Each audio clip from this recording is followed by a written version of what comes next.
Chapter 1387. The Qiao Family Compound. Hearing that Kushirqing had something to ask of him, Qiao Feng's eyes narrowed. His weathered eyes contained a cunning insight into the mortal world. He took a sip of tea and said indifferently, "Shirqing, there's nothing to discuss about the divine mountain. Don't ask for it. Our Chang tribe has been passed down since ancient times. We can't be disrespectful to the gods, or will be punished by the heavens." That one sentence completely blocked Kushirqing's path of retreat. Although news was limited in Sichuan, Qiao Feng, as the chief of the tribe, still knew that Kushirqing was studying at Yanhuang College. In addition, San Bao, who claimed to be a servant of the Marquis of Yong'an, had just escaped from him a month ago. Today, Kushirqing, a student of the Marquis of Yong'an, had brought the chief of staff of the Protectorate to his door. How could he not guess Kushirqing's intentions? Haha. Chief Qiao, don't speak too confidently.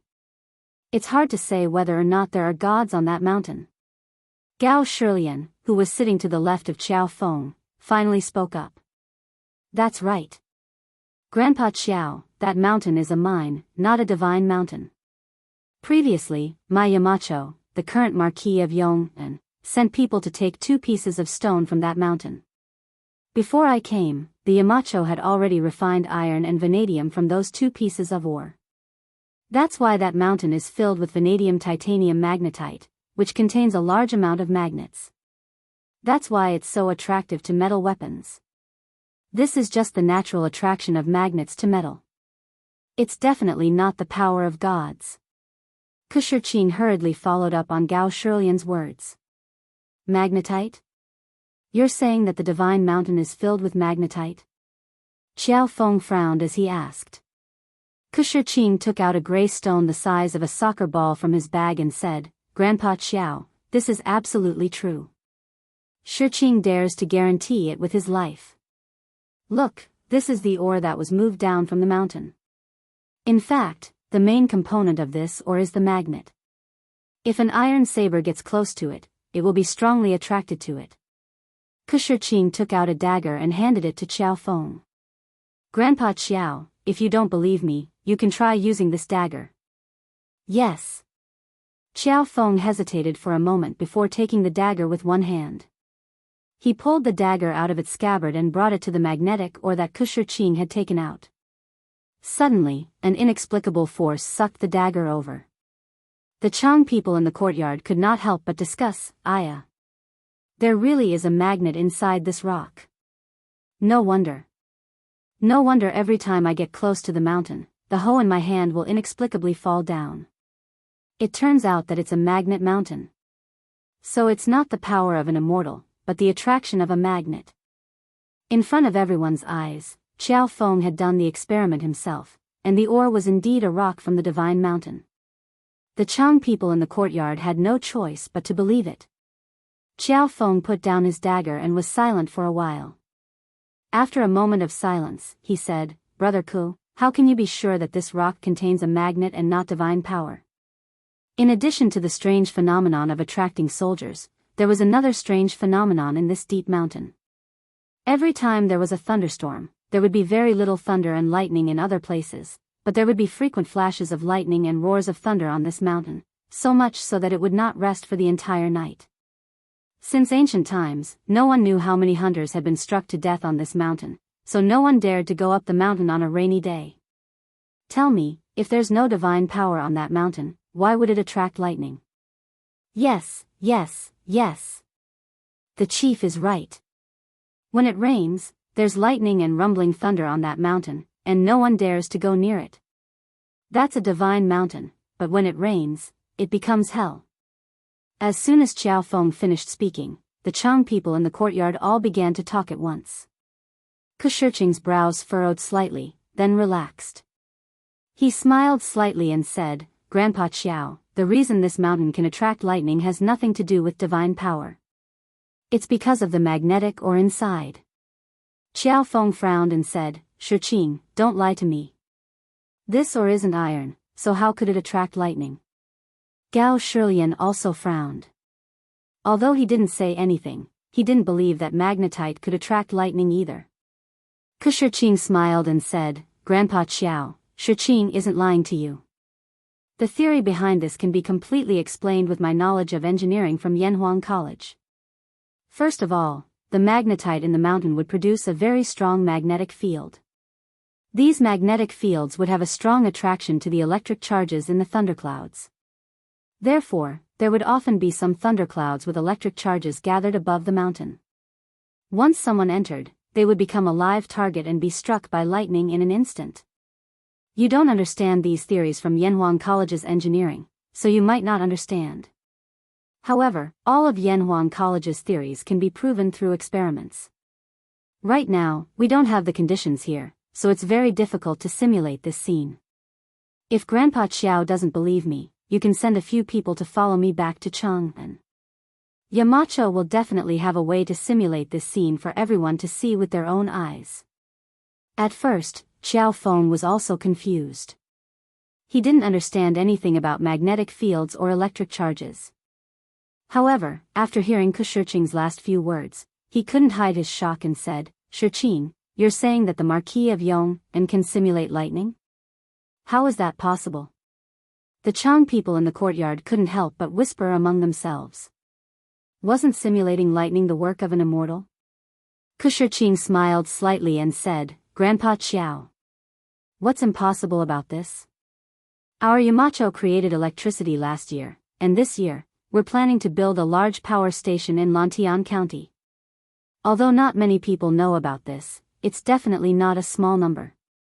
Just send someone to ask around and you'll know. Cough, cough. This official can testify to this. At this time, Gao Shilian, who was sitting on the left, suddenly said, although this official is an official in the land of Shu, I've always been paying attention to news from Chang'an. The Marquis of Yong'an did create electricity last year and used it on the battlefield. This year, the Marquis of Yong'an's telegraph machine made a great contribution to the rebellion of the aristocratic families in Hunan County. Gao Shilian intentionally or unintentionally mentioned quelling the rebellion in Chang'an a few days earlier. Those who understood would naturally understand the deeper meaning behind it. Qiao Feng's eyes flashed imperceptibly, then he smiled and said, since Chief Gao has said so, then this Qiao naturally won't have any doubts. It's said that the Marquis of Yong'an is the descendant of our ancestors. Although I don't know whether it's true or not, just the ability to create lightning is unparalleled. Yes. The Marquis of Yong'an is really capable. Amazing, amazing. The Chang people in the courtyard all exclaimed in amazement. Gao Shilian had been an official in the land of Shu for more than a year, promoting irrigation, running schools, and getting rid of vulgar practices. He had a very high prestige among the people. Now that he was personally supporting Li Zishuan and Kushirching, they naturally believed him without a doubt. Kushirching saw that Qiao Feng was interested, so he struck while the iron was hot. Grandpa Qiao, even if there are gods watching over us, Shiqing can guarantee that there are no gods on this mountain. This is just an ordinary magnet mine. Not only do we have one here, but there are also mines in other places in the Tang Empire that can attract weapons and thunder. The only difference is that the mine near us contains an extremely rare and special material that our Yamacho greatly needs. If Grandpa Qiao can convince your clansmen to allow our Yamacho to mine this magnetic iron mine, it will bring endless benefits to the tens of thousands of Chang people around us. What benefits? Qiao Feng asked after a moment of thought. Kushirching's expression shook as he hurriedly said, naturally, there will be many benefits. Before coming here, the Yamacho already told me that the mining of this mine will all be done by the local Chang people. The wages will be 3 to 5 times that of other mines, roughly 50 to 100 copper coins a day for a miner. In addition, the Yamacho will pay to help our Chang people build roads, schools, and shops. In the future, we will be able to buy all the high-quality goods in Chang'an. Grandpa Qiao, you must have never sat in the strange taste pavilions Don't Touch Me, eaten the drunken immortal's chicken, or drunk the drunken immortal's wine and delicacies in Chang'an, right? These things are in short supply in Chang'an, and the Shu lands are remote, so they naturally won't spread here. But once our roads are built, the Yamacho will call for merchants to open shops here. The fine goods that Chang and people can enjoy can also be enjoyed by us without leaving the Shu lands. In addition, the Yamacho will also spread the advanced planting techniques that they promoted in Lantian County to the Shu lands. Grandpa Qiao, you should have heard of the curved plow, right? This type of plow that can be pulled by humans was created by the Yamacho. In addition, the Yamacho is also very knowledgeable in the field of farming. With their technology, we can guarantee that the fields of our tribe will be able to produce high yields every year. As Kushirqing spoke, the Chang people in the courtyard all widened their eyes, and their breathing quickened. By the time he finished, they were already whispering to each other and discussing spiritedly. What? The Marquis of Yong and is willing to pay each miner 50 to 100 copper coins a day? Doesn't that mean that we can earn at least 2 strings of money every month just by working in the mines? It's not just the mines. The Marquis of Yong and wants to build roads for us, so he must hire people to build roads, right? When the time comes, we can earn quite a bit of money. Hey! You guys are really short-sighted, only seeing these small benefits. Most importantly, the Marquis of Yong and wants to build a school here. In that case, won't our children have the opportunity to learn immortal knowledge like the Ku family's Dalong and become successful? That's great. That's right. Didn't you guys hear what official Gao said? The Marquis of Yong and is an immortal disciple, and he can even create lightning. How can his knowledge be lacking? Tisk tsk. Chang and city's drunken immortal, the land of warmth, these are things that I heard people talking about when I went to Chengdu. It's hard to buy a cup of drunken immortal with money. I heard that the taste is so good that mortals will get drunk after drinking 2 cups. It's really a wine for immortals. It's that magical? Isn't that so? And this curved plow, the Ku family's Dalong was right. This thing was indeed made by the Marquis of Yong and last year. Last year, there was a drought near Chang'an, and the farmers couldn't plow the fields. In the end, they relied on this curved plow to make it in time for the spring plowing. Whoa! Then this is a good thing. Since this mountain is not a sacred mountain, then let the Marquis of Yong and mine it. When the time comes, our tribesmen will also benefit from it, don't you guys think so? That's right. That's right. Since it's not a sacred mountain, what's there to worry about? In this world, there were very few hermits who didn't value profits. Most of them were mortals. As mortals, they had to work hard every day to find food, oil, salt, soy sauce, vinegar, and tea. When Kushirqing spoke of the great benefits that this mine could bring to the Chang tribe, the Chang people in the courtyard were all tempted. After they were tempted, they all looked at Xiao Feng with hopeful eyes. They were only small leaders in the tribe, and the one who made the final decision was still Xiao Feng, the big leader. Xiao Feng was deep in thought and didn't say anything. He was probably still making the final decision in his heart. Seeing this, Gao Shilian smiled and said, ever since the Marquis of Yong and took over Lantian County last year, the tens of thousands of households in Lantian County, although not all of them are wealthy, but at the very least, every household can afford to eat meat and wear clothes. Their children can even afford to study. This official is not making this up.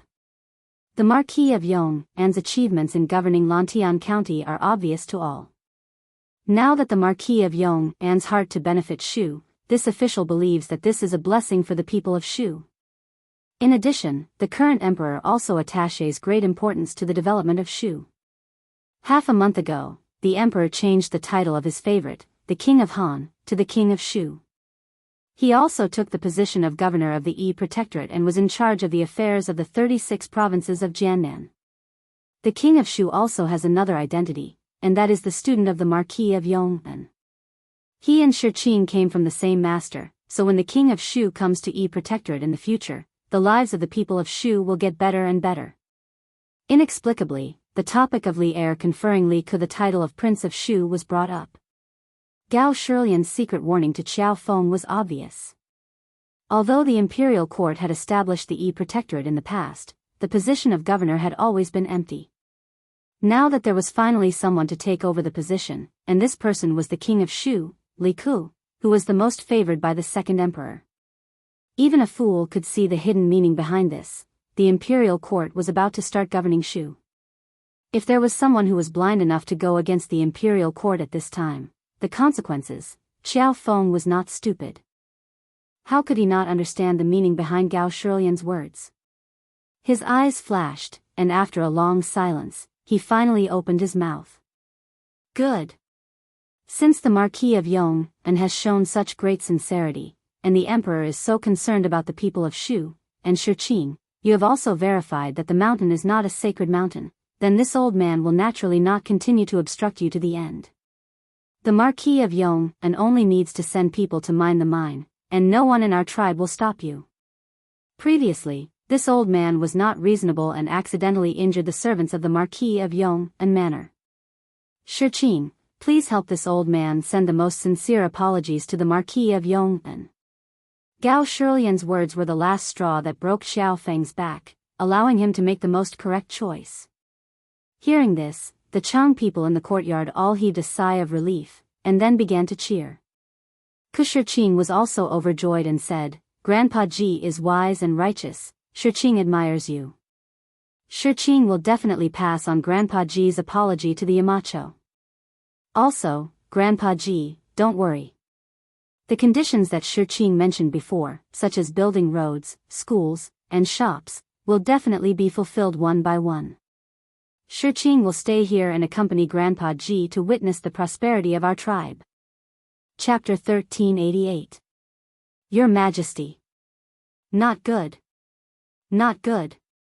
The thousands of mu of farmland outside the city have all been trampled overnight. The wheat seedlings have all been trampled into the ground, and it looks like they won't survive. On the 24th day of the 4th month of the 2nd year of Xinguan, Liang Shidu had just come out of his bedroom when an old eunuch ran over and shouted. Liang Shidu's expression froze, and his face instantly darkened. He angrily said, What? Thousands of mu of farmland have been trampled? Did you find out who did it? The old eunuch hurriedly said, Your Majesty, Wang Shaoqing has already brought people to investigate, but they only saw many messy horse hoofprints in the fields. They can conclude that someone rode a horse at night and trampled on the crops. They don't know anything else. Horse hoofprints? Has the Great Tang cavalry already arrived outside Shuafang City? Liang Shidu's heart skipped a beat, and he suddenly had a bad premonition.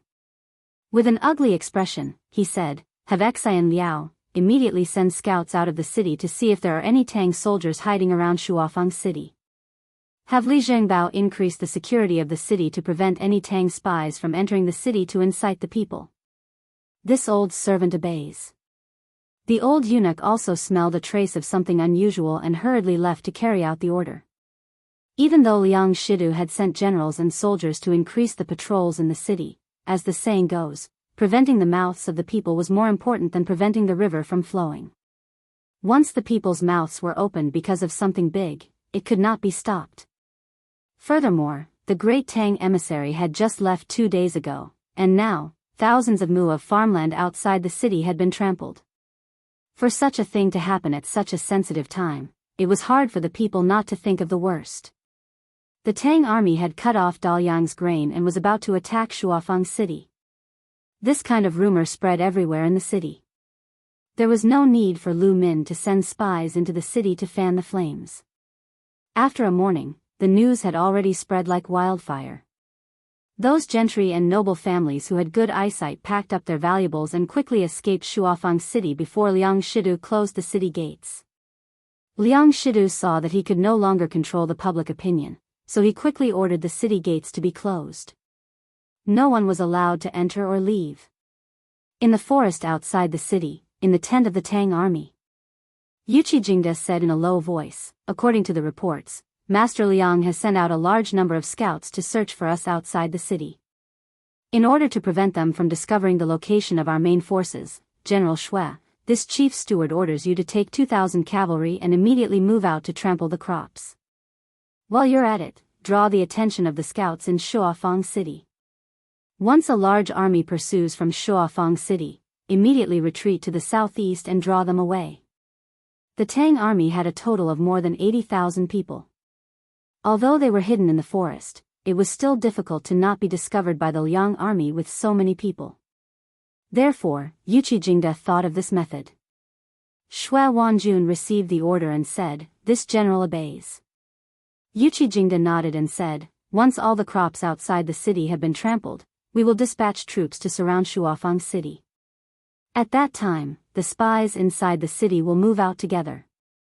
Without food and being surrounded by us on all sides, the officials and common people inside the city will definitely be alarmed. At that time, we will break through the city in one fell swoop." Yes. Head Chief. Lantian County, Cloud Mountain Courtyard. Marquis. Boss Feng's fleet has returned. They are now nearing the Ba River Pier. When it was close to noon, Peng Feiji rushed into the house and reported to Li Zishuan. Li Zishuan's spirit was lifted. He could not help but be overjoyed and said, "Really?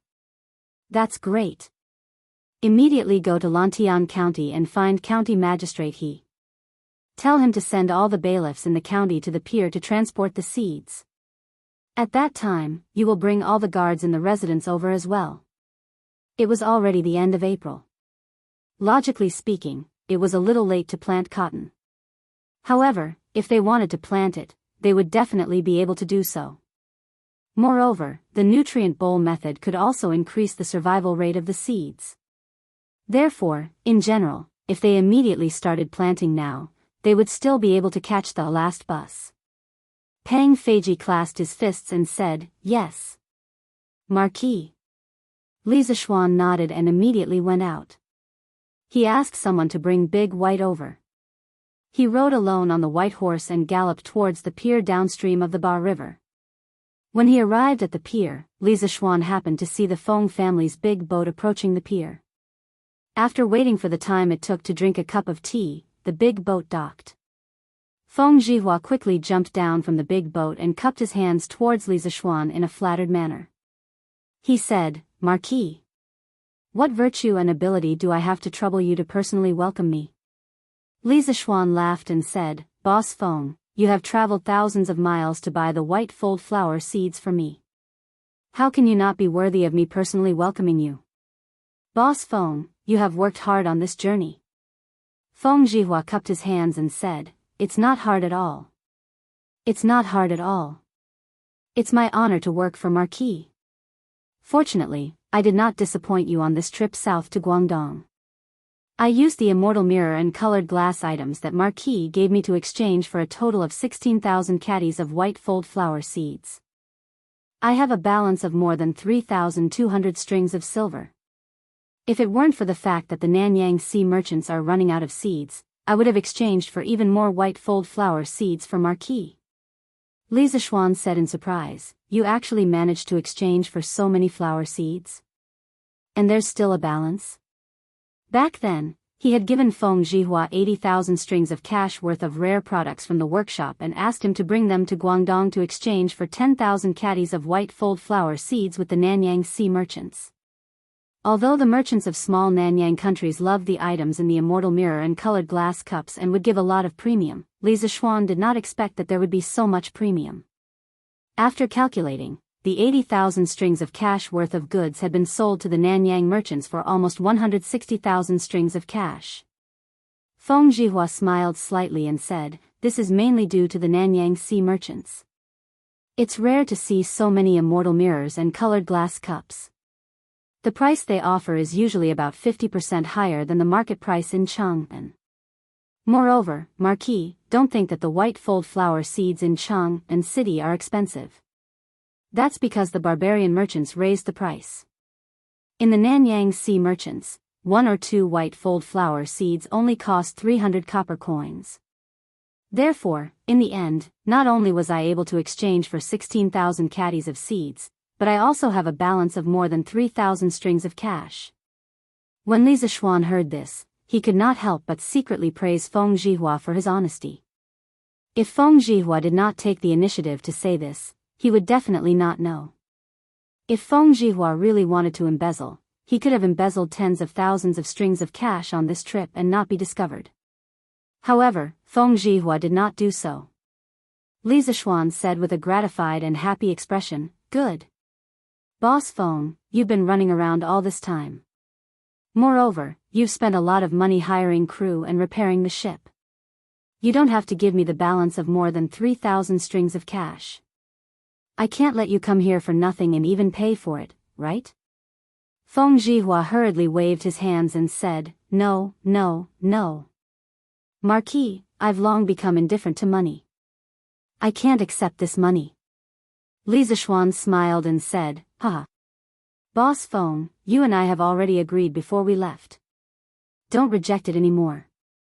This trip to the south, I owe you a favor. If you have any difficulties in the future, feel free to look for me. If I can help you, I'll definitely help you. Marquis. Yo. I'm really lucky to have such a seed. This is really great. At this moment, County Magistrate he finally arrived at the harbor with a group of yamen runners. Seeing the large ship full of seeds, County Magistrate he could not help but exclaim in joy. Recently, it was not only Li Zishuan who was waiting anxiously for the seeds. He was also waiting anxiously. April was almost over. If they could not start planting now, they would not be able to plant in the future. If that happened, the land that the commoners had cleared would be for nothing. Feng Zhihua had met County Magistrate he before. At this moment, he hurriedly went forward to greet County Magistrate he. Li Zishuan looked at County Magistrate he and ordered, County Magistrate he, there is a total of 16,000 caddies of white fold seed. Immediately order the yamen runners to send 3,000 caddies to the Imperial Palace. Bring 10,000 caddies back to the county office's warehouse. As for the remaining 3,000 caddies, I'll have people move them to Yunshan. Back then, Li Er wanted to promote the planting of white fold seed in the imperial plantation. He also asked Li Zishuan to help him solve the problem of the seeds. Therefore, these 3,000 caddies of seeds were to be sent to Li Er. As for the other 3,000 caddies, he planned to give 1,500 caddies to his father-in-law and another 1,500 caddies to the Yi family in Nanyang. Previously, Yi Guozhong had mentioned to him that if he had any extra seeds, he should leave some for the Yi family. As a prominent family in Nanyang, the Yi family naturally had a lot of villages and land. In addition, Yi Fashion had also made a great contribution in suppressing the rebellion in the city. However, when it was time to reward him, Yi Fashion had already gone to the south to seek Dao. Li Er had no way to reward Yi Fashion himself. He could only add this reward to the Yi family in Nanyang. In total, he rewarded Yi Fashion's father, Yi Huiming, with a total of 400 villages. Therefore, the Yi family had the ability to digest these 1,500 caddies of seeds. Yes. Marquis. County Magistrate he cupped his hands in response. Then, he ordered the dozens of yamen runners behind him, did you all hear that? Hurry up and help unload the goods on the ship. Yes. The group of yamen runners accepted the order and left.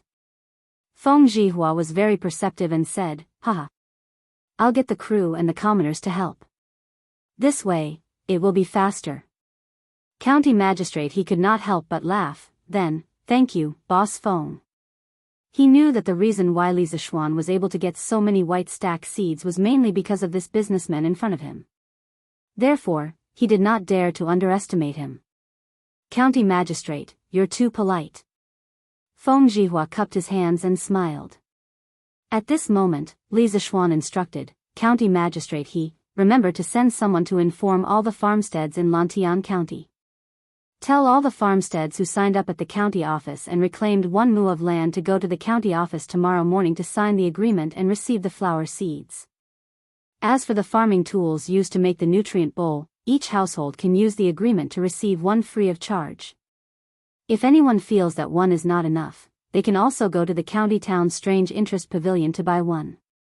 It only costs 80 copper coins. County Magistrate he cupped his hands and said, Marquis is benevolent and righteous.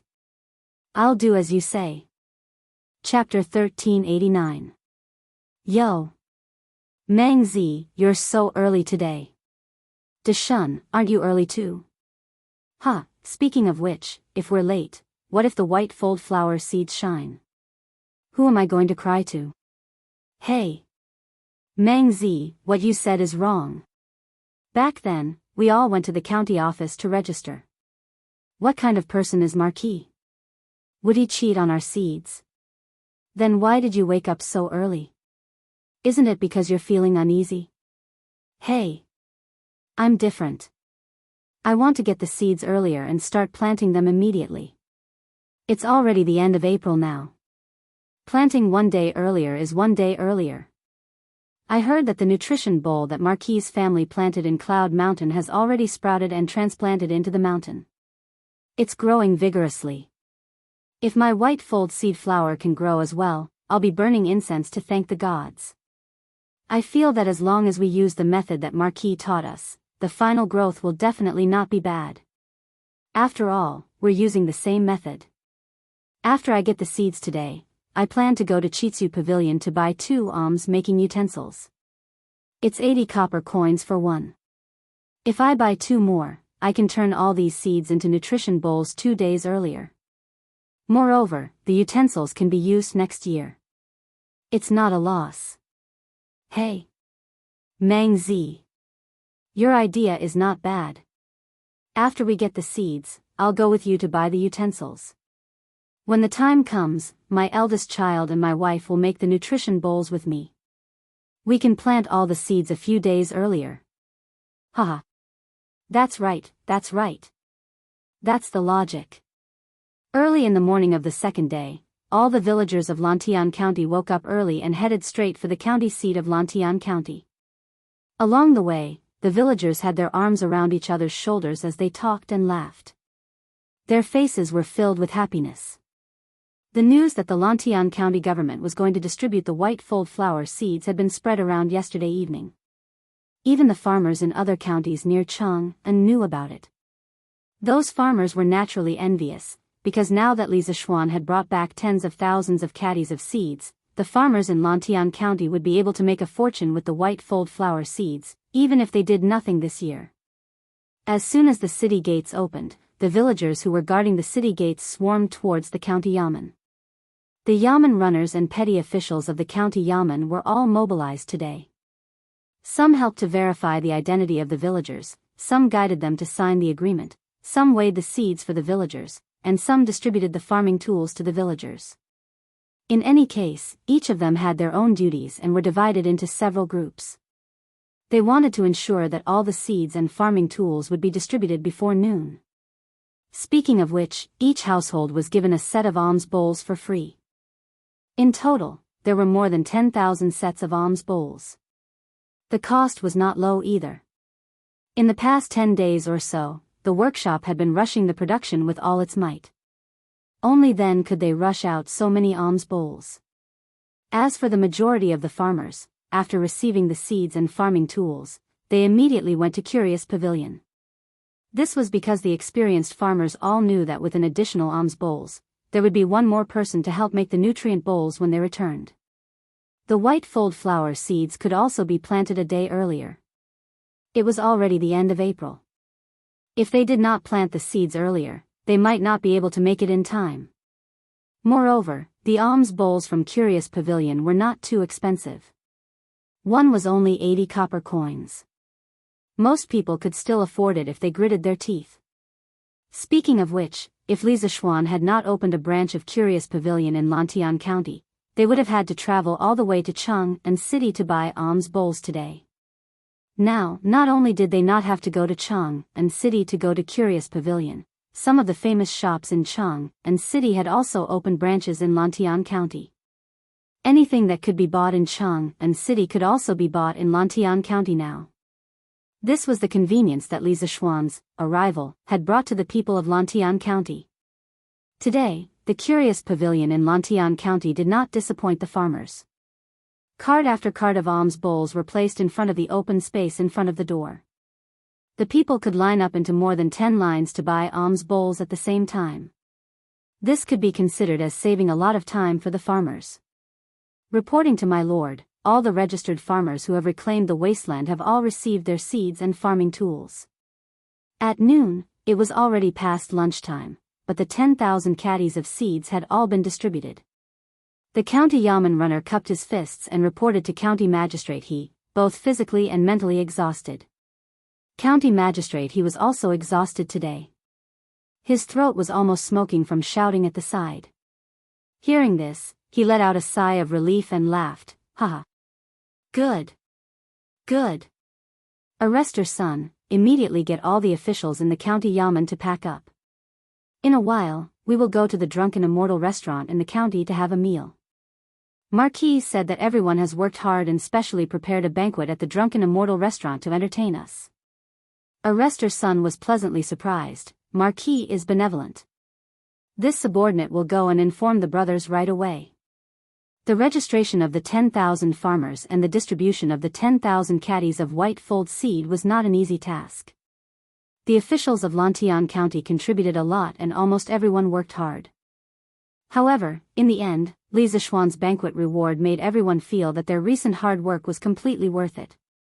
Not only was the wine and food delicious, but the most important thing was that they received recognition from Li Zishuan. In the process, they also received recognition from the people of the county. They were willing to work for Li Zishuan wholeheartedly for the rest of their lives. The people who received the seeds began to make the nutrient bowls that afternoon. As for the fertile soil used for the nutrient bowls, they had already prepared it. The soil was filled with cow dung, chicken dung, and plant ash to be used as fertilizer. It was completely capable of ensuring the successful germination of the seeds. It was now the end of April. Even at night, it would not be cold. Therefore, there was no need to specially store the nutrient bowls in a large shed. In this way, it saved the farmers a lot of effort. It was not only the farmers of Lantian County who were busy planting the white fold seed. The farmers of the Qing, Qin, Nyo, and Yuchi families, as well as the farmers of the imperial farms, were all busy planting the white fold seed. As Yuchi Jingdo was currently leading the army on an expedition to Liangshi, the Yuchi family originally could not catch up with this wonderful matter. However, in the end, Yuchi Jingda's wife stepped forward. With the help of the Qin, Qing, and Nyo families, as well as Li Zishuan, they also caught up with this last train of getting rich. Logically speaking, Li Zishuan's method of using the nutrient bowls to plant the white fold seed was no secret. Not only did the people of Lantian County know about it, the people of Cheng and the surrounding counties also knew about it. However, there were very few people who imitated it. Among the people, there were many who believed that Li Zishuan's method could obtain a better harvest and earn a lot of money. However, even if they wanted to imitate it, they did not have the capital to do so. According to the current market price of the white fold seed, most people could not even buy a caddy of seeds even if they used all their savings. As for those wealthy families, although they had the capital, there were very few white fold seed on the market. If they wanted to buy a large amount of seeds, they could only do what Li Zishuan did and send people to Guangdong to buy from the Nanyang Sea merchants. However, they were not willing to invest so much capital and energy to risk following behind Li Zishuan. In this world, those who were willing to be the first to eat crabs were always the brave ones, and they were also the minority. Hee. If more than 70% of these white fold seed can survive, not to mention Lantian County, all the people around Cheng, and will probably be able to wear winter clothes made of white fold seed this year. Yanhuang College, Yamacho Office. Yi Guizhong stood in front of the huge floor-to-ceiling glass window and looked at the people who were busy planting the white fold seed at the foot of the mountain. He was full of smiles as he lamented. I don't think it will be possible this year. At the very least, it will have to wait until next year. Li Zishuan stood behind Yi Guizhong and said faintly, just relying on these white fold seed in Lantian County, it will be difficult to lower the price of the white fold seed. When the time comes, the people of Lantian County will be able to wear winter clothes made of white fold seed, but the people of other counties will definitely not be able to afford it. The extra white fold seed will probably be bought by the merchants and sold to the officials and nobles. After all, who would like the warmth of this thing? However, when this batch of white fold seed blossoms, we will be able to obtain hundreds of thousands of caddies of white fold seed.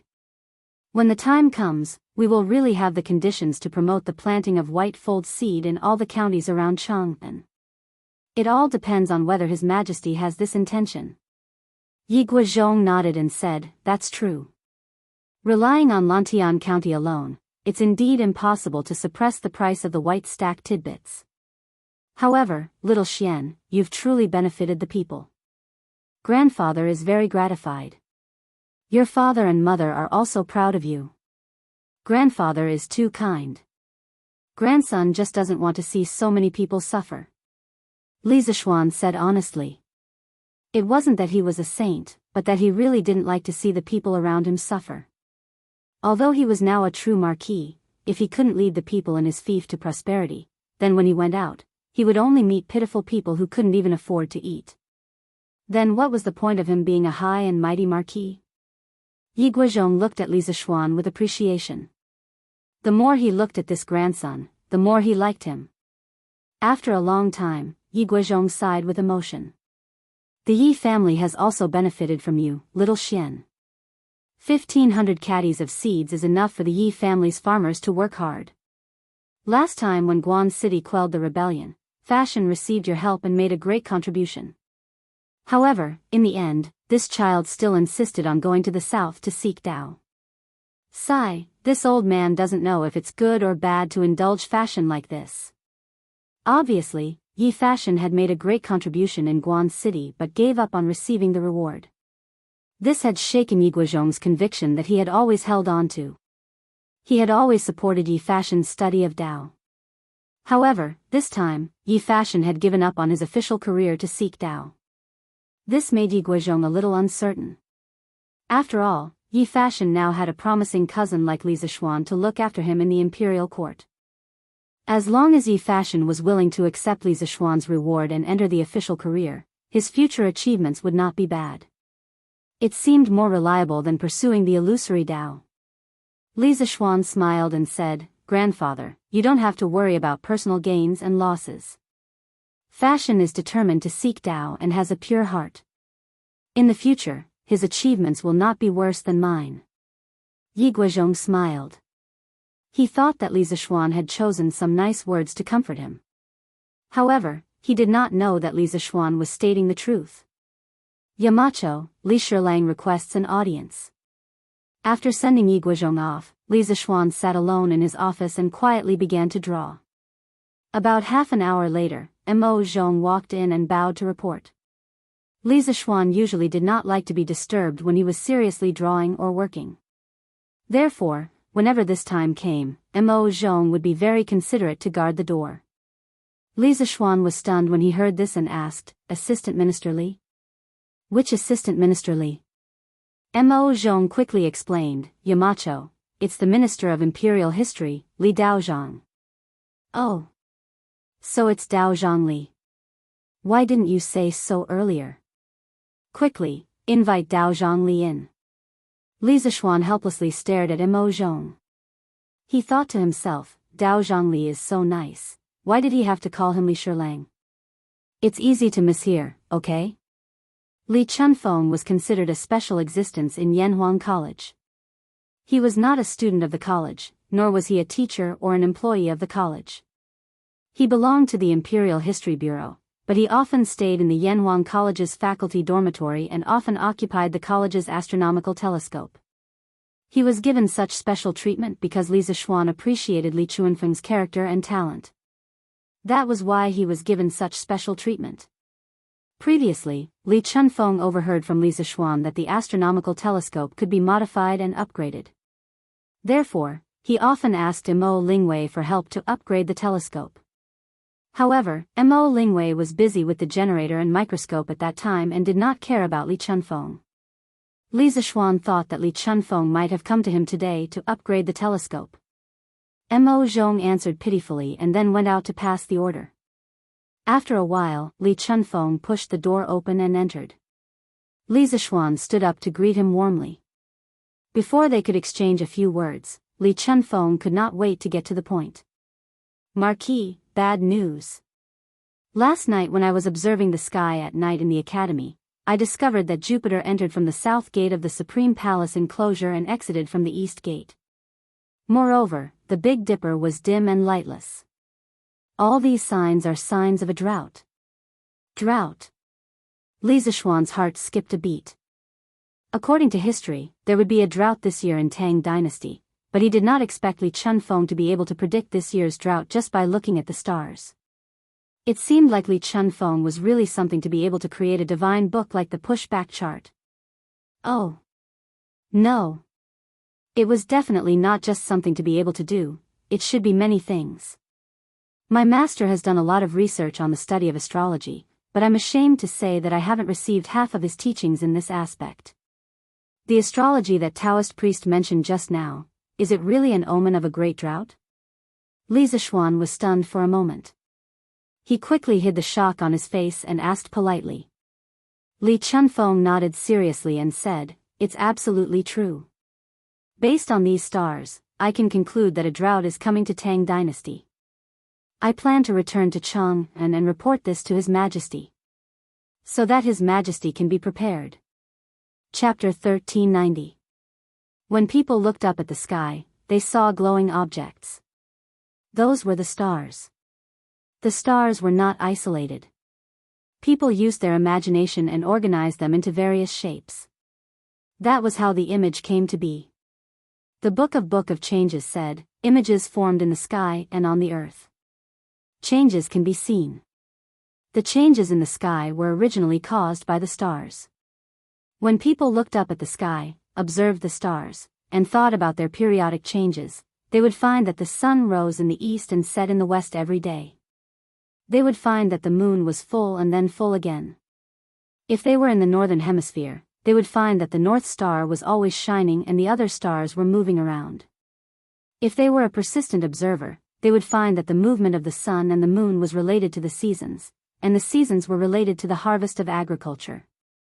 The distant celestial phenomena were not unrelated to the fate and production of human beings.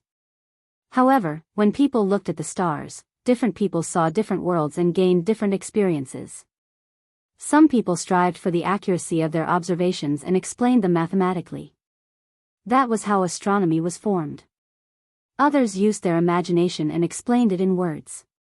That was how the myths of the stars were formed.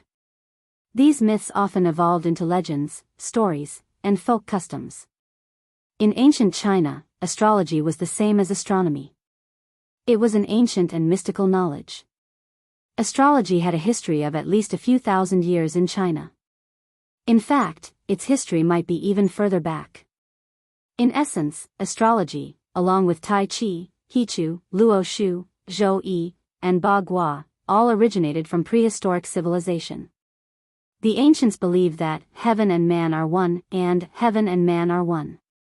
They could predict what was going to happen to human beings from the changes in the sky. When people followed the heavens would show auspicious signs. The human world would have a bountiful harvest, good weather, and peace. If people went against the heavens and did bad things, the heavens would send bad omens. The human world would experience droughts, floods, rebellions, and so on.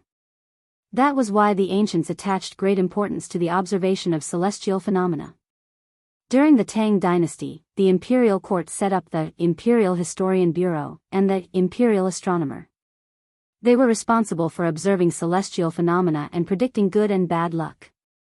Li Zishuan had never come into contact with astrology before. His first reaction was disbelief.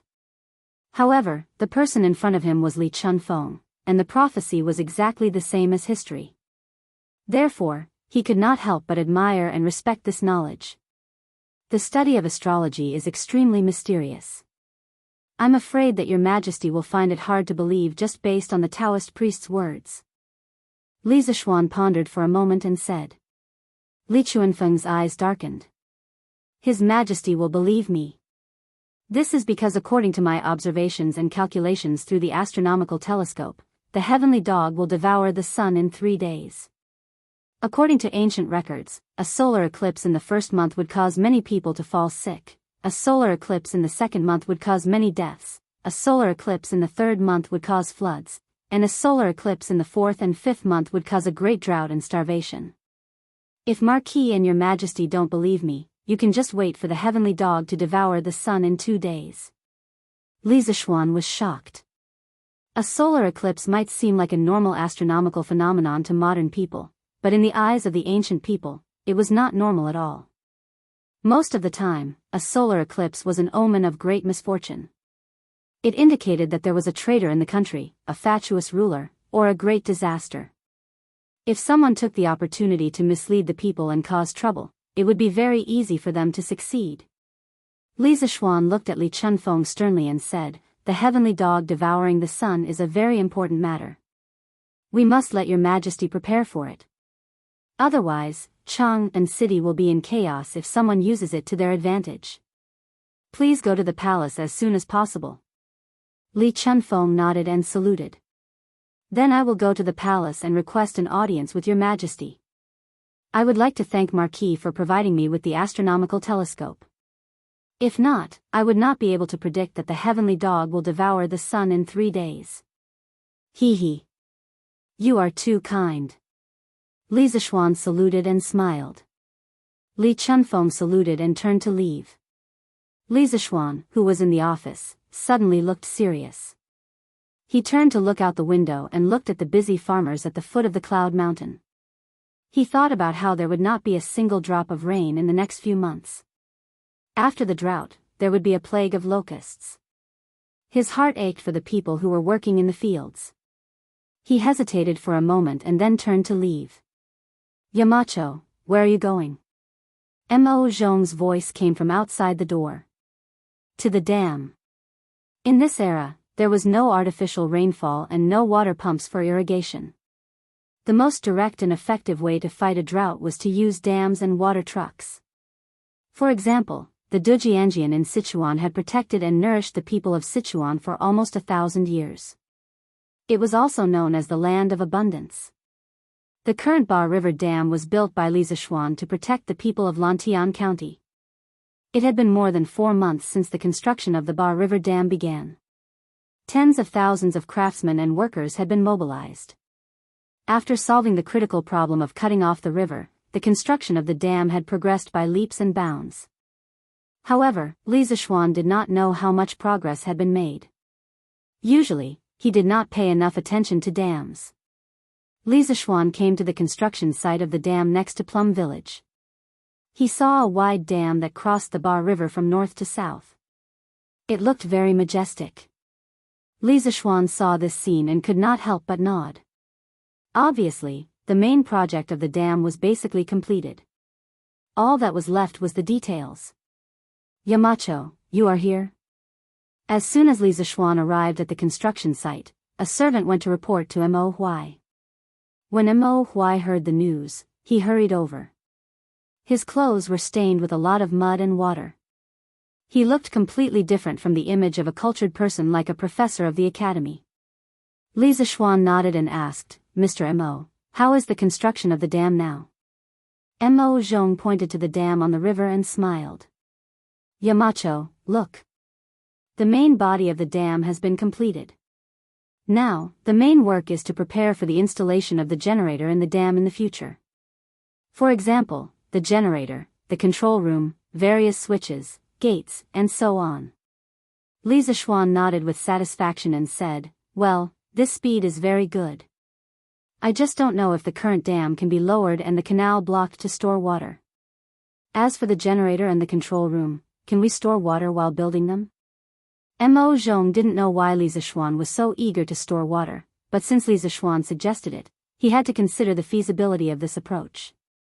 After thinking for a while, Mo Zhong nodded and said, "Store water first, and then build the generator-related parts. This is indeed feasible. But in this way, it will inevitably slow down the construction of the hydropower station." Li Zishuan smiled and waved his hand. "It's okay. The hydropower station doesn't need to be in a hurry. As the saying goes, slow work produces fine work." Mo Zhong nodded and said, "In that case, this Mo will order people to make the necessary preparations. By tomorrow morning at the latest, this dam will officially begin to store water." Only then did Li Zishuan notice the mud spots on Mo Zhong's body and the pair of shoes that had long been soaked by the muddy water in the river. He couldn't help but feel touched, and then he cupped his hands and said, "Mr. Mo has been working hard on the construction of the dam for the past few months, but because I was busy with mundane matters, I rarely came here to help. I'm really ashamed. The reason why the Ba River Dam can be built so quickly is definitely related to Mr. Mo's hard work day and night. On behalf of the tens of thousands of people in Lantian County, I would like to thank Mr. Mo. After saying that, Li Zishuan solemnly bowed to Mo Zhong. Hey! You can't. Yamacho, you can't. Mo Zhong was caught off guard by Li Zishuan's bow. After he reacted, he quickly stepped forward and helped Li Zishuan up. Yamacho, the Ba River Dam gathered your wisdom and the energy of tens of thousands of workers at the construction site. I only did what I should do, and I dare not take credit for it. Moreover, the Mo family's divine ancestor pitied the suffering of the people in the world. He wanted to use his talent in siege weapons to help the people to live a better life. I'm just fulfilling the divine ancestor's last wish. Once the Ba River Dam is built, it will definitely ensure that the people of Lantian County will no longer be afraid of drought. Therefore, I have to thank Yamacho for giving the Mo family a chance to use their knowledge to benefit the people. Otherwise, with the Mo family's gradual decline, it would be even more difficult to benefit the people of a county. After saying that, Mo Huai sincerely bowed to Li Zishuan. These words came from the bottom of his heart. Although Yanhuang Academy did not impart the school of Mo, but rather the school of engineering, its philosophy of helping the world was similar to that of the school of Mo. In Yanhuang Academy, under Li Zishuan's command, the disciples of the school of Mo were able to use what they had learned to practice Mo's philosophy of helping the world. It could be said that they had indirectly promoted the school of Mo. Without Li Zishuan's strong financial support, it would have been impossible for Mo Huai to participate in and complete such a huge project like the Ba River Dam that would benefit the people of a county. Mr. Mo, please get up. Li Zishuan quickly helped Mo Huai up and said respectfully, Mr. Mo has noble character and is wholeheartedly devoted to the people. Ziyuan admires you. The people of Lantian County will definitely remember Mr. Mo's contribution and great kindness. Sigh. To tell you the truth, just now, Li Chunfeng, the official of the Imperial Historian Bureau, told me that he had observed the stars and predicted that our Tang Empire would soon suffer from a severe drought. That was why this marquis was so anxious to have Mr. Mo lower the dam gates and start storing water. What? There will really be a drought? Mo Huai's expression changed.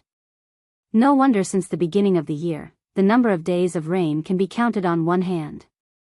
I think that Li Shilang's prediction is very likely to be true. This won't do. I will ask the craftsmen and the people to speed up the progress. The Ba River Dam must be stored as soon as possible. Otherwise, when the weather gets hot, there won't be any water to store. After saying that, Mo Huai clasped his hands at Li Zishuan and turned to leave. Imperial Palace, Suite Du Hall. Li Er paced back and forth in the hall with a gloomy expression. Recalling Li Chunfeng's words, his frown deepened and he would sigh from time to time. Inside the hall, Zhao Songjing dared not make any noise. She was afraid that she would disturb Li Er, who was in a bad mood. Thump, thump, thump. At this moment, there was a series of footsteps outside the hall. A moment later, Empress Zhongsun walked in with a few palace maids. Your Majesty, the weather is very hot. I have made iced mung bean soup for you. Would you like to try it? Empress Zhongsun took the plate from the palace maids behind her and walked to Li Er. Li Er waved his hand and said, Guanyin, put it down. I'm not in the mood to eat now. Empress Zhongsun's expression froze. After being husband and wife for so many years, how could she not see that Li Er was troubled at this moment? She turned and waved her hand. All of you, leave. Yes. Your Majesty. Everyone in the hall, including Zhao Song, left the hall. Empress Zhongsun stared at Li Er and asked softly, Your Majesty, are you troubled by something? Li Er sighed and hesitated for a moment before saying, Guanyin, Li Chunfeng from the Imperial Bureau of History came to me just now. He told me that last night, Jupiter entered from the south gate of the Supreme Palace enclosure and left from the east gate. Moreover, the Big Dipper was dim and dim, indicating that there will be an unprecedented drought in the Tang Empire.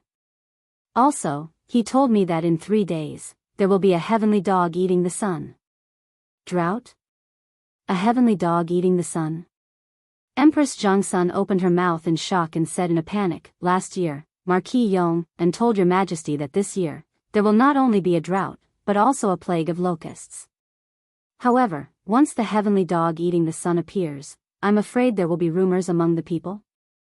Li Er shook his head and said, "I'm not worried about the rumors. Since I ascended the throne, I have always been diligent in government and love the people. The lives of the people in the Tang Empire have been improved significantly. What can mere rumors do to me? What I'm worried about is that the drought is really coming. Last year, Li Zishuan's prophecy made me feel a little lucky. However, now that even Li Chunfeng has said so, this year's drought will definitely appear. When that time comes, after the drought, there will be a plague of locusts. The people in many places in the Guangzhong Empire will not be able to harvest a single grain. My heart hurts. If this is a punishment from the heavens for the Tang Empire, I'd rather bear it alone than let the millions of people suffer this unprecedented disaster. Your Majesty. You can't be so dejected." Empress Jongsun saw Li Er frowning and couldn't help but feel sorry for him. "Your Majesty, have you forgotten about Marquis Yonghan? From last year's reduction of taxes for raising chickens, to later urging the imperial fleet to go south to exchange for grain, and then to this year's construction of the Ba River Dam, although he knew that our Tang Empire would have a drought and a plague of locusts this year, he never gave up and has always been fighting against the natural disasters. He is the son of an immortal. With him, I believe that our Tang Empire will be able to survive this disaster. Your Majesty, please don't worry too much. This will hurt the dragon body." Li Er was stunned. Then, he patted Empress Jongsun's shoulder and sighed, "Yes. How could I forget about that kid? With the Tang Empire's full granary, even if there is no harvest in the Guangzhong Empire, the Tang Empire will be able to resist this natural disaster. That kid is really the lucky star that the heavens have given to the Tang Empire." Chapter 1391. 2 in 1 chapter. The next day, the Datong Daily published an article written by Li Zishuan himself. It was called Overview of Astronomy. This was an article to popularize basic astronomical knowledge to the public. In the article, Li Zishuan formally introduced the concept of the solar system to the public. He pointed out that the sun was a star, and the earth under our feet was called the Earth. It was a planet in the solar system. Moreover, there were 5 planets in the solar system: metal, wood, water, fire, and earth. The planets in the solar system all revolved around the sun. At the same time, he also pointed out that it took about 365 days for the Earth to revolve around the sun, which was what people often called a year. Therefore, people could feel the changes of the 4 seasons in a year. The moon was the Earth's satellite, and it would revolve around the Earth. It took about 27 days for it to revolve around the Earth, which was about a month. Therefore, every month, the moon would be waxing and waning. In addition, the Earth also rotated, and its rotation period was about a day. Therefore, people could see the sun rise and set every day. In addition, in this article, Li Zishuan also explained to the public the cause of the solar eclipse phenomenon. When the moon moved between the sun and the Earth, if the 3 of them were in a straight line, the moon would block the sun's light, and the shadow behind the moon would fall on the Earth. At that time, a solar eclipse would occur. In order to better let the readers understand the theory in the article, he also added some simple diagrams of the orbit of the stars. Basically, as long as the reader was literate, they would be able to understand the cause of the solar eclipse after reading it. Finally, Li Zishuan stated that the above content could be observed and verified with the telescopes of Yanhuang College. As for why he only mentioned the 6 planets in the solar system, metal, wood, water, fire, earth, and not the 8 planets, it was mainly because the other 2 planets, Uranus and Neptune, were relatively dim, orbiting slowly, and were at the edge of the solar system. Yanhuang College's telescopes couldn't observe them. Therefore, he could only tell people that there were 6 planets in the solar system. In fact, the ancient people mentioned several planets in the solar system in astrology. The most important content of astronomical observation was the 5 stars, 7 policies. The so-called 5 stars were 5 planets visible to the naked eye: Mercury, Venus, Mars, Jupiter, and Saturn. The so-called 7 policies were the addition of the Sun and Moon on the basis of the 5 stars. Therefore, the concept of the 6 planets in the solar system proposed by Li Zixuan was very easy to understand. With the telescopes of Yanhuang College as supporting evidence, the theory was even more convincing. Li Zixuan's intention in writing this article was to give the people a heads up about the heavenly dog's solar eclipse that would appear in 2 days. Since ancient times, whenever the solar eclipse phenomenon appeared, it was regarded as a sign of the king's muddle-headedness, a sign that the country was about to die. This made the people panic, and those with bad intentions would take the opportunity to cause trouble, or even encourage the people to rebel. Li Zixuan wanted to tell the people in advance that the solar eclipse was a normal astronomical phenomenon, and it had nothing to do with the king's muddle-headedness. Once this article was published by Datong Daily, it immediately caused a huge sensation. The world outside the earth, such as the sky, the moon, and the sun, had always been very mysterious in the hearts of the people.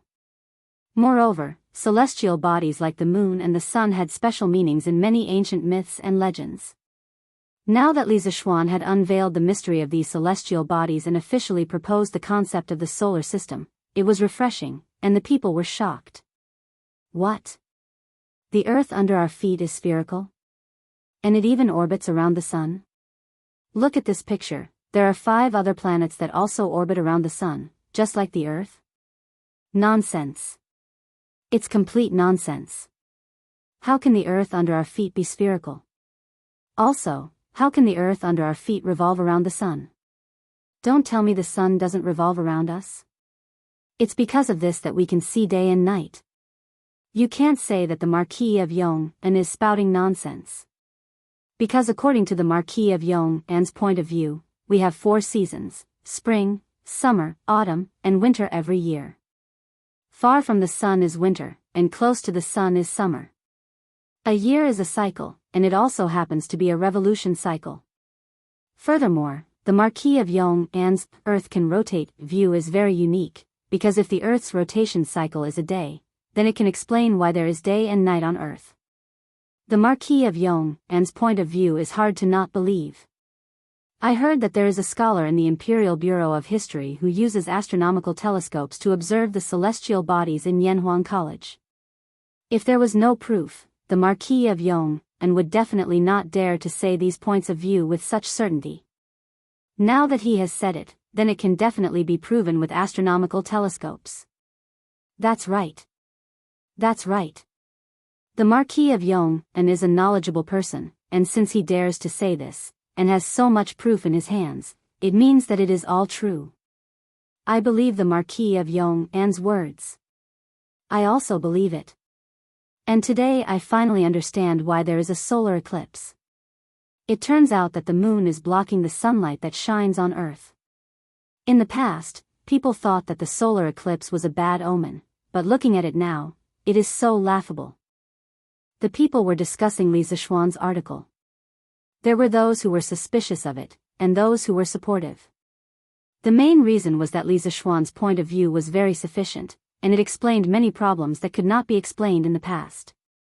Coupled with a few illustrations, it was very easy to convince people. At this time, Li Zixuan could not help but be thankful that he was an engineering student in his previous life, because engineering students paid the most attention to clear logic, sufficient evidence, and sufficient data.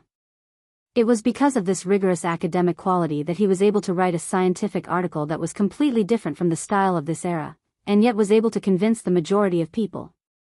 Besides, Li Zixuan had put on a, "If you don't believe me, come to the Yanhuang Academy and see for yourself with your binoculars," posture. This strong confidence was even more convincing.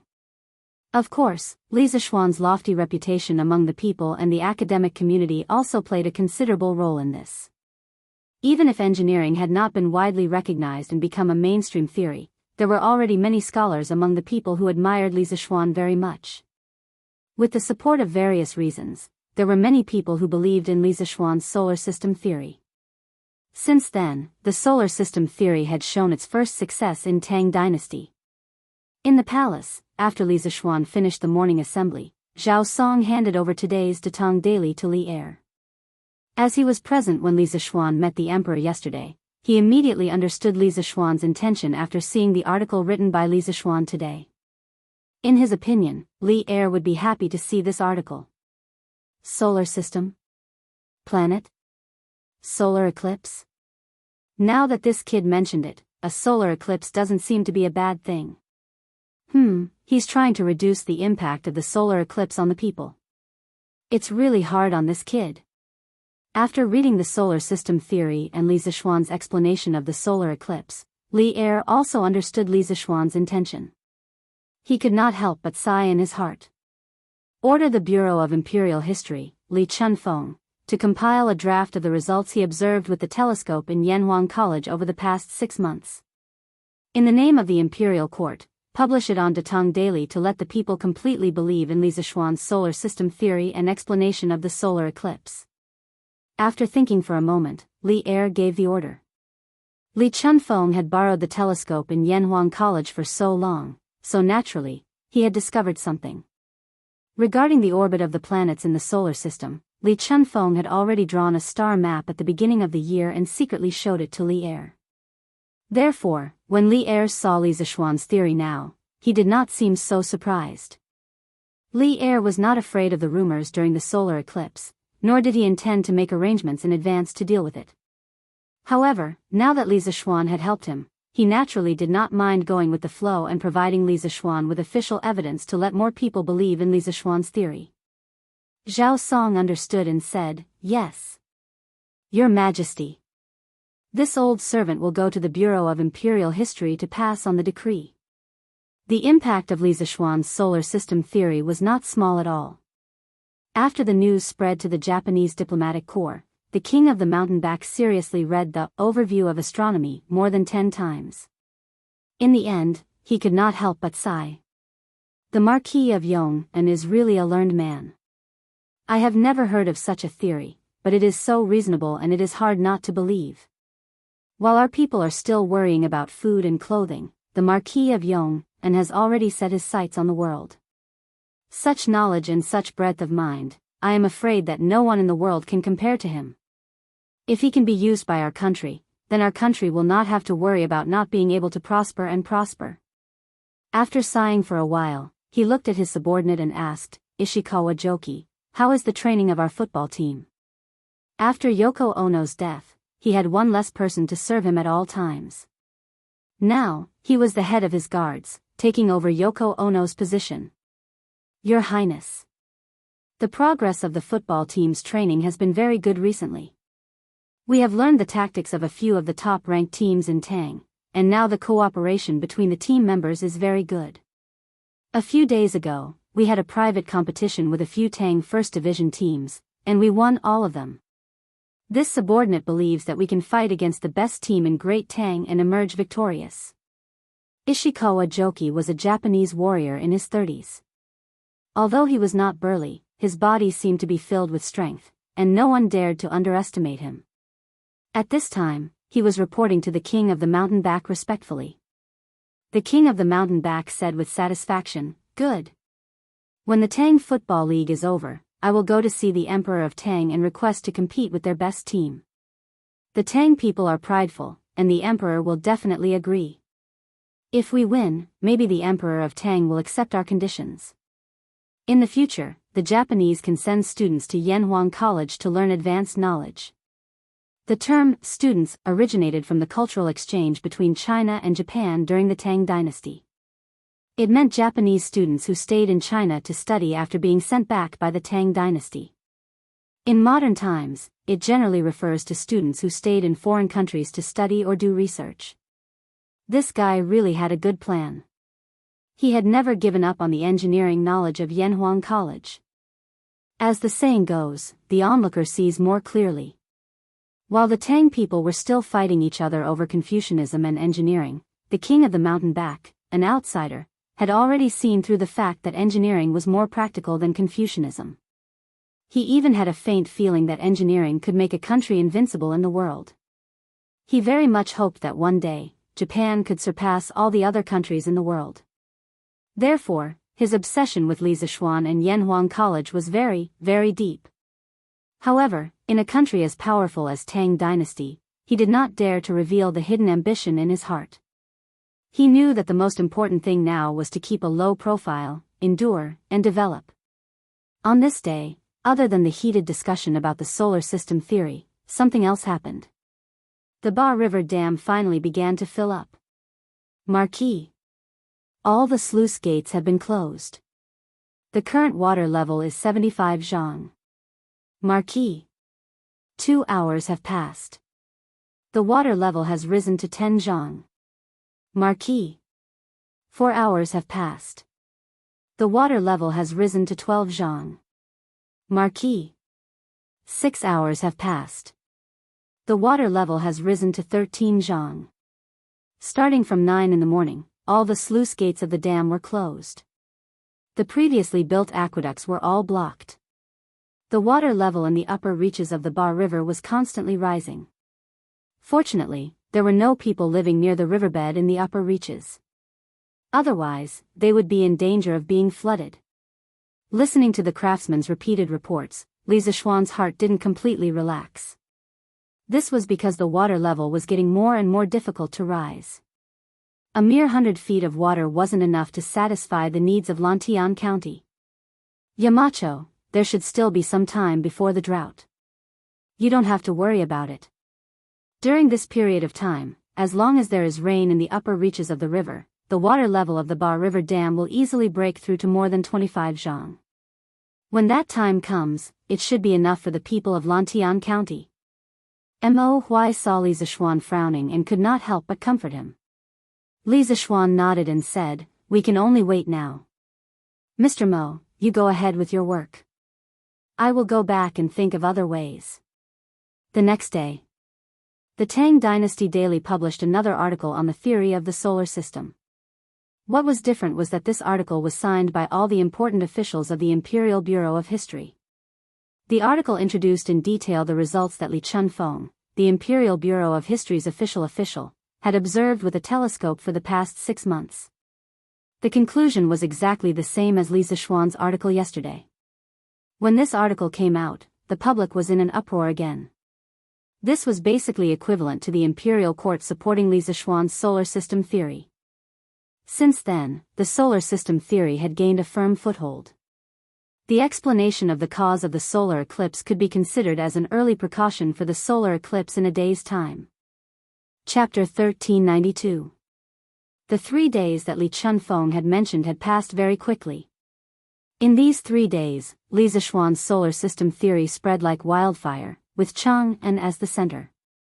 More and more people knew about it. Almost all the people within a few hundred miles knew what the solar system was, how many planets were there in the solar system, and what was the cause of the solar eclipse in the heavenly dog. This day seemed to be the same as usual. The sun still rose from the east in the early morning, emitting a golden light. When the sun rose, the people had already gone to work in the fields. The merchants had also entered the city. The officials were either attending court or on duty in the government office. Everything seemed so normal. Husband, it is said that the solar eclipse means that the world will be in chaos. Is that true? In the courtyard of Yunshan, the Li family, who had known that the solar eclipse would happen, did not go anywhere today. Han Yushi leaned on Li Zixuan in the backyard and asked softly. Li Zixuan shook his head and said, "Of course not. Didn't I say it before? The solar eclipse is just an astronomical phenomenon caused by the movement of the stars. It has nothing to do with the world being in chaos or the prince being muddle-headed." Han Yushi frowned and said, "But these legends have been around since ancient times. It is hard for me to understand them in such a short time." Li Zixuan smiled and was about to speak when Pang Feiji suddenly walked in from outside and said, "Marquis, bad news. Priestley insists on going to the courtyard of the Guanghua building of the academy. He wants to use the astronomical telescope to observe the solar eclipse. No one can stop him." Previously, Li Zixuan had not only introduced the cause of the solar eclipse in the article, Overview of Astronomy, but also reminded the people not to directly stare at the sun for a long time when the solar eclipse was coming. Otherwise, it would hurt their eyes. Although he had mentioned this, not many people seemed to have noticed it. Because people were shocked by his solar system theory, who cared if it would hurt their eyes if they looked at the sun with the naked eye? Besides, no one would have thought that in just 2 short days, the heavenly dog eating the sun would really appear on the land of the Great Tang. However, Li Zixuan did not care whether the public noticed it or not. He could do what he had to do, and that was to seal off the atrium of Yanhuang College's Guanghua building and prohibit students and teachers from using telescopes during the solar eclipse. He did not expect that even though he had banned the students and teachers of the academy, he could not stop Li Chunfeng, who was obsessed with astronomy. Hearing this, he quickly stood up and said, "Is there such a thing? I'll go take a look." Then, he greeted Han Yushi and left with Pang Feiji. Taoist Li, the Yamacho, said that no one is allowed to enter today. "I can't open the door for you." When Li Zixuan arrived at the courtyard on the 4th floor of Guanghua Tower, he heard Mo Zhong's helpless voice. "Commander Mo, please do me a favor. I have to use this telescope today because I have something very important to do. I'm willing to bear all the consequences." Li Chunfeng said stubbornly. "Ahem. Mo Zhong, you can go now." Seeing this, Li Zixuan coughed softly and walked out. "Yes." When Mo Zhong saw that Li Zixuan had come personally, he could not help but let out a sigh of relief. Then, he cupped his fists in acknowledgement and slowly walked away. Marquis, seeing Li Zixuan, Li Chunfeng's face suddenly showed a trace of awkwardness. Li Zixuan frowned and asked, "Taoist Li, what is so important that you have to use the telescope today?" "I've told you before that when the heavenly dog eats the sun, it will hurt your eyes the most. If you use the telescope to observe the sun, you will most likely be blinded by the sunlight. Why do you insist on doing this?" Li Chunfeng said seriously, "Marquis, the sun is usually very bright. Whether it's with the naked eye or with the telescope, it's impossible to observe the sun directly. It's rare to see a heavenly dog eat the sun. When that time comes, the sun will be much dimmer. If I don't take this opportunity to observe it with my own eyes, I will not be satisfied. I hope that Marquis will allow me to do this. I will end my observation before the sun reappears. It should be fine. Even if there is an accident, I am willing to bear all the consequences without any regrets." Li Zixuan was speechless. He had only considered the issue of safety, but he had not considered the issue of humanity. He had not considered the fatal attraction of an astronomical spectacle like a solar eclipse to an amateur astronomer like Li Chunfeng.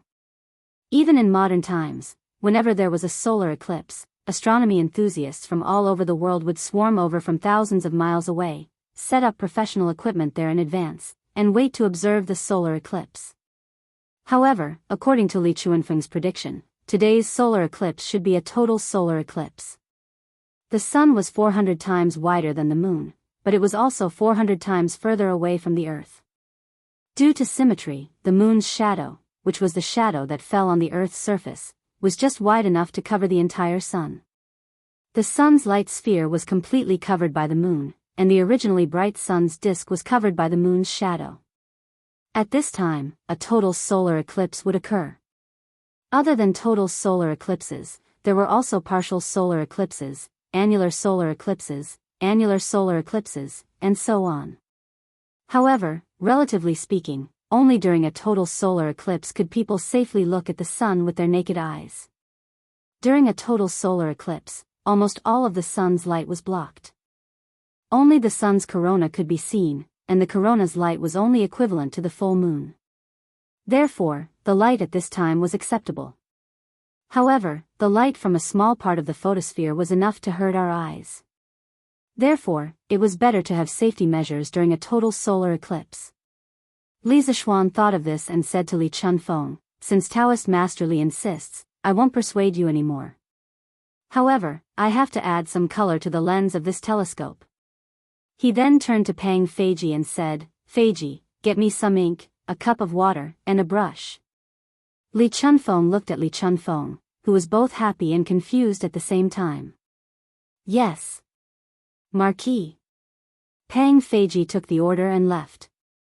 After a while, Pang Feiji brought over all the ink, water, and writing brush that Li Zixuan asked for. Under the two's confused gaze, Li Zixuan first diluted the ink with water, then dipped the writing brush in the diluted ink. After that, he held the writing brush and painted the surface of the eyepiece and the objective lens of the telescope. Hey! Marquis. It's fine if you don't want me to use this telescope, but why do you have to destroy it with ink? How can the binoculars be able to see clearly like this? Li Chunfeng was heartbroken and tried to stop him. Li Zixuan did not stop. As he painted, he said, "Who said that I can't see clearly? This ink is diluted, so it won't block too much sunlight. It's just right for Taoist Master Li to observe the solar eclipse. This way, it can reduce the damage to your eyes." Strictly speaking, when observing a solar eclipse, it was necessary to use professional polarizing lenses, similar to sunglasses, to reduce the damage caused to the eyes by the sunlight. However, Li Zixuan couldn't make such lenses in a short time, so he thought of a simpler method, which was to use diluted ink to smear the lenses of the telescope. Although this method was simple, it was indeed effective. In modern times, many people use this method to observe solar eclipses.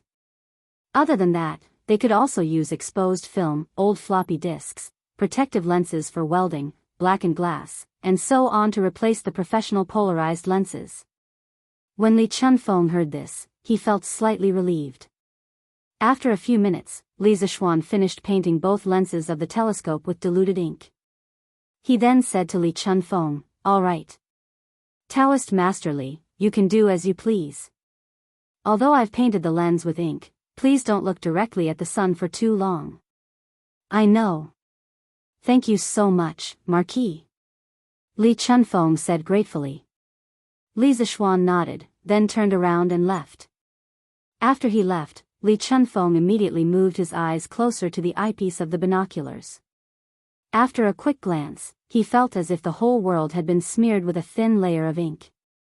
The light was not as dazzling as before, and the clarity of the lens did not seem to be affected by the light. Because of this, Li Chunfeng was even more grateful to Li Zixuan. Around noon, the farmers in the fields packed up their farming tools and prepared to go home for lunch. The pedestrians and peddlers on the streets also went home or went to the restaurants. Everything looked the same as before. But at this moment, the originally clear and cloudless sky suddenly darkened. The sun that was still shining brightly a moment ago seemed to be partially blocked by something. As time passed, the area where the sun was blocked became smaller and smaller. Before long, the sun was completely blocked, and the entire world suddenly became as dark as night. Panic. Faced with the sudden darkness, the citizens' first reaction was panic. After all, it was still noon a moment ago. Now, the sky had turned completely dark. Many people had never experienced such a strange thing in their entire lives. How could they not panic when encountering such a strange thing? Inside and outside the city, the terrified screams of the commoners could be heard everywhere. The people outside hurriedly wanted to return home, but it was so dark that they couldn't even see their fingers clearly. How could they see the way home? The ghosts are here. All the evil spirits from hell must have come out. It's not evil spirits, it's the heavenly dog eating the sun. The heavenly dog is going to eat the sun. Everyone, take out your weapons and take out your gongs. If you don't have a gong, take out an iron basin. Let's scare the heavenly dog away together. What heavenly dog eating the sun? This is called a solar eclipse. According to Duke Yong, the moon happened to be in between the earth and the sun. That's why the sky suddenly turned dark. There's no heavenly dog or evil spirit. Then when will the sky turn bright? Soon, in less than 15 minutes, the sky will return to normal. As the night fell, the people were in a state of panic. However, after the initial panic, the people began to think about the solar system theory that had been circulating for the past few days. Thinking that even the imperial court had acknowledged the validity of this theory, the people began to calm down. Although the faint sounds of gongs and drums could still be heard in the streets, it was far less noisy than during the days of the heavenly dog. Thus, it was obvious that the article, Overview of Astronomy, that Li Zixuan published on Datong Daily a few days ago had some effect. At Yanhuang College, when the solar eclipse suddenly descended, the students were still in class. The sky suddenly turned dark, and the students were panicking at first. However, under the comfort of the teachers of the college, they quickly calmed down. Many bold students even walked out of the classroom, wanting to see what was going on. When they saw what was going on, they were instantly mesmerized by the wonderful scene in the sky. Wow! What a beautiful belt of light! That's the moon, right? The moon seems to be wearing a necklace. It's so beautiful! Someone exclaimed, and immediately, the students in the classroom ran out of the classroom to look up. During a total solar eclipse, the sun would gradually be blocked. At this time, not only would the sky turn dark, but it would also show strange colors. The temperature would drop by a few degrees, and the wind would blow. The birds would think that the sun had set and would prepare to rest.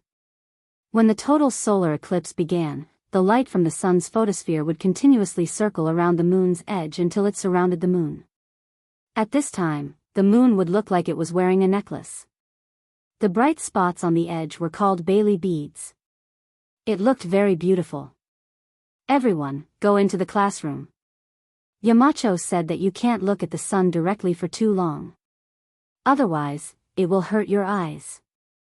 All students, go back to the classroom now. Even though the teachers of Yanhuang College could not help but marvel at the magnificent view in the sky, they still remembered Li Zixuan's instructions. Therefore, the teachers walked out of the classroom and chased the students outside into the classroom. In the open-air courtyard on the 4th floor of Guanghua Building, Li Chunfeng was looking at the sky with a pair of binoculars. He had completely forgotten about Li Zixuan's instructions.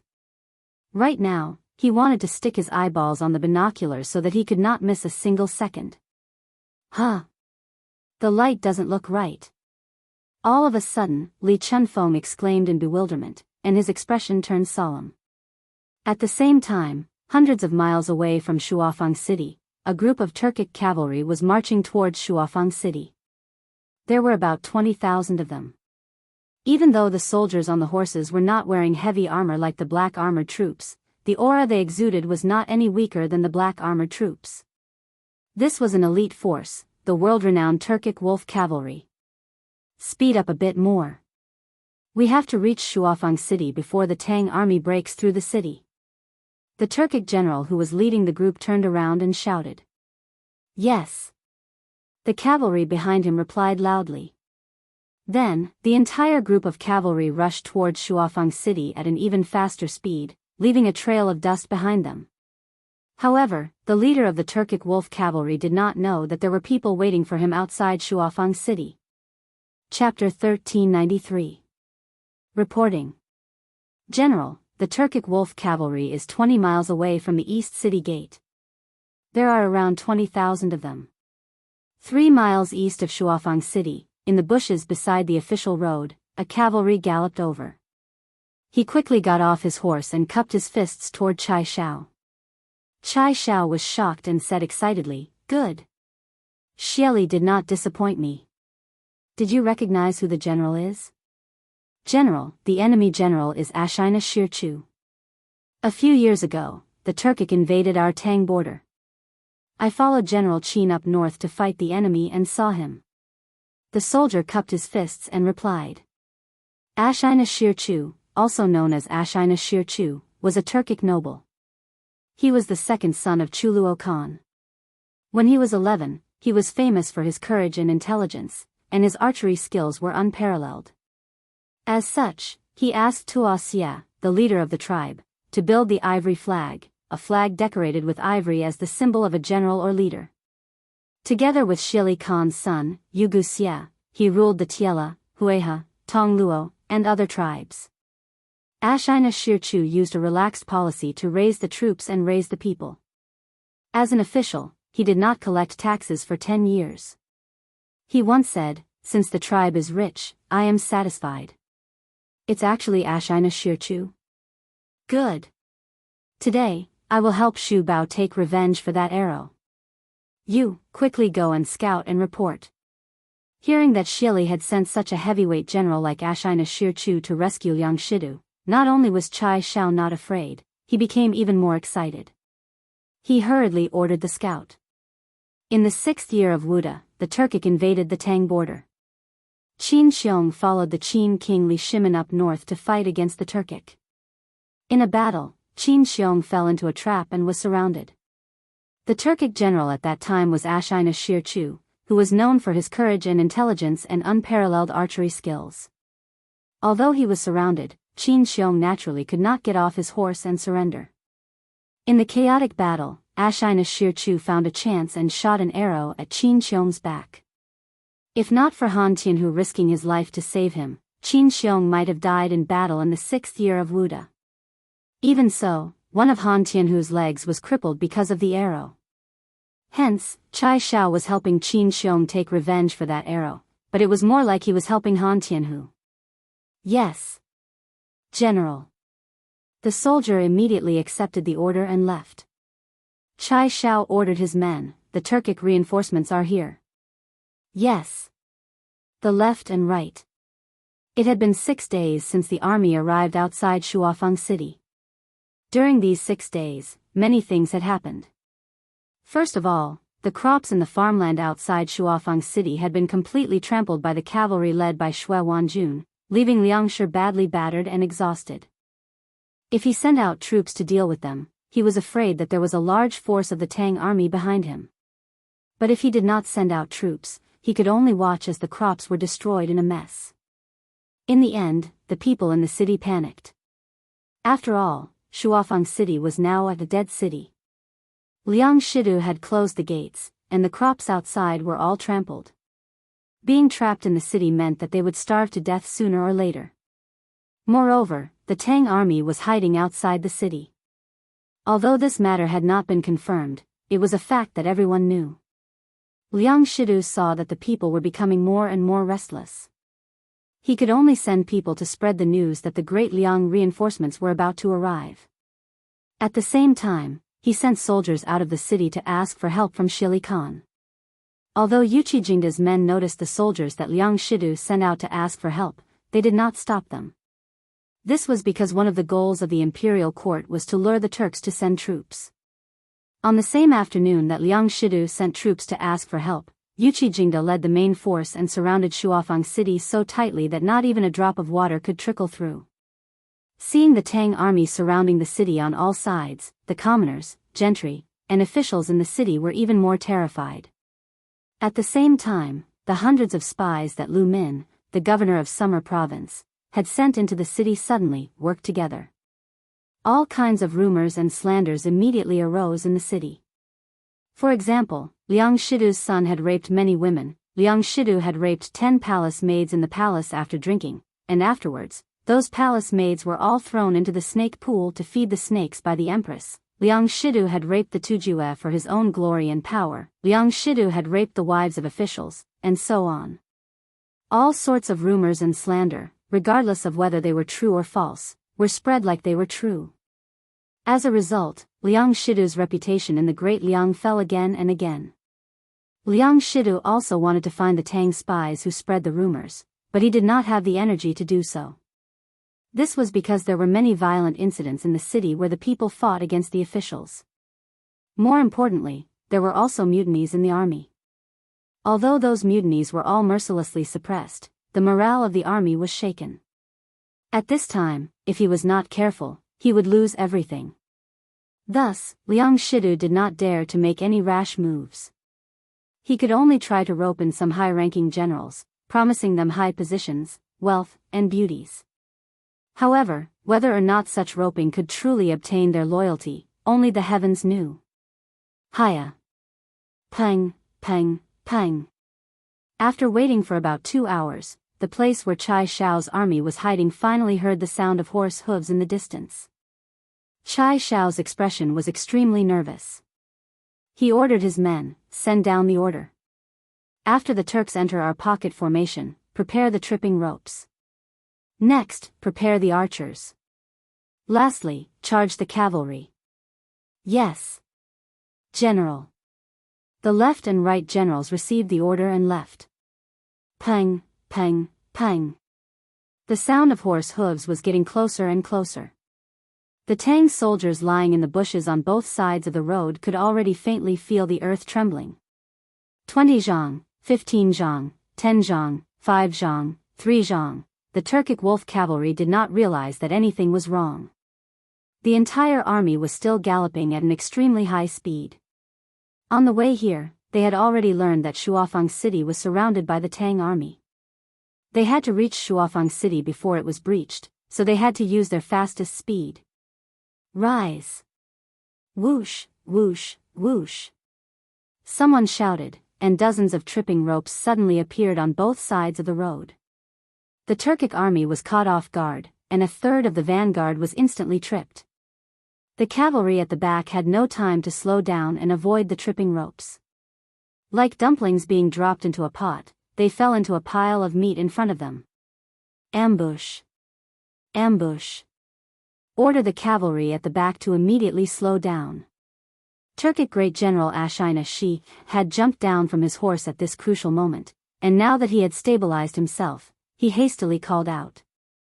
But to completely slow down the Turkic wolf cavalry in this state was easier said than done. The powerful inertia caused batch after batch of cavalry to fall onto the soldiers who had tripped over them. Once all 4,000 of Ashina Shirchu's vanguard had fallen, the army finally came to a stop. Ashina Shirchu looked at the mountain of Turkic corpses in front of him, and although his heart ached, he knew that now was not the time to be sentimental. He hastily ordered the army to get back into formation. At this moment, several thousand Tang archers suddenly stood up from the bushes on the right side of the road. They knocked arrows and aimed at the Turkic army. Not good. Spread out the formation. Everyone, get on your horses. Charge! Ashina Shirchu grimaced as he hastily ordered. There should have been no problem with his command, but it was a little too late. Chai Shao had waved his hand, and a dense rain of arrows immediately began to rain down on the Turkic army. Thwish thwish thwish. Squelch. The sound of arrows being fired and the sound of arrows piercing flesh rang out incessantly. Countless Turkic soldiers began to wail in agony. Charge! Get rid of their archers. Ashina Shirchu waved his saber to deflect the arrows flying towards him. At the same time, he led the cavalry around him and charged towards the Tang archers. He knew that at this distance, if he tried to escape, he would definitely be shot in the back by the Tang army. He could only brace himself and break through the Tang archers. Only then would he have a chance to fight the Tang army head-on and have a chance of survival.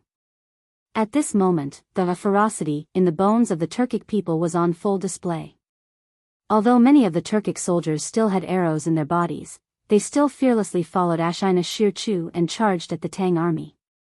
Even if their clothes were stained with blood, they still did not care. The Turkic wolf cavalry was indeed a world-renowned elite cavalry force, and their reputation was well-deserved. Chai Shao's eyes darkened. Even as an opponent, he could not help but admire this cavalry.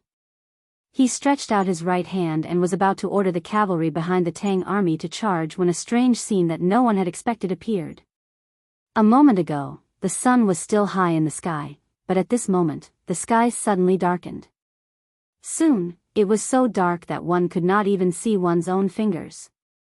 Faced with this bizarre scene, not only were the Turkic cavalry panicking, even the Tang army began to stir. Everyone was at a loss for what to do. The attack of the Turks paused for a moment, and the military order that Chai Shao wanted to give also paused for a moment. Don't panic, the heavens are helping our great Tang. Archers, listen to my order. Aim at the Turkic people and shoot with all your might. The rest of the soldiers, prepare the tripping ropes and make the Turkic people fall from their horses. Although the weather was bizarre, Chai Shao quickly calmed down at this crucial moment. He suddenly thought of a plan and circulated his internal energy as he shouted. His shout was not only heard by the Tang army, but also by the Turkic people on the road. Chai Shao's idea was very simple. Since the sky had suddenly turned completely dark and his army could not see, the Turkic cavalry could not see either.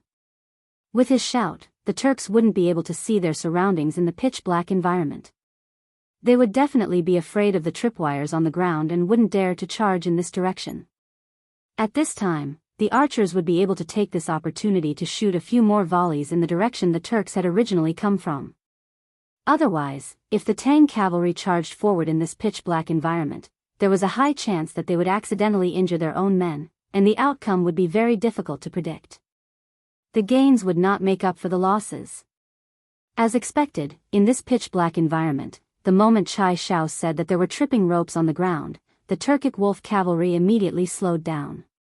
After all, the tripping ropes had already caused the Turkic army to lose 3,000 to 4,000 men. Although the Turks had slowed down their horses, the Tang archers did not slow down at all.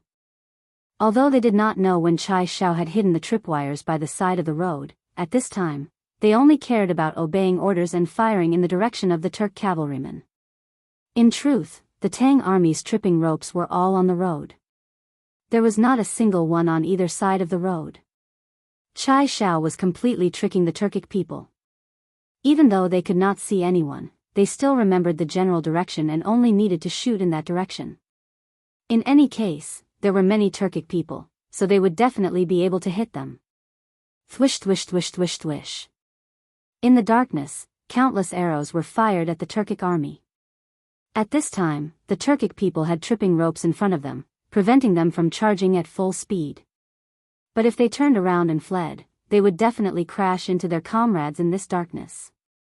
Moreover, their backs would likely be turned into a beehive by the Tang army. They were in a dilemma. At this time, the Turkic army was truly in a dilemma. Retreat.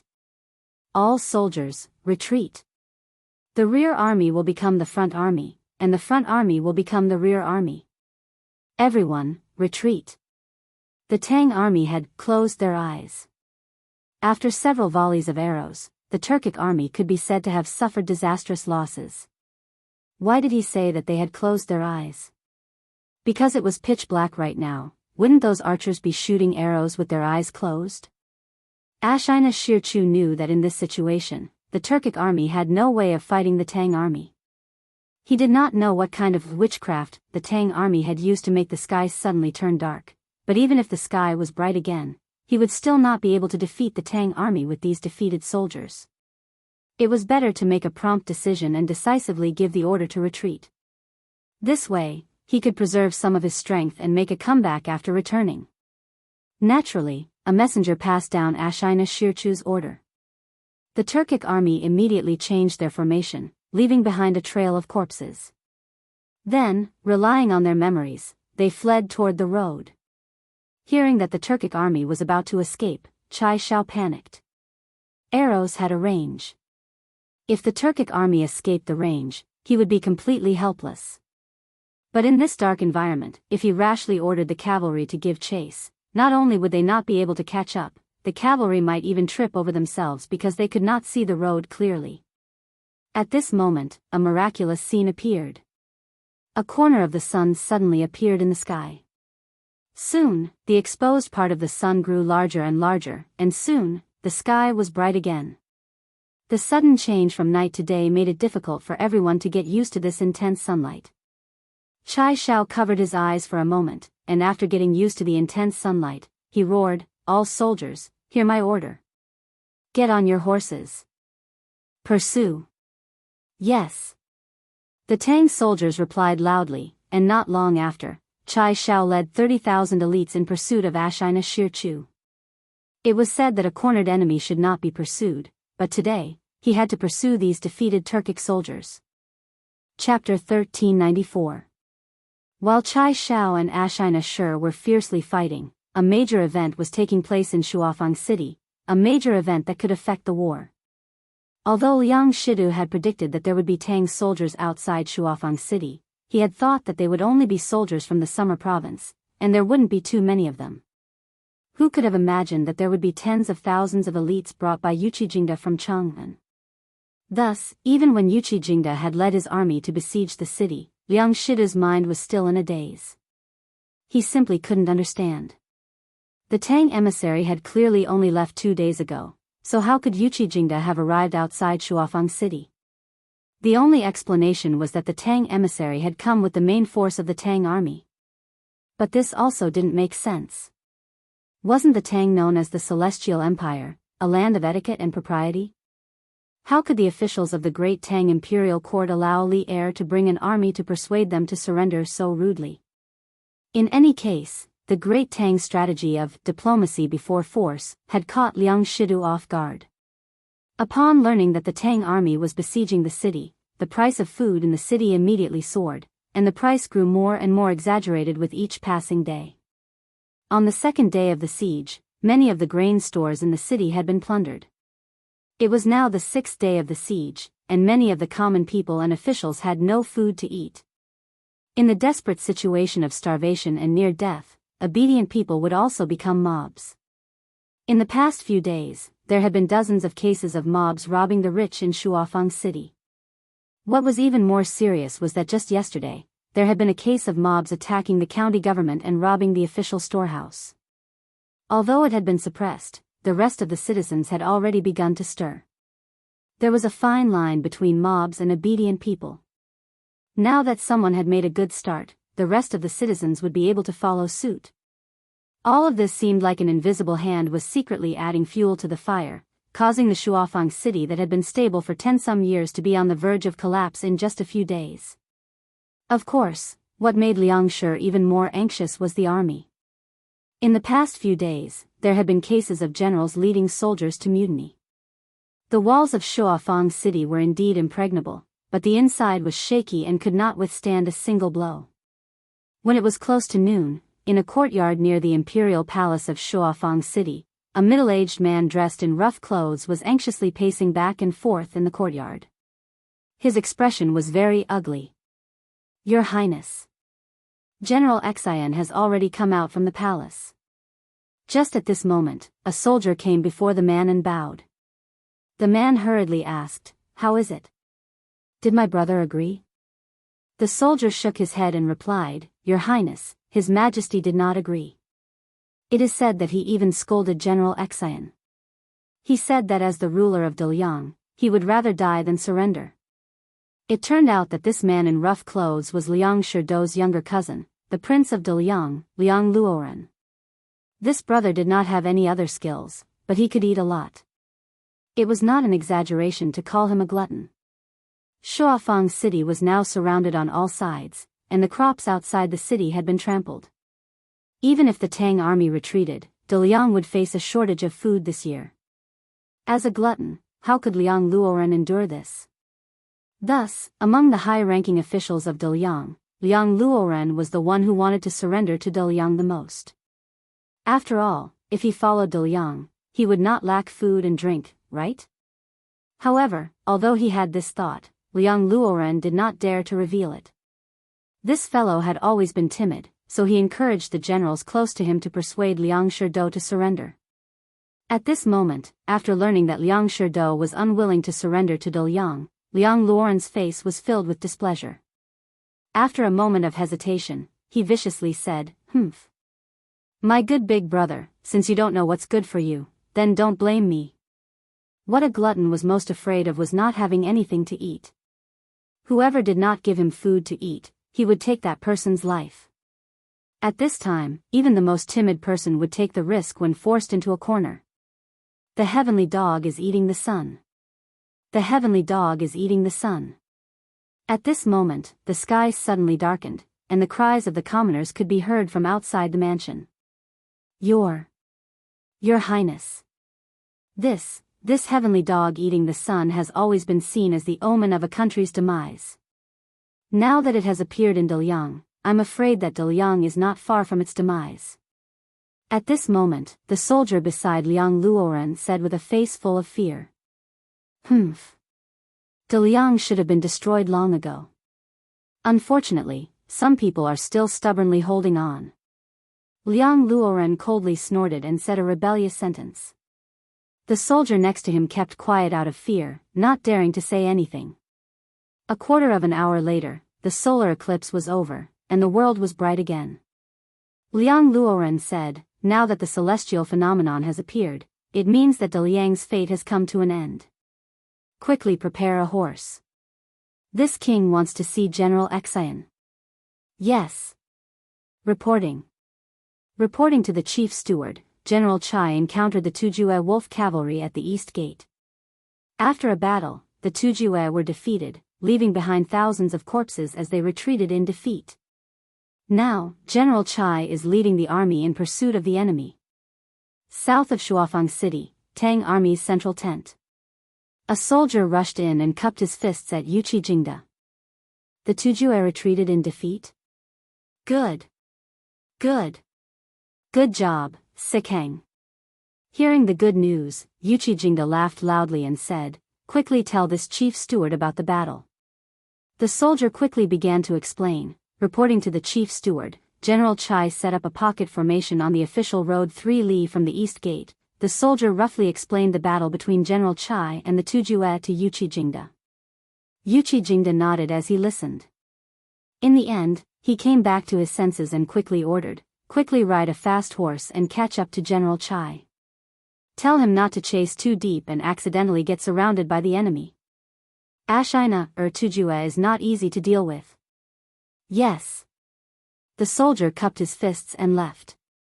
Just as Yuchi Jingda was about to breathe a sigh of relief, another soldier walked in and cupped his fists. Reporting to the chief steward, the south gate of Shuafang City has been opened.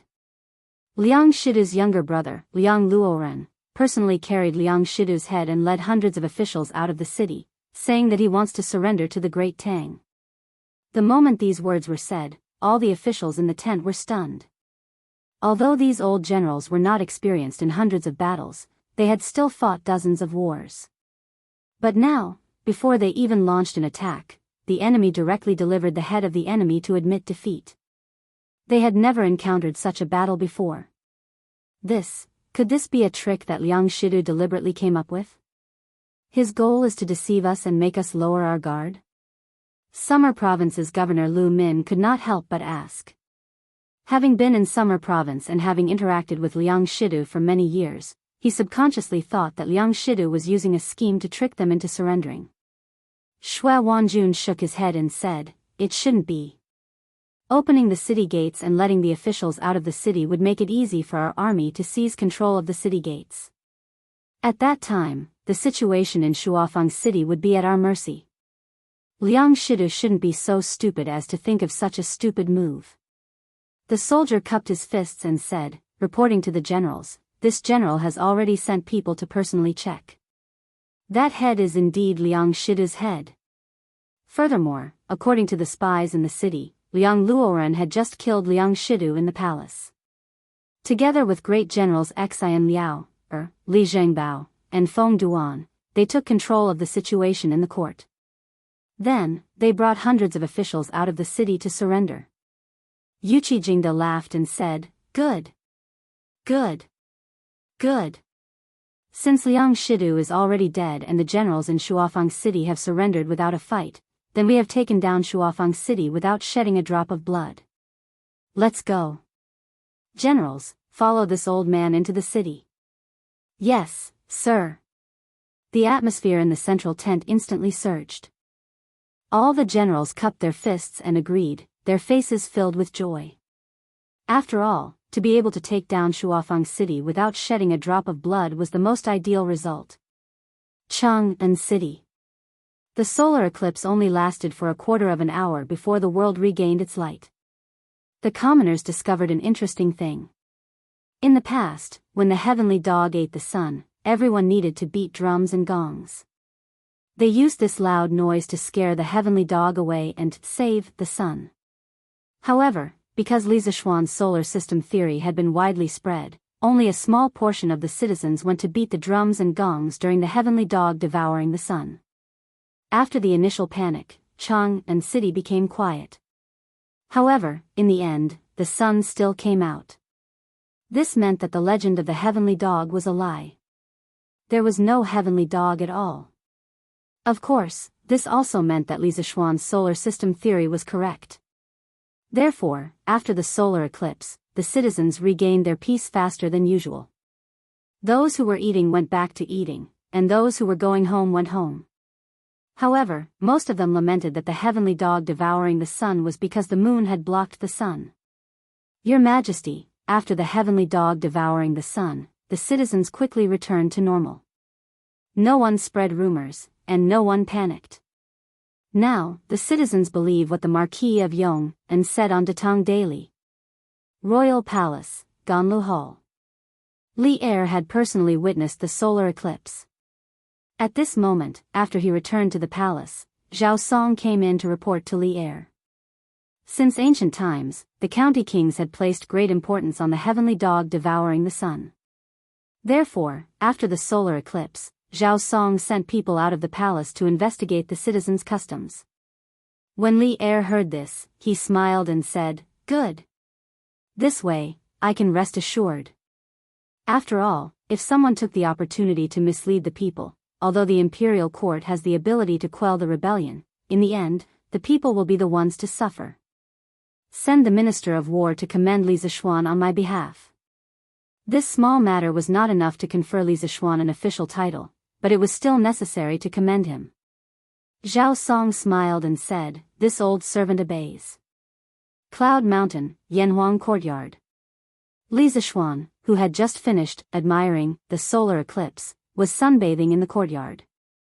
At the same time, he was thinking about the situation in Shuzhong and the front line of Shuafang City.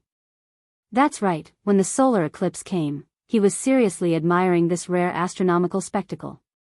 This guy used 2 lenses covered in ink as sunglasses to admire the solar corona during the solar eclipse.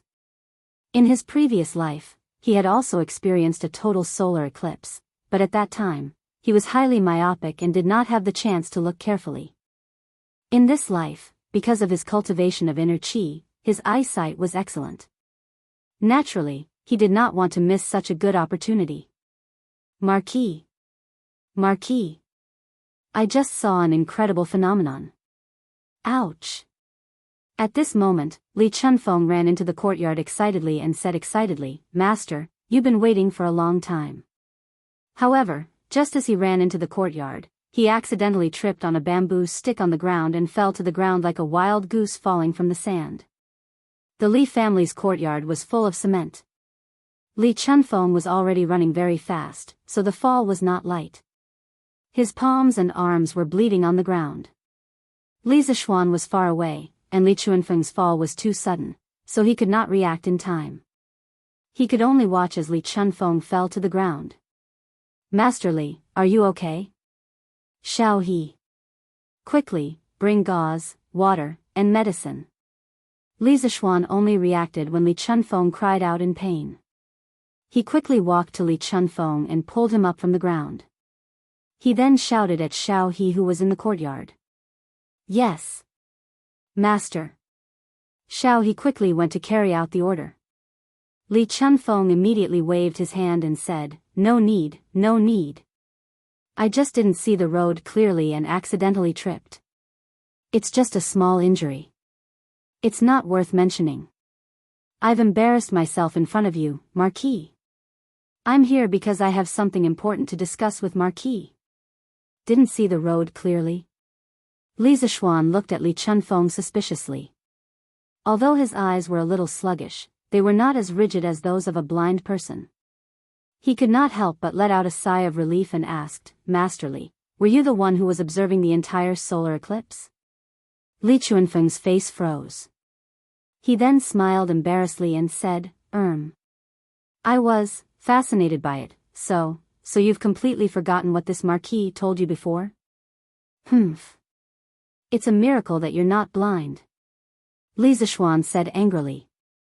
Although the eyepiece and objective lens of the astronomical telescope were smeared with ink, this method could only slightly reduce the damage done to the eyes by the light in the corona.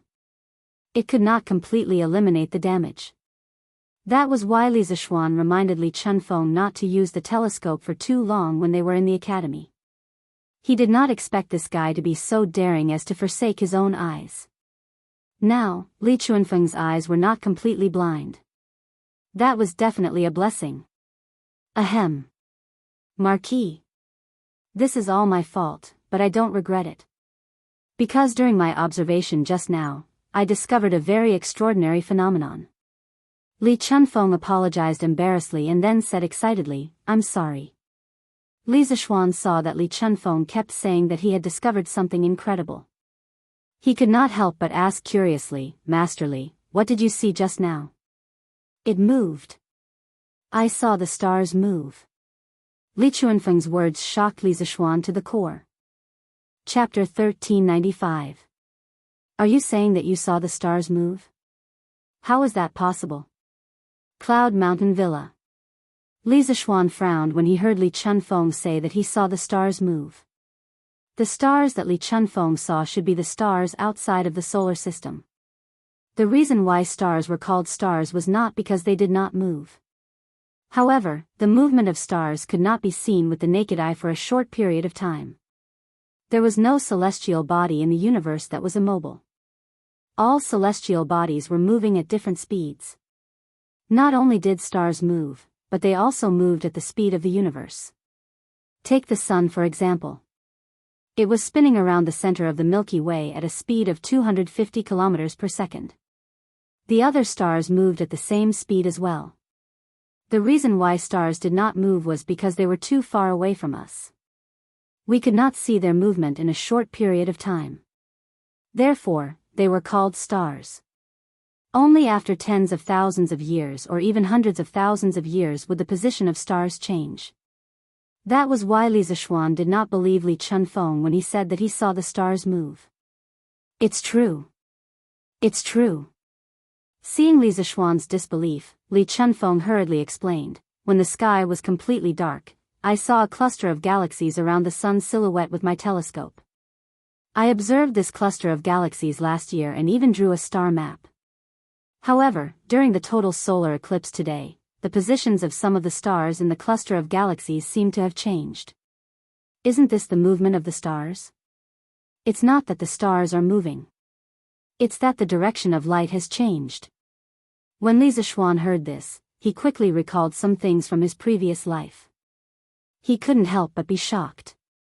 Good heavens, this Li Chunfeng inadvertently discovered something incredible. In his previous world, Newton stood on the shoulders of giants and saw a falling apple. That was when he realized the gravitational force between all things. Einstein stood on the shoulders of his predecessors and proposed the general theory of relativity in 1915. He believed that gravitational force was the representation of the curvature of spacetime.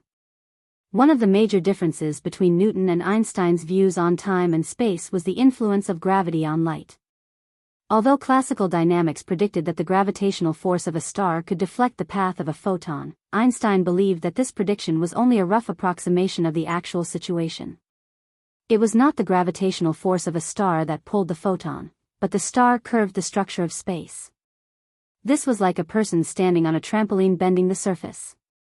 The photon was like a small ball rolling across the trampoline, moving along the curved structure. From the perspective of a photon, it always travels in a straight line, and the distortion of spacetime causes the photon to be deflected. Therefore, gravity was a manifestation of the curvature of space. Since the Sun is the most massive object in our solar system, the resulting spacetime curvature will be the most obvious. But to test general relativity, astronomers must study the positions of background stars near the edge of the Sun to determine the angle at which light is deflected as it passes near the Sun. The deflection predicted by general relativity is twice as large as Newtonian mechanics. However, the Sun was very bright, and it was impossible to see the background stars at the edge of the Sun unless the sunlight was blocked, a total solar eclipse. During a total solar eclipse, the Moon moved between the Sun and the Earth, completely blocking the Sun's disk. In 1917, Einstein's little fan Dyson conceived an experiment. During a total solar eclipse, the positions of the background stars near the edge of the Sun were plotted, and then compared with the normal positions of these stars in the night sky. The spacetime distortion effect could be observed. This experiment was verified in 1919, proving the validity of Einstein's general theory of relativity. Now, Li Chunfeng saw the shift of the stars during a total solar eclipse. Didn't this prove Einstein's general theory of relativity? Massive stars would cause spacetime to be bent, and light would be deflected as it traveled through it. It was equivalent to passing through a gravitational lens, so people would mistakenly think that the positions of the stars had changed, but in fact, the positions of the stars had not changed. This Li Chunfeng was a physicist who had been delayed by metaphysics. The direction of light transmission has changed? Marquis, I don't understand. Doesn't light travel in a straight line? Is it possible that it will be bent? Li Chunfeng heard Li Zishuan's mumbling and could not help but be puzzled. He had stayed in Yanhuang College for more than half a year, and he often communicated with Mo Huai, Mo Chui, and other professors in the physics department. He knew some basic physics knowledge. Li Zishuan pondered for a moment, then slowly said, Daoistly, under normal circumstances, light does travel in a straight line. However, there are some special cases where light doesn't travel in a straight line. For example, when light passes through ice or water, it will be deflected. That's why when we use a harpoon to spear fish, we have to stab the fish a few inches deeper into the fish's body. Because the fish we see at that time are not real fish, it's just an illusion. Li Chunfeng heard this and nodded slightly. He had heard these theories from Mo Huai and Mo Chui, so it was not difficult to understand. However, Marquis, I understand what you said. But the light emitted by the stars in the sky only passes through the vast space in the process of transmission. It doesn't pass through ice or water. According to what you said in the textbook of physics, if the refractive index of the transmission medium doesn't change, then the transmission direction of the light won't change. Why do you say that the transmission direction of the light has changed? Li Chunfeng was puzzled. Li Zishuan heard this and could not help but think that Li Chunfeng was quite knowledgeable about the physics of Yanhuang College. He smiled and said, Master Li, there is one thing that I can tell you clearly. The stars in the sky do not move in a short period of time. Only after tens of thousands of years or even hundreds of thousands of years will you be able to see the changes in their positions. Therefore, the only explanation for the movement of the stars you saw just now is that the light emitted by the stars was deflected when it passed near the sun. It was as if the light passed through a lens. As for why this strange phenomenon occurred, you will have to figure it out yourself. However, I can provide you with a hypothesis. The sun is a star, and its weight is much heavier than the Earth.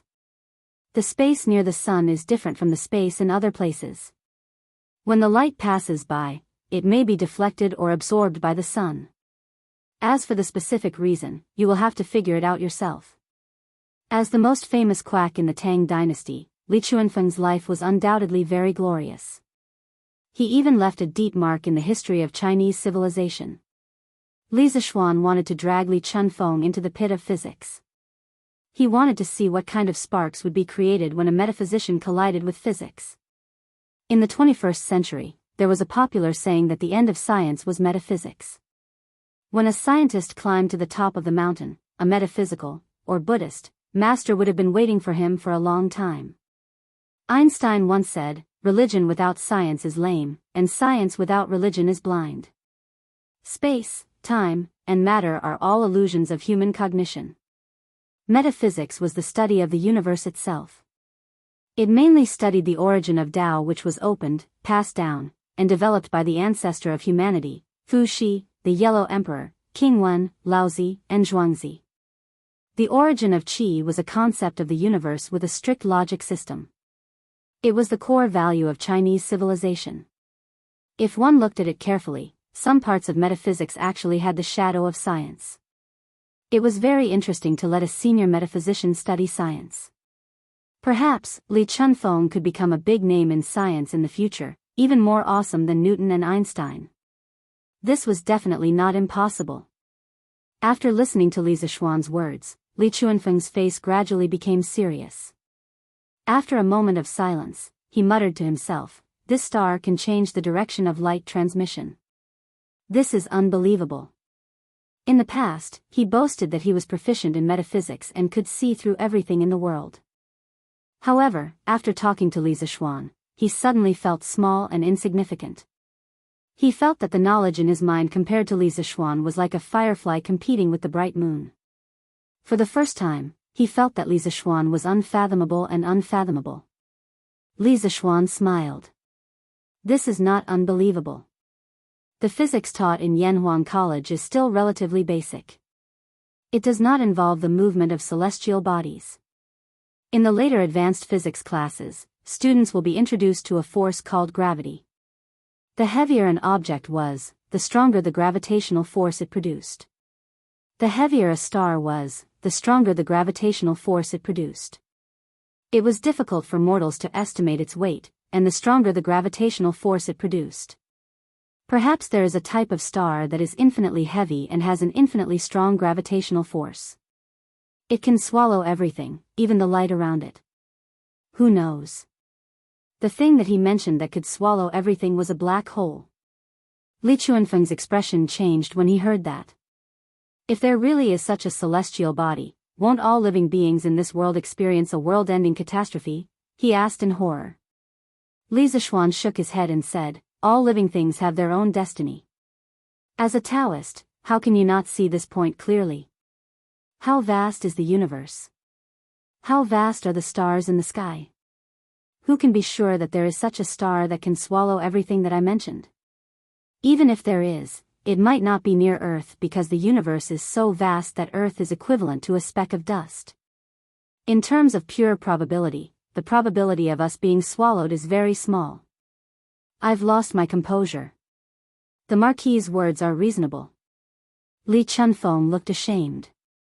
He put his hands together and bowed to Li Zishuan. After pondering for a while, he said seriously, Marquis, I have a presumptuous request. I hope that Marquis will allow it. Li Zishuan's heart skipped a beat.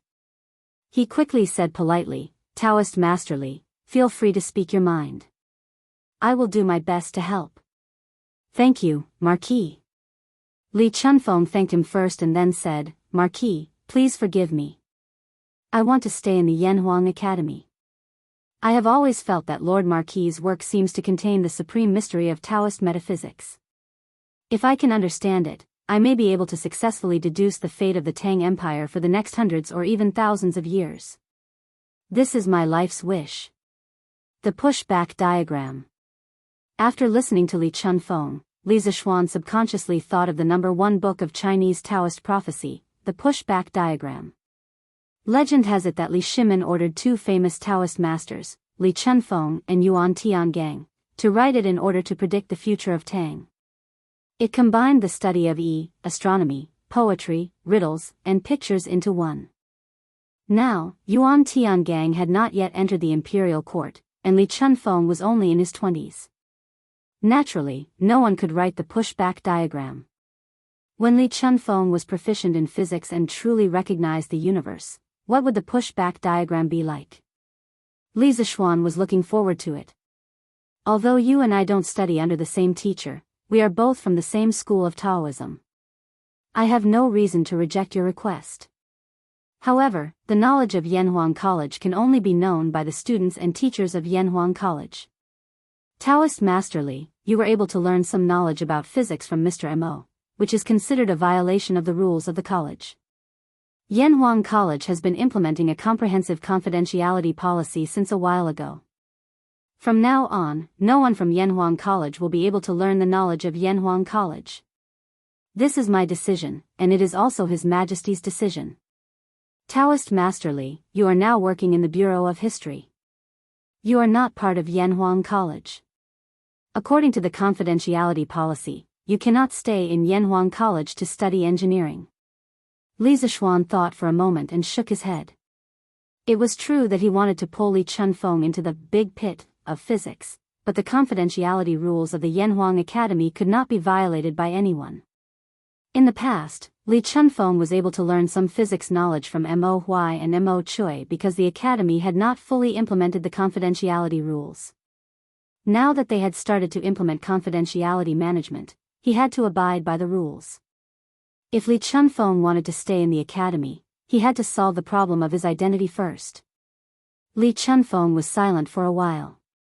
Then, he cupped his hands and said, I see. I was too impulsive when I tried to learn engineering from the college. I apologize to Marquis. Li Zishuan smiled and said, Taoist Masterly, you don't have to apologize. It was the college's fault for not having a complete system. Li Chuanfeng's eyes suddenly lit up and said, since only people from Yanhuang College can learn engineering, I wonder if Marquis is willing to accept me as his student. I am willing to resign from my position in the Bureau of History on behalf of His Majesty. Li Chunfeng wanted to be a student in Yanhuang College? Li Zishuan almost laughed when he heard that. Li Chuanfeng's son, Li Yan, was studying in Yanhuang College. Wouldn't that mean that father and son would be in the same college? No. No. Li Zishuan paused for a moment and quickly said, Taoist Master Li's knowledge is more than enough to be a teacher in the college. How can you be a student? Also, Taoist Master Li is very talented and is highly valued by the Emperor. How about this? Taoist Master Li can ask the Emperor if you can be a teacher in Yanhuang College while being a teacher in the Bureau of History. Li Chunfeng was very tempted. He cupped his hands and said, if that's the case, thank you very much, Marquis. I will return to Cheng'an now and report to the Emperor. Go. Li Zishuan did not show it on his face, but on the inside, he was overjoyed. He had accidentally tricked the most famous conman of Tang Dynasty into becoming a teacher in the college. This was a great deal. As for what kind of a chemical reaction Li Chunfeng would have with engineering, only God knew. However, Li Zishuan was looking forward to it. Chapter 1396. What's wrong, Your Majesty? Are you still worried about the drought? In the evening, Empress Zhongsun came to the sweet nectar hall with a bowl of porridge. She saw Li Er sitting on the dragon couch with one hand supporting his chin. His brows were furrowed, and he had an appearance of great bitterness and hatred. Clearly, his mood was not good. Thus, she carefully walked forward and asked softly. Li Er snorted and said with a disgruntled expression, "Humph. Li Chunfeng came to see me just now. He said that he wanted to work as a teacher in Yanhuang College and hoped that I would allow it. If I didn't allow it, he would resign from his position in the Imperial Historian Bureau." Guanyin maid, don't you think this is infuriating? Don't tell me that the position I gave him is not as good as a teacher in Yanhuang College. Empress Zhongsun couldn't help but smile and asked, Did Your Majesty allow it? Li Er was even more annoyed. Can I not allow it? Li Chunfeng is so young and he is already proficient in the 5 arts of Taoism. As long as he is trained, he will be the best candidate for the position of Imperial Historian. If I don't allow it, won't I lose a talent and look like I have no tolerance? Li Er was the only one who could do that. If it were any other emperor in the future, they would definitely order Li Chunfeng to be fired if Li Chunfeng made such demands and conditions in front of them. It had to be said that Li Er was very tolerant towards those who were truly capable. For example, Li Zishuan. Although he had made many mistakes, Li Er never gave him any substantial punishment. Empress Zhongsun smiled and came to Li Er's side. She gently massaged Li Er's temples and said with a smile, Your Majesty, there is no need to be angry. Whether it is the Imperial Historian Bureau or Yanhuang College, they all belong to Your Majesty. Now that Li Chunfeng is willing to work as 2 people, it proves that he wants to double his loyalty to Your Majesty. Your Majesty, why don't you accept it? Li Er was stunned and then laughed. Haha. Guanyin maid is right. Both the Yanhuang Academy and the Taisha Bureau belong to me. Li Chuanfeng's action is also a show of loyalty to me. Guanyin maid, you are really smart. Haha. What? Father. Are you saying that you will stay in the academy as a teacher in the future? There was a small shop in Yanhuang College. After school, Li Chunfeng called his son, Li Yan, over for a quick meal at Gu Xiaomao's tavern. He also told Li Yan about his preparation to join Yanhuang College. Li Yan's eyes widened in disbelief. Li Chunfeng took a sip of wine and chuckled. That was right. Marquis, oh, no, Yamacho, he has promised me. Tomorrow, I can officially join Yanhuang College and become a teacher. In the future, I will have more time to stay in Yanhuang College. Li Yan was silent for a long time before he finally accepted the news. After a pause, he asked, Father, what about your job at the Taisha Bureau? Did you resign from your position in the imperial court? Li Chunfeng smiled and said, "You don't have to worry about this proverb. His Majesty has given me permission to work in the Imperial Historian Bureau and teach in the Academy. So I still have my official position, but I will have to travel between Chang'an and the Academy in the future." Although Li Chunfeng could give up his position in order to pursue the truth, it did not mean that he did not like being an official. Especially with his current position in the Taisha Bureau, the Yamen was a place for him to use his knowledge. On the other hand, Yanhuang College was a place where he could continue to recharge. The two did not conflict at all. Instead, they complemented each other. Li Yan was surprised. His Majesty is really generous and righteous. I didn't expect him to agree to your suggestion. That's great. However, Father, the reason I came to Yanhuang College was to find out the depth of Yamacho's Destined One. Why are you here now? In the end, Li Yan was a little depressed and confused. In his impression, his father was determined to be a top Taoist metaphysical sorcerer who could predict good and bad luck and deduce the fate of the country. Why would he be interested in teaching at Yanhuang Academy now? Li Chunfeng was silent for a long time and said gloomily in his heart, "Can your father say that I was wrong? I only saw that Li Zishuan was the destined one, but I didn't see that his knowledge was as vast as the sea, unfathomable and admirable." Ahem. As the saying goes, what Mountain Elder has learned is rather complicated, but the supreme profoundness seems to have some kind of connection with the 5 arts of Taoism. Thinking of how Mountain Elder used to be spiritual master Ling Su's disciple, this point is not difficult to explain. Perhaps spiritual master Ling Su's Tao is very different from my master's Tao, but in the end, they all lead to the same destination. Therefore, if I want to improve my 5 arts of Taoism, I must stay in Yanhuang College and study Yamacho's Tao. Li Chunfeng was silent for a moment and whispered to Li Yan. Li Yan was shocked and said, "I see.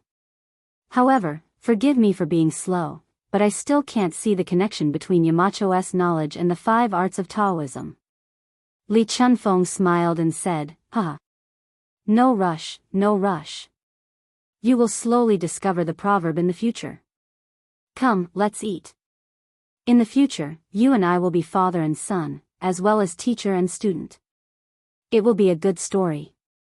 Yanhuang College had a new teacher, and he was an official in the imperial court. This was new. Many of the teachers in Yanhuang College had been officials before, and their positions were not low. For example, Li Gang and Yen Silu were not only officials, but also first-rank officials. They had a high reputation in the imperial court and among the scholars. However, that was the glory of the past. Before this, no official in the imperial court came to Yanhuang College to be a teacher. Li Chunfeng had set a precedent. Of course, Li Zishuan was an exception. The fact that Li Chunfeng was able to hold 2 important positions at the same time was enough to show how much the emperor valued him. In the first month, Li Zishuan did not assign any teaching tasks to Li Chunfeng. Firstly, Li Chunfeng needed to pass the college's secret exam and study the college's physics textbook. Secondly, Li Chunfeng had to balance his work with the Bureau of Imperial History. He needed time to get used to it. That's right. Li Zishuan planned to arrange for Li Chunfeng to teach the subject of physics. Although Li Chunfeng's current level of physics was not as good as Mo Hui and Mo Chui's, his mathematical ability was definitely the best among all the physics teachers. Elementary physics might not require a strong mathematical ability, but advanced physics required a high mathematical ability. The world's top physicists like Newton, Einstein, and Maxwell had another identity, and that was mathematicians. Therefore, Li Zishuan had a long-term plan when he assigned Li Chunfeng to the physics department. 3 days later, in the morning. Early in the morning, Li Zishuan had just finished his breakfast when Pang Feiji rushed into the courtyard with a letter in his hands. "Marquis, someone in Sichuan has sent you a letter." "Sichuan? Could it be a letter from Shiqing? Quick, let me see it." Li Zishuan was shocked. He quickly took the letter from Pang Feiji's hands, opened the envelope, took out the letter, and began to read it carefully. Pang Feiji secretly observed Li Zishuan's facial expression.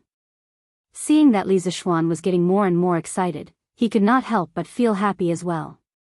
After about 20 breaths, Li Zishuan finally finished reading the letter. He smiled happily and said, "Hee hee." Shiqing did not disappoint. The vanadium mine in Sichuan is finally ready to be mined. Li Zishuan waved at San Bao, who was in the courtyard, and said, "San Bao, come here." "Young master." San Bao thought that something good had happened to him. He quickly ran over and bowed to Li Zishuan.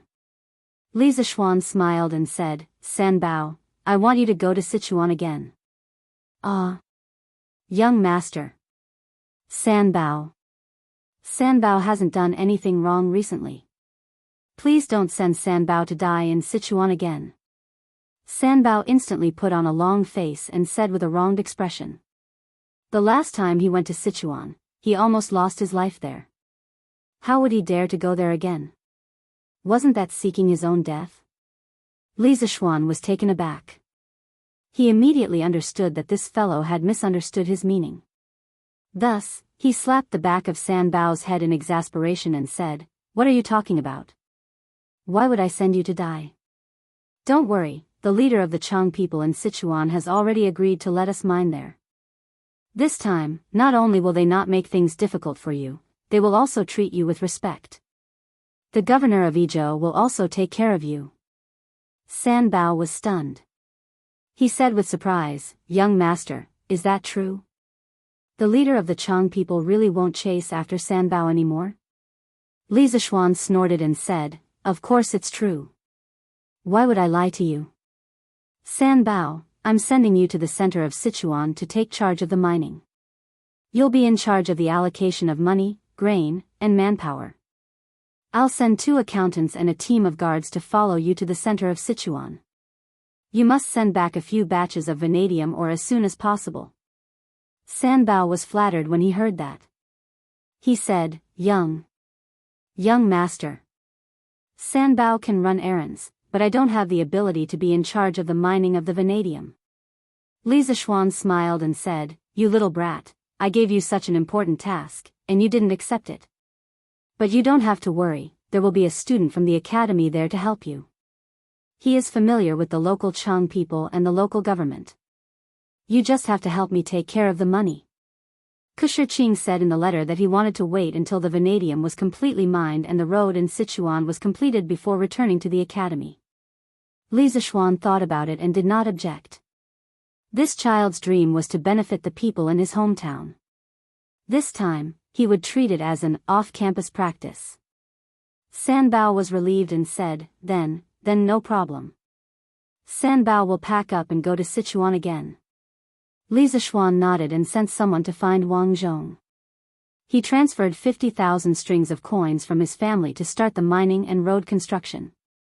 He was going to send the guards to escort San Bao to Sichuan. Speaking of which, the use of the Tang Yuan was not popular in Sichuan yet. In the letter, Shiqing said that Gao Shilian hoped that Li Zishuan could open the Yanhuang Bank in Sichuan so that the people and merchants there could start to use this currency that was 100 times more convenient than copper coins. Li Zishuan naturally had no reason to disagree. After all, in history, the first place to use paper money on a large scale was in Sichuan. This time, he was not just sending people to Sichuan to mine the vanadium. He wanted to bring the bank, the Chitsu Pavilion, the Chitsu culture, the Datong Daily Office, these new things, as well as some famous shops in Cheng and city. Bashu had always had the reputation of being a land of abundance. Its grain output was astonishing, and during the struggle for supremacy between Chu and Han, the grain from Bashu alone was enough to feed Liu Bang's hundreds of thousands of soldiers. If they could revitalize Bashu's transportation and economy, it would be of great benefit to the Great Tang. Hence, after arranging the initial funds for the mining and road construction, Li Zishuan invited a few members of the Yanhuang Chamber of Commerce, the managers of the Chitsu Pavilion and Chitsu Culture, Ma Zhou from the Datong Daily Editorial Department, and the current king of Shu, Li Ku, to discuss setting up a bank, shops, and newspapers in Sichuan. Everyone contributed funds, manpower. In the end, they formed a huge army to assist Sichuan. They were prepared to follow San Bao to Sichuan the next day. Of course, the Yanhuang Bank was now a state-owned property. If they wanted to set up a branch in Sichuan, they would have to inform Li Er. Even though they knew that Li Er would not object, they still had to report to him. This was a matter of principle. Hence, around 5 p.m., Li Zishuan rode his horse down the mountain and prepared to meet Li Er in the palace. Just as he entered Chang'an City, Li Zishuan heard the sound of horses galloping behind him. Following which, he heard someone shouting, "Great victory! General Yuqi has achieved a great victory in Shuafang City. Killed more than 10,000 Turkic wolf cavalry soldiers. Liang Shi was killed by his subordinates. The officials in Shuafang City have surrendered." As soon as he finished speaking, a soldier rode past Li Zishuan on his horse. As he ran, he continued to shout, "Victory! General Yuqi has achieved a great victory in Shuafang City. Killed more than 10,000 Turkic wolf cavalry soldiers. Liang Shi was killed by his subordinates. The officials in Shuafang City have surrendered." When the commoners heard this, they instantly became lively. The imperial court has achieved a great victory again? Ha! That's great! That Liang Shi stole from our great Tang prefecture and even sided with the Turkic people. He should have met with such a fate long ago. That's right. That's right. General Yuqi has done well. This kind of traitor who betrayed the Han people should be cut into pieces. Yes, yes, yes. The front line has achieved a great victory. No matter what, we have to drink a few cups tonight. When the commoners heard this news, they naturally cheered. They were overjoyed that they were able to live in such a prosperous dynasty. However, Li Zishuan heard another meaning from the news. He muttered to himself, "Killed more than 10,000 Turkic wolf cavalry soldiers? The Turkic people have indeed sent out their troops. Looks like the war between our great Tang and the Turkic people is about to begin." Hiya! After regaining his senses, Li Zishuan hurriedly urged Dabai to gallop toward the imperial city. Chapter 1397. 2 in 1 chapter. 4th month, 22nd day, General Yuqi led 50,000 elites and joined forces with the 30,000 Summer Province House Army. On the same day, they entered the forest outside Shuafang City. Shen Fa and Zhong Chang, the two Taichung temple officials, went to Shuafang City to persuade Liang Shidu to surrender, but to no avail. Seeing this, General Yuqi ordered Summer Province Governor Lu Min to send spies into the city. He also sent General Shui to lead cavalry and trample all the crops outside the city. When Liang Shidu heard the news, he guessed that the great Tang army was outside the city. The next day, he locked down the city gates, not allowing anyone to enter or leave. In the next few days, General Shui led his cavalry to trample the crops outside the city. After all the crops were trampled, on the 25th day of the 4th month, General Yuqi led his army to surround Shuafang City, surrounding it but not attacking. At this time, due to the lack of food, the people in Shuafang City were panicking. Rioters rose up, and the army mutinied. In order to get out of this situation as quickly as possible, Liang Shidu sent many cavalry to break out of the encirclement and seek help from the Turks. On the 27th day of the 4th month, Turkic General Ashina Shirchuan led 20,000 Turkic wolf cavalry to assist Liang Shidu. However, he did not know that General Chai had already set up a pocket formation in the wilderness. Caught off guard, the Turkic army suffered heavy losses in the first clash. The day after, when the sun began to eat, General Chai took advantage of the darkness to rain arrows on Ashina Shirchuan. When the sun rose, the Turkic army threw away their armor and fled. In this battle, General Chai killed 10,000 Turkic wolf cavalry at the price of less than 100 casualties. On the other side of Shuafang City, Liang Shidu was killed by his cousin Liang Luoren. Liang Luoren then led all the officials and generals of Shuafang City to surrender. Only then was Shuafang City taken without bloodshed. Within the Sweet Dew Hall, the messenger soldier from the front lines reported the details of the battle to Li Er. When Li Er heard this, he could not help but smile. "Ah! Good! Good!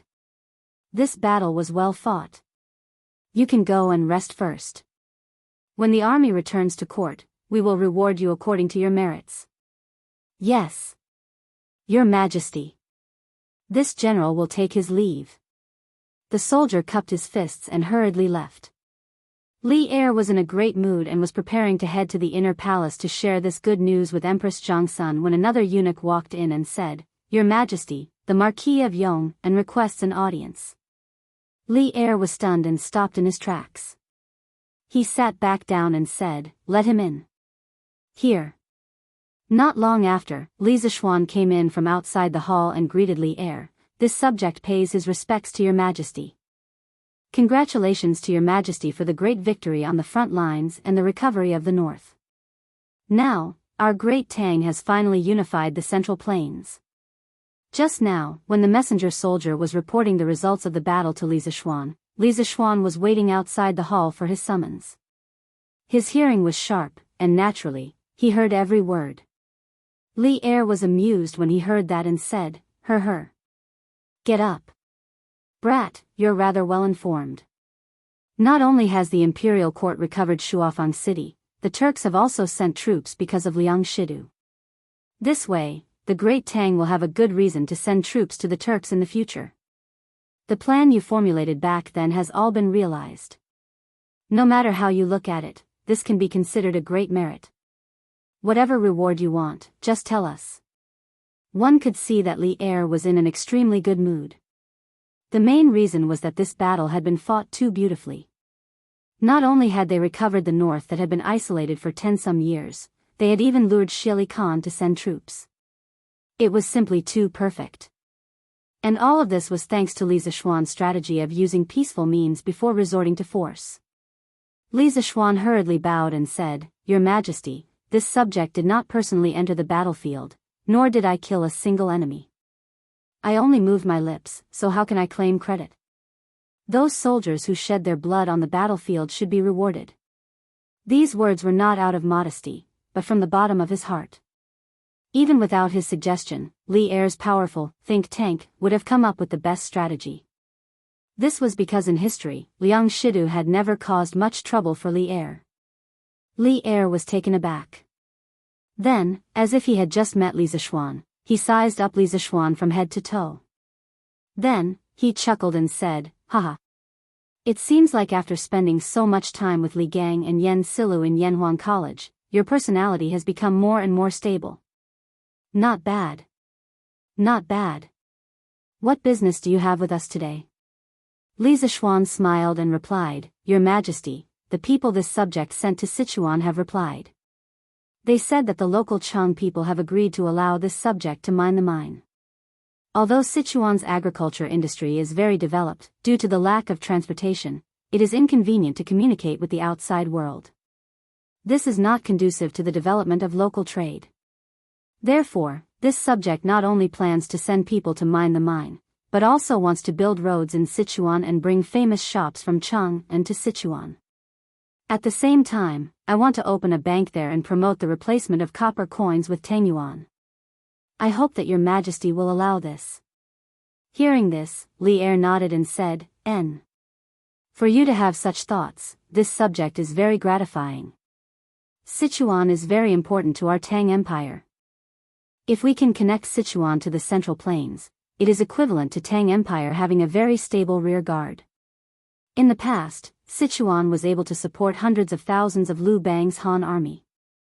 From this, one can see how good this land is. Therefore, building roads, opening shops, and opening a bank, this subject is approved by this subject.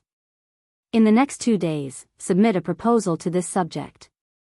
The imperial court will allocate a sum of money to help build roads in Sichuan." Li Zishuan happily cupped his hands and said, "Many thanks, Your Majesty. Speaking of which, building bridges and paving roads for the people's livelihood was best done by the imperial court." It was not that Li Zishuan was unwilling to spend the money, but if this matter was done by him, it would be unjustifiable. He might even be accused of buying the people's hearts and arouse the suspicion of the emperor. Now that Li Er was willing to let the imperial court allocate the money, it was naturally the best. Li Er thought for a moment and suddenly smiled. Establishing the Yanhuang Bank is the best decision this subject has made in these 2 years. A few days ago, I heard from Ku, that in the past half a year since the bank was established, Not only did it solve the shortage of money, but it also made the business activities of the Tang Empire more frequent and prosperous. This month, Ku introduced an interest-bearing deposit business to the people in the Yanhuang Bank. Every day, he took in countless copper coins from the people, merchants, and the people. He then used these savings to lend to the merchants. It is said that the monthly interest added up to tens of thousands of strings of coins. And this is just the beginning. It really surprised me. Li Zishuan heard this and was not surprised. He cupped his hands and smiled. His Highness King of Shu is naturally intelligent and can often draw inferences from one example. Now that he is training in the Yanhuang Bank, it is all because of your Majesty's guidance that he can achieve such results. Haha. You brat. Li Er was amused when he heard this. He pointed at Li Zishuan and said with a smile, "We are usually busy with state affairs. How would we have the time to teach Ku? Are you praising yourself by saying this? Actually, you don't need to say it. This subject knows that Ku's ideas must have been given by you. In short, I am very happy that Ku can learn such knowledge in the academy." Li Zishuan smiled and did not reply. "Oh. That's right." Li Er suddenly said, "A few days ago, Li Chunfeng came to me and said that he wanted to be a teacher in Yanhuang College. You brat, tell me, what kind of magic potion did you feed him to make him so obsessed with Yanhuang College?" Although Empress Zhongsun had solved the knot in Li Er's heart that day, Li Er still could not figure it out. Logically speaking, the only thing that attracted Li Chunfeng in Yanhuang College was the astronomical telescope. Moreover, Li Chunfeng already had the right to use it. So why did that guy still want to be a teacher in Yanhuang College? Li Zishuan recalled the scene of him tricking Li Chunfeng that day and could not help but want to laugh. He coughed softly and said with a straight face, "Your Majesty, Priest Li is very knowledgeable and talented in physics. He is about to understand the mystery of the universe and stars. It is very likely that he will become the greatest physicist in the whole Tang Empire, or even the whole world. Yanhuang College is the place that can fulfill his dreams. I believe that he decided to be a teacher in Yanhuang College after careful consideration. Your Majesty's permission is enough to show that your Majesty is broad-minded. You can be called a wise emperor. The mystery of the universe and stars? The greatest physicist?" Li Er could not help but mutter. Then, he said angrily, "You brat, don't flatter me. This subject is warning you. Don't have any ideas about the officials in the imperial court. Not only do you have a lot of things to do in the academy, but the imperial court is also very busy. If all the talents that I have carefully groomed are tricked into the academy by you, then who will handle the affairs in the 3 provinces and 6 departments? Won't the imperial court be in a mess?" Li Zishuan was speechless. He muttered gloomily, "What do you mean by tricking?" "What I did was called tricking with skills." "What?" Li Zishuan's voice was too soft, so Li Er did not hear it clearly. However, he knew that Li Zishuan did not say anything good, so he raised his voice by an octave. Nothing. I just said that I won't dare to do it again. If your Majesty has no other orders, then I will take my leave." Li Zishuan quickly changed his words. Li Er looked at Li Zishuan suspiciously and said, "That's all, you can go back." Li Zishuan heaved a sigh of relief and said, "Your Majesty, I will take my leave." Then, he turned around and was about to leave the hall. Unexpectedly, Li Er's voice came from behind him. Wait." Li Zishuan was speechless. He thought to himself, "Old Li, are you messing with me? If you make me angry, I will. Your Majesty, do you have any other orders?" He had no choice, he was under someone else's roof, he had to lower his head. Li Zishuan turned around and walked in front of Li Er with a smile on his face. Li Er said with a serious face, "There is something that I want you to do. If you do it well, I will reward you handsomely." Li Zishuan clasped his hands and said, "Your Majesty, please speak. If it is within my power, I will do my best." Actually, this fellow did not think much of it. This was because he knew that with his current title and official position, he was already in an awkward position where he could not be promoted. There was no other way. Who asked him to be the one and only Marquis of Great Tang at such a young age? If he were to be promoted any further, where would the faces of those who contributed to the founding of the country be? Li Er nodded with satisfaction and then said, "Yesterday, the envoy of the Wan Nation, who is the current crown prince of the Wan Nation, came to me and wanted to make a bet with me. He said that the football league held by the Tang Empire Football Association had ended. He was very interested in the football of the Tang Empire, so he set up his own team and wanted to compete with the best team of the Tang Empire. If he won, he hoped that I could allow the Wan Nation to send students to study in the Yanhuang Academy in the future. If they lost, he was willing to give 40,000 kilograms of brass to the Tang Empire." Li Zishuan's heart tightened and he quickly asked, "Your Majesty, did you agree to the request of the Crown Prince of Wa?" At this time, he was secretly cursing in his heart. Sure enough, the imperialists still want to destroy us. This damn Crown Prince of Wa has always coveted the advanced engineering knowledge of Yanhuang College. Last time, he failed to bribe me with beautiful women, so he wants to find an opportunity from Li Er. How hateful. Li Er looked at Li Zishuan strangely and said, "The Tang Empire is the most powerful country in the Celestial Empire, while the Wan Nation is just a small foreign country. How can I not accept their challenge? Wouldn't that be degrading the prestige of the Tang Empire? Besides, this football comes from Tang football. I don't believe that Tang football's team can't beat Wa's team. Since the Crown Prince of Wa is willing to give me 40,000 kilograms of brass, how can I not accept it?" When Li Zishuan heard this, he was so angry that he almost died. He thought, "Old Li, you are too deceitful, aren't you? Even when I was facing the Princess of Wa, I was still calm. Wasn't it to protect the knowledge of Yanhuang College from being controlled by foreigners? But you actually accepted such a deceitful bet. What do you want me to do?" "Your Majesty, forgive me for offending you, but you really shouldn't have accepted this bet. The Crown Prince of Wa covets the engineering knowledge of Yanhuang College, and it has been clear for a long time. Even if we are sure to win the competition, it's better to be safe than sorry. If they really win, Your Majesty, do you really want to allow them to send students to Yanhuang College?" Li Zishuan was angry and cupped his hands to Li Er. There were many disrespectful words in his words, and they were all because he was angry with old Li. Hearing this, Li Er did not get angry. He chuckled and said, "What you have said, Jin is very clear about it. But Jin is the emperor of the great Tang Empire. How can Jin refuse a challenge from a small foreign country? If this spread out, the reputation of Tang football's imperial court among the people will definitely fall. Won't it be considered as falling into the Wa's trap? So, instead of avoiding it, it's better to fight head-on and win. Of course, to be on the safe side, I order you to select a group of top players from the top teams of Tang football. After training them well, they will participate in this competition. You are the founder of Tang football, so you are most familiar with the rules of football. If you are to select and train the players, I don't believe that the Wa team can win." "Great. You really think highly of me." Li Zishuan smiled bitterly in his heart and felt an inexplicable pressure. This courage was related to the honor of Tang football and whether the knowledge of Yanhuang College would be leaked. It was not up to him not to take responsibility. After thinking for a moment, Li Zishuan cupped his hands and said, "In that case, I will accept this task. I just don't know when Your Majesty will be competing with the Wa team." Chapter 1398.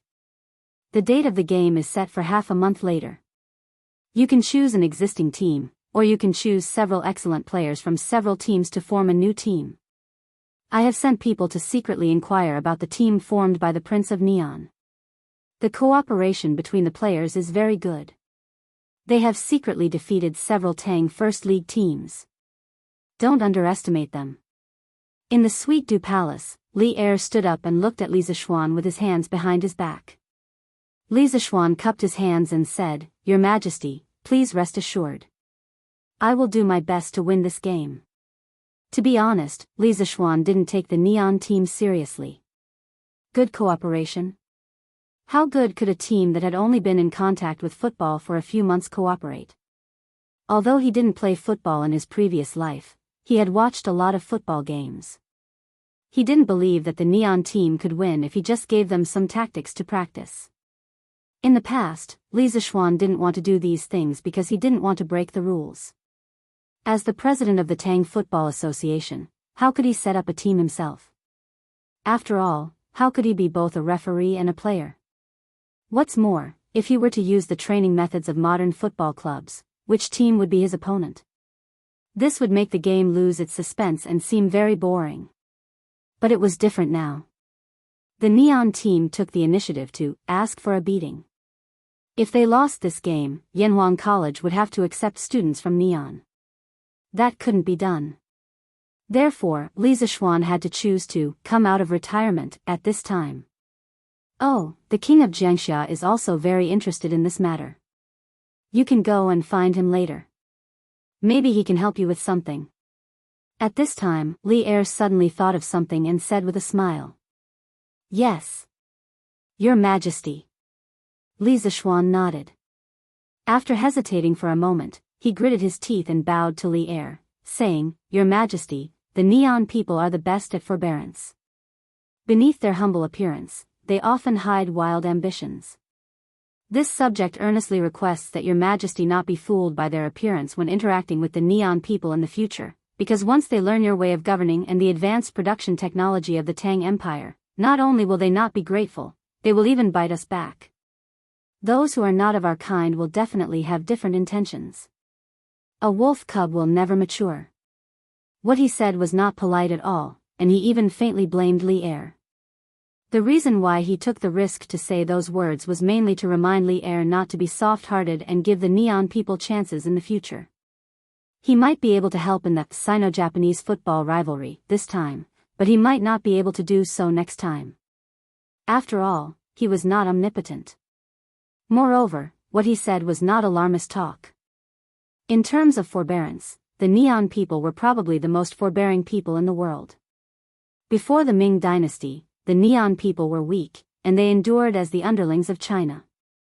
However, after the Middle and Late Ming dynasty, there was a phenomenon of a vicious dog biting its master, and the Neon people began to frequently invade the coastal areas of China. Later, the Neon people became the Neon people and gradually expanded. They started the Second World War and even conquered more than half of China's territory. However, the Neon people were defeated in the end. Many people would say that the Neon people were a loyal dog that would be obedient as long as they were afraid of being beaten. Look at how obedient they were to the United States. However, would a loyal dog bite its master? After the Second World War, the United States began to support the Neon people's economic development. The Neon people kept a low profile and their economy developed rapidly. Soon, they surpassed the old strong countries such as England and France. In the 1980s, the Neon people's forbearance finally paid off. The Neon people's GDP finally exceeded half of the United States GDP. As a result, the Neon people's self-confidence began to soar. They declared that they could buy the entire United States of America. The United States of America saw that the Neon people who had been hiding for so many years had finally revealed their true colors. Not long after, the United States of America held a public meeting and announced economic sanctions against the Neon people. They wanted to teach the Neon people how to behave. After that, the Neon people's biggest economic bubble started, and a huge economic empire collapsed. After that, the Neon people immediately expressed their loyalty to the United States of America, hoping that they would forgive them. From these incidents, Feng could tell that the Neon people knew how to be patient. They were smart and could bow their heads. However, they were also conceited. You could also call them untrained wolf cubs. Li Zishuan felt that since he was reborn, and he had a certain amount of authority in the Tang dynasty in this life, he must not let the Neon people take advantage of him. If he had the chance, he would make sure that the Neon people would never be able to rise again. He would make sure that the Neon people were completely wiped out. You could say that he was a nationalistic youth, but no one could stop him from being a nationalistic youth. After listening to Li Zishuan's merciless words, Li Er's eyes narrowed.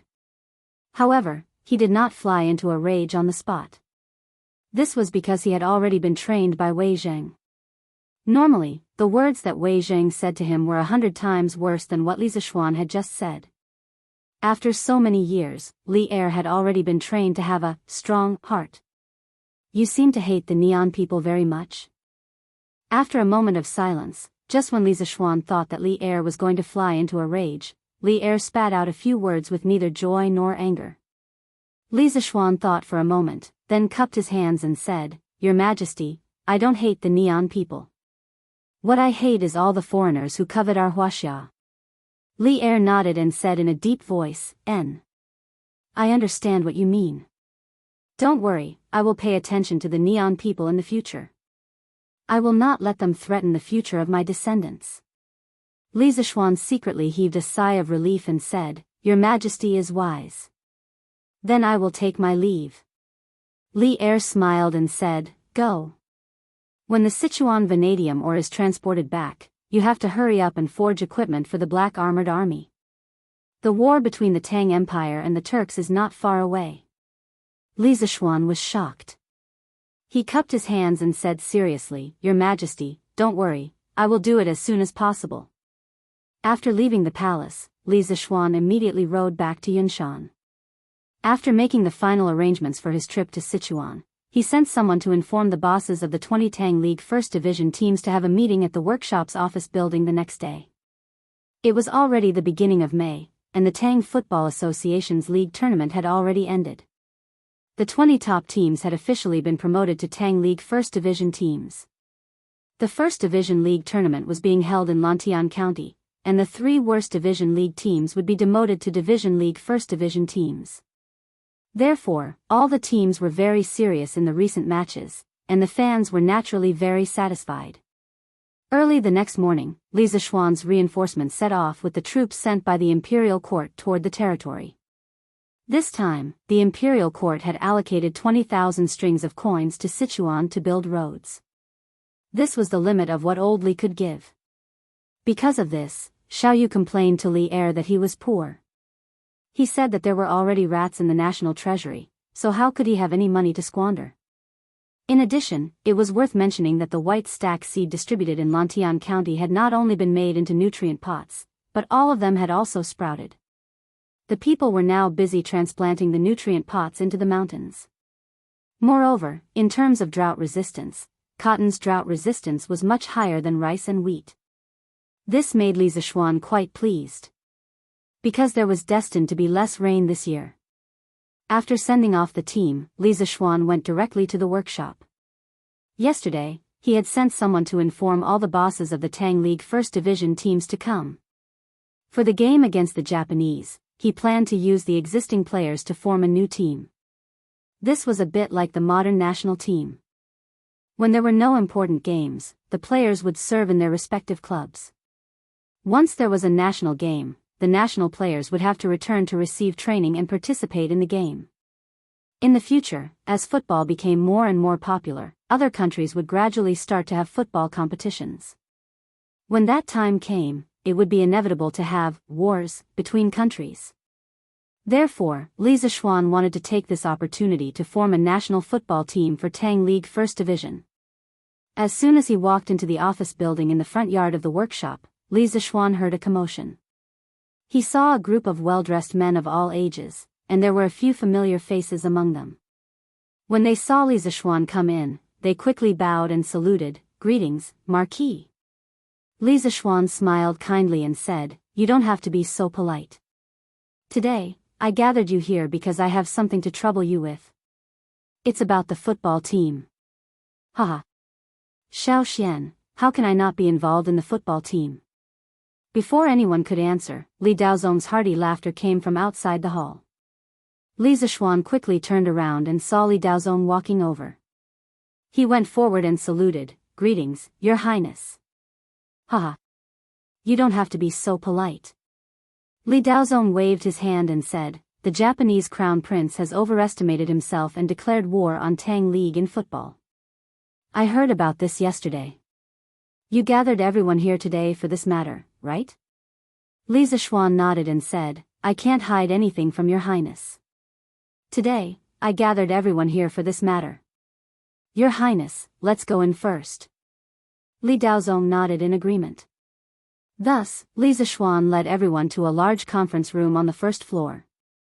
After everyone was seated, Li Zishuan said in a deep voice, "Everyone present, the teams under your command have been promoted to League 1 teams of Tang Empire. Here, I congratulate all of you. However, there is a very urgent matter that needs your help. I hope you won't refuse." Jing Qianjun, who was sitting below, quickly said, "Marquis, you don't have to be so polite. If you need our help, just say it." "Yes, yes, yes. Marquis, if you have any orders, just say it." Everyone chimed in one after another. Not to mention that Li Zishuan was the first Marquis of Tang League, Li Zishuan was now the president of the Tang Football Association, so they had to give him face.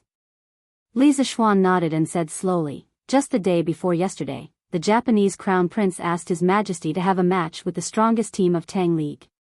His Majesty agreed. The time is set for half a month later. The victory or defeat of this match is related to the face of Tang League. So, I gathered you here today to inform you in advance, because I plan to set up a national team of Tang League. This team is not only for the sake of dealing with the Neon people. It will exist forever. The players in the team are all selected from various teams. They will usually help your team play matches, but when the Tang Empire is in a competition with other countries, these players must come to report and participate in the training organized by me. They will also win glory for the Tang Empire. Therefore, in the next few days, I will be selecting outstanding players from your teams. You are not allowed to obstruct any of the selected players in any way.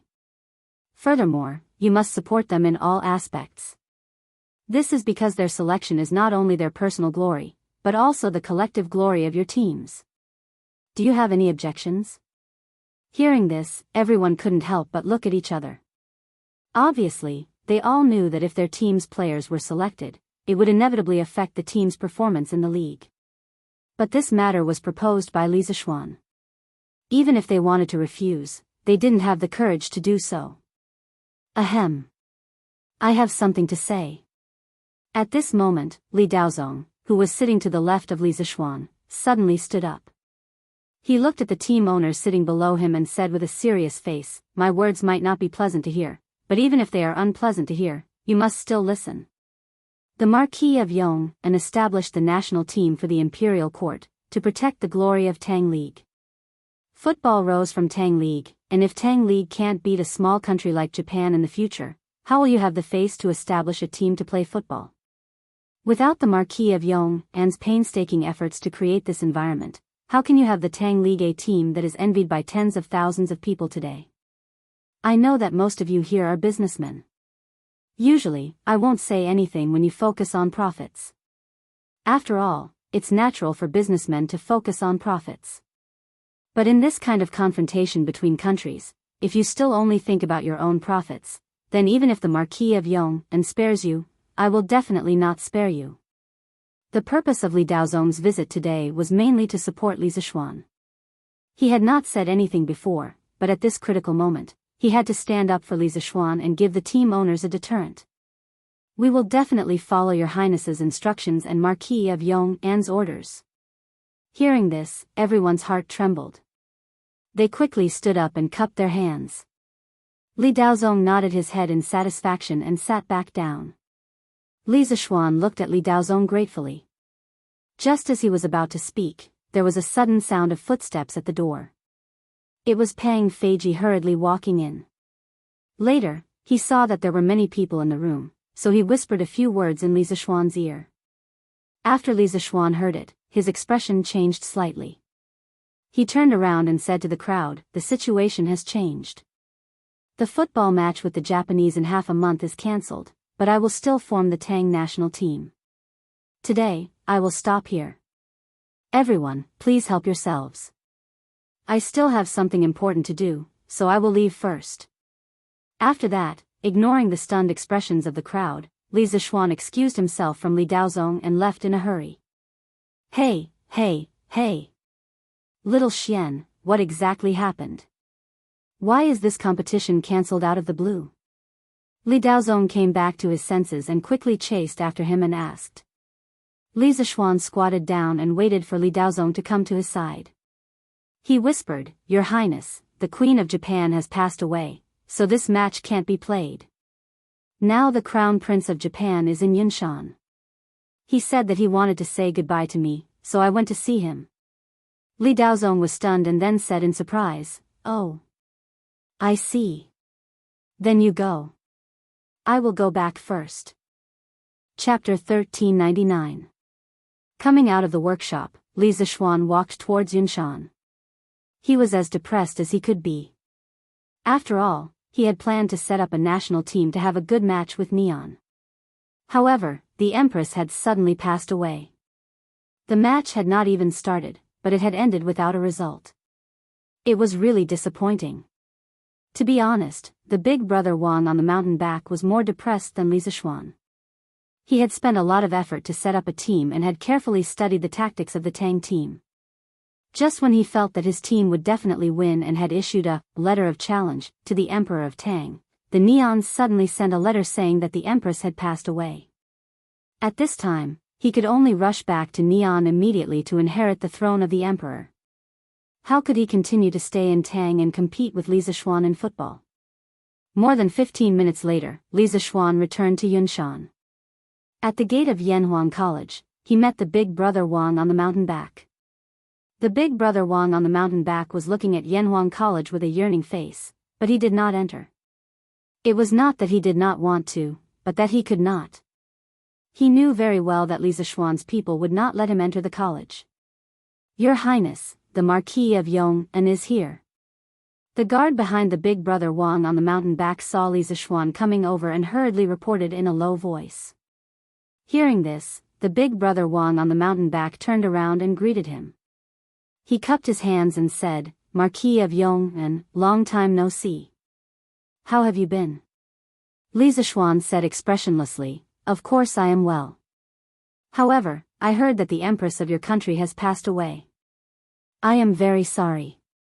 Your Highness should be leaving for Neon today, right?" The big brother Wang on the mountain back said with a sorrowful face, "Marquis of Yong'an is right. I do plan to leave today. Before Her Majesty passed away, she left a will for me to return to Neon as soon as possible to inherit the throne and restore the court. I have no choice but to obey. Unfortunately, I originally had an appointment with the Emperor of Tang to have a football match half a month later. However, because of this incident, the match can only be cancelled. I'm very sorry for making the Marquis of Yong'an a waste of time." Li Zixuan widened his eyes and said, "Working for nothing?" His efforts were not in vain. This Marquis had originally intended to form a new team to help Great Tang sweep away the surrounding countries. This time, I was just casually following the pretext of this matter. It won't take much effort. The big brother king on the mountain's back narrowed his eyes and said meaningfully, "Oh? Marquis Yong'an is so confident that he can beat the Japanese team?" Li Zixuan smiled and said, "Of course. Our Great Tang Empire is vast and has abundant resources. Isn't it easy to find a dozen good soccer players and form a top team?" The big brother king on the mountain's back was silent for a moment. After a while, he said with a complicated expression, "Marquis is right. Great Tang Empire is indeed vast and has abundant resources. If you want any kind of talent, as long as you put in the effort, you will definitely be able to find it. Unlike our Japan. Actually, sometimes, this Marquis envies the people of Great Tang Empire. To be able to be born in such a powerful country like Great Tang, forget it, let's not talk about this anymore." However, the previous match was still effective. After this Marquis of Great Tang Empire's affairs, this Marquis will definitely lead the team to Great Tang Empire to learn a thing or two. I hope that at that time, the Marquis of Yong'an will still be so confident. Li Zixuan said lightly, I'll accompany you anytime." The big brother king on the mountain's back looked deeply at Li Zixuan and said, "Marquis Yong'an, you are a very special person. You have the ability to reach the heavens, but you only want to live in seclusion in the mountains, travel with your wife as your companion, and teach students at the same time. People call you a person who enters the world, but you do things in seclusion. However, It is not entirely correct to call you a person who enters the world, because you have always been concerned about the state affairs. Once Great Tang is in trouble, you will not hesitate to step forward. This Marquis Yong and really can't see through you. Li Zishuan said with a fake smile, I am the Crown Prince of Japan, and also the future King of Japan. As for this Marquis, I am the Marquis of Great Tang. Your Highness, you don't need to see through me. You just need to see through your officials and subordinates. After being stung by Li Zishuan, the big brother king on the mountain's back was not annoyed. He smiled and then said seriously, this one knows that the Marquis of Eternal Peace has always been very wary of this one, but this one does not know why. This one feels sincere respect and reverence for the Great Tang, and this one has never disrespected or schemed against it. If this one has truly done something wrong, this one asks that the Marquis of Eternal Peace speak, and this one will definitely correct his mistakes. This was a clear statement. The big brother king on the mountain's back had stayed in Great Tang for several months. He had repeatedly expressed his goodwill to Li Zishuan, but he had been mercilessly rejected by Li Zishuan. Of course, he did not understand. Now that he was about to leave Great Tang, he might as well make it clear. Otherwise, he would not be willing to return to Japan. Li Zishuan's eyes flashed. After a moment, he said, it doesn't matter whether it's right or wrong. It's just that our standpoints are different. In my eyes, the interests of Great Tang will always be the first. The big brother king on the mountain's back seemed to understand. He nodded and clasped his hands. I understand. But no matter what, it is my honor to come to Great Tang and meet such a capable person like Marquis Yong and. If Marquis Yong and goes to Japan in the future, I will definitely treat you as a national hero. However, you people of the Central Plains have a saying, when the cunning rabbit is dead, the hound is cooked, when the birds are gone, the bow is put away, when the enemy's country is destroyed, the strategists die. In the past, your Emperor Gaozu of Han, Liu Bang, killed Han Xian and executed Ingbu after he obtained hegemony. The people who had followed him in his quest for hegemony either died or retreated, making him a loner. Marquis Yong and you are so young, but you already have such a high position. If you make another contribution in the future, who can guarantee that you won't be suspected and follow in Han Xian's footsteps? If that day really comes, as long as Marquis Yong and is willing to submit to Japan, I am willing to rule the world with you for all eternity. I will never suspect you. Enough. Hearing the elder brother's words getting more and more ridiculous, Li Zishuan finally couldn't help but say coldly, you should give up. I, Li Zishuan, was born as a person of Great Tang, and even if I die, I will still be a soul of Great Tang. Even if the monarch suspects me, I will not betray my ancestors and flee to Japan. If you say such words again, don't blame me for sending people to chase you down the Cloud Mountain. In truth, Li Zishuan had also considered the problem of being overshadowed by the monarch. He was currently living in seclusion in the Cloud Mountain residence and rarely returned to his home in Chang'an. He wanted to maintain a half-official, half-hidden state and reduce his presence. But no matter what, even if there was a day when Li Zishuan suspected him, he would at most bring his family to Nanyang to live overseas. He would definitely not sell his life to the Japanese. The elder brother stopped talking and cupped his hands. What I said just now was sincere. If I have offended you in any way, I hope Marquis Yong and can forgive me. I will take my leave. We will definitely meet again in the future. After he finished speaking, he smiled and left with the group of guards. Li Zishuan narrowed his eyes and looked at the back of the elder brother on the mountain. He did not say a word. Pang Feiji said, Marquis, the Japanese crown prince is so rude. He dares to sow discord between you and the emperor. Who in the world doesn't know that the emperor treats you like enough? Li Zishuan said unhappily, just pretend you didn't hear what I said just now. You should know that trouble comes from careless talk. Although he had a clear conscience, he was afraid that some things would be spread wrongly. In the end, even if nothing happened, it would become a problem. Pang Feiji's heart skipped a beat. He quickly cupped his hands and said, yes. Marquis. I know what to do. Li Zishuan nodded. After a while, he suddenly smiled and said, after the Japanese delegation leaves, you and Shemu will get married. Although you can't do it with great fanfare, you should treat some of your good friends to a meal. My wife and I will also go to the wedding.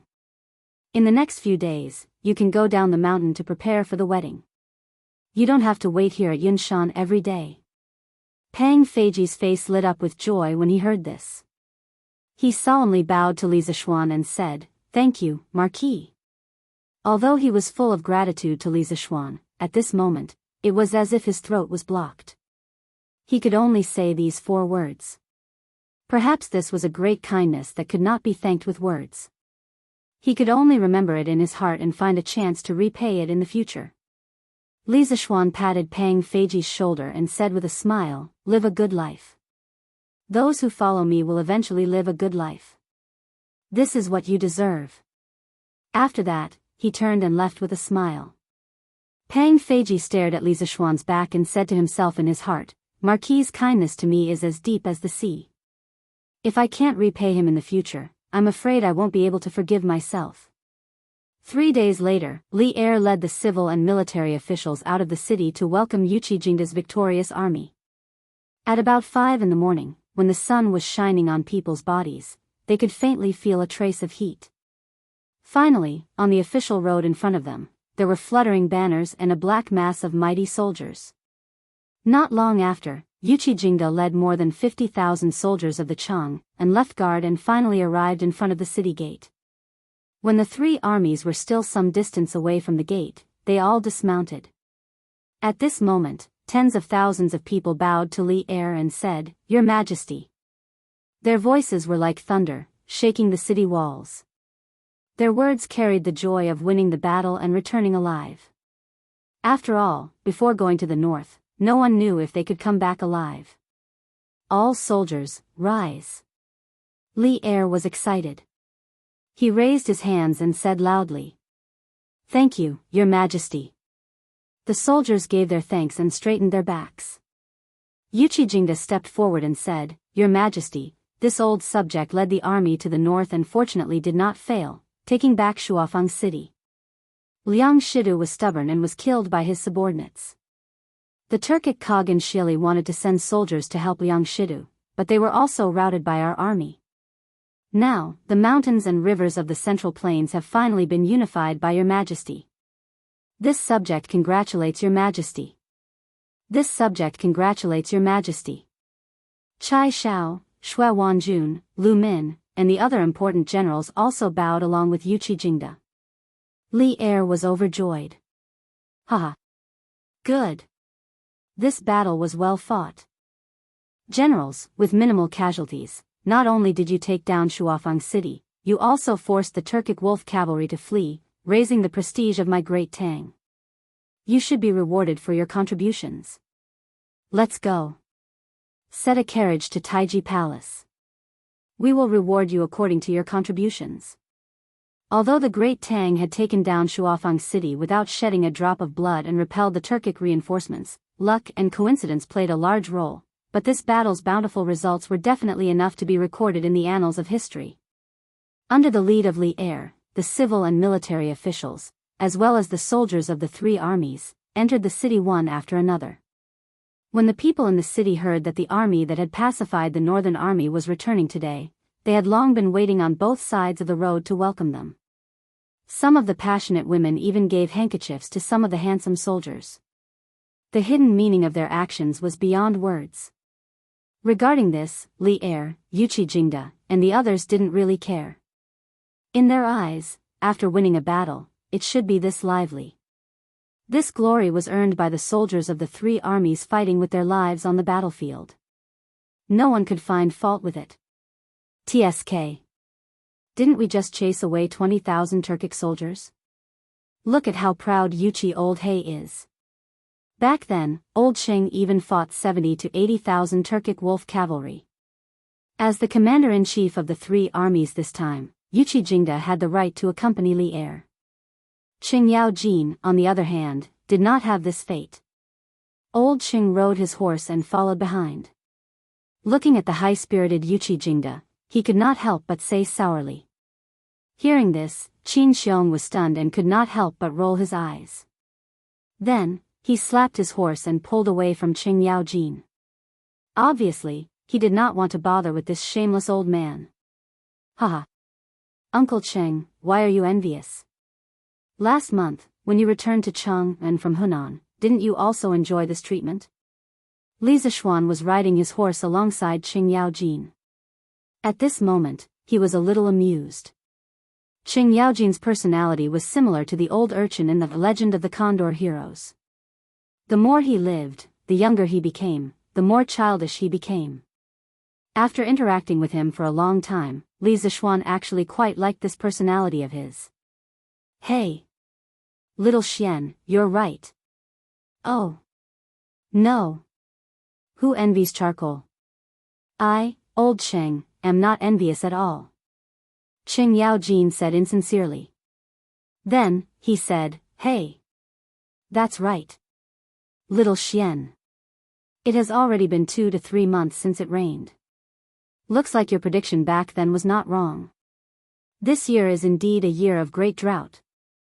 This old man heard from the steward that many of the wheat seedlings in the farmstead are about to die. Many of the farmers are carrying water from the Feng River to water their fields.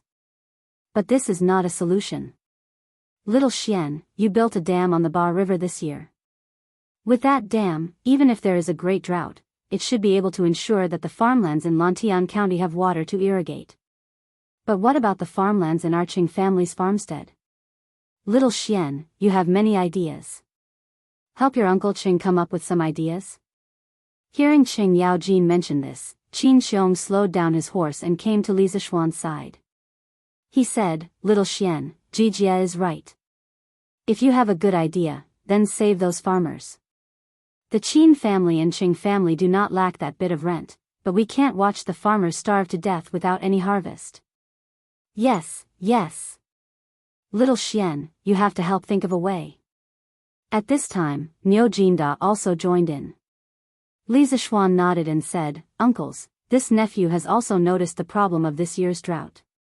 For now, other than hoping for rain from the heavens, we have to rely on ourselves to send people to build water wheels and clear the canals. Chapter 1400. Water wheel?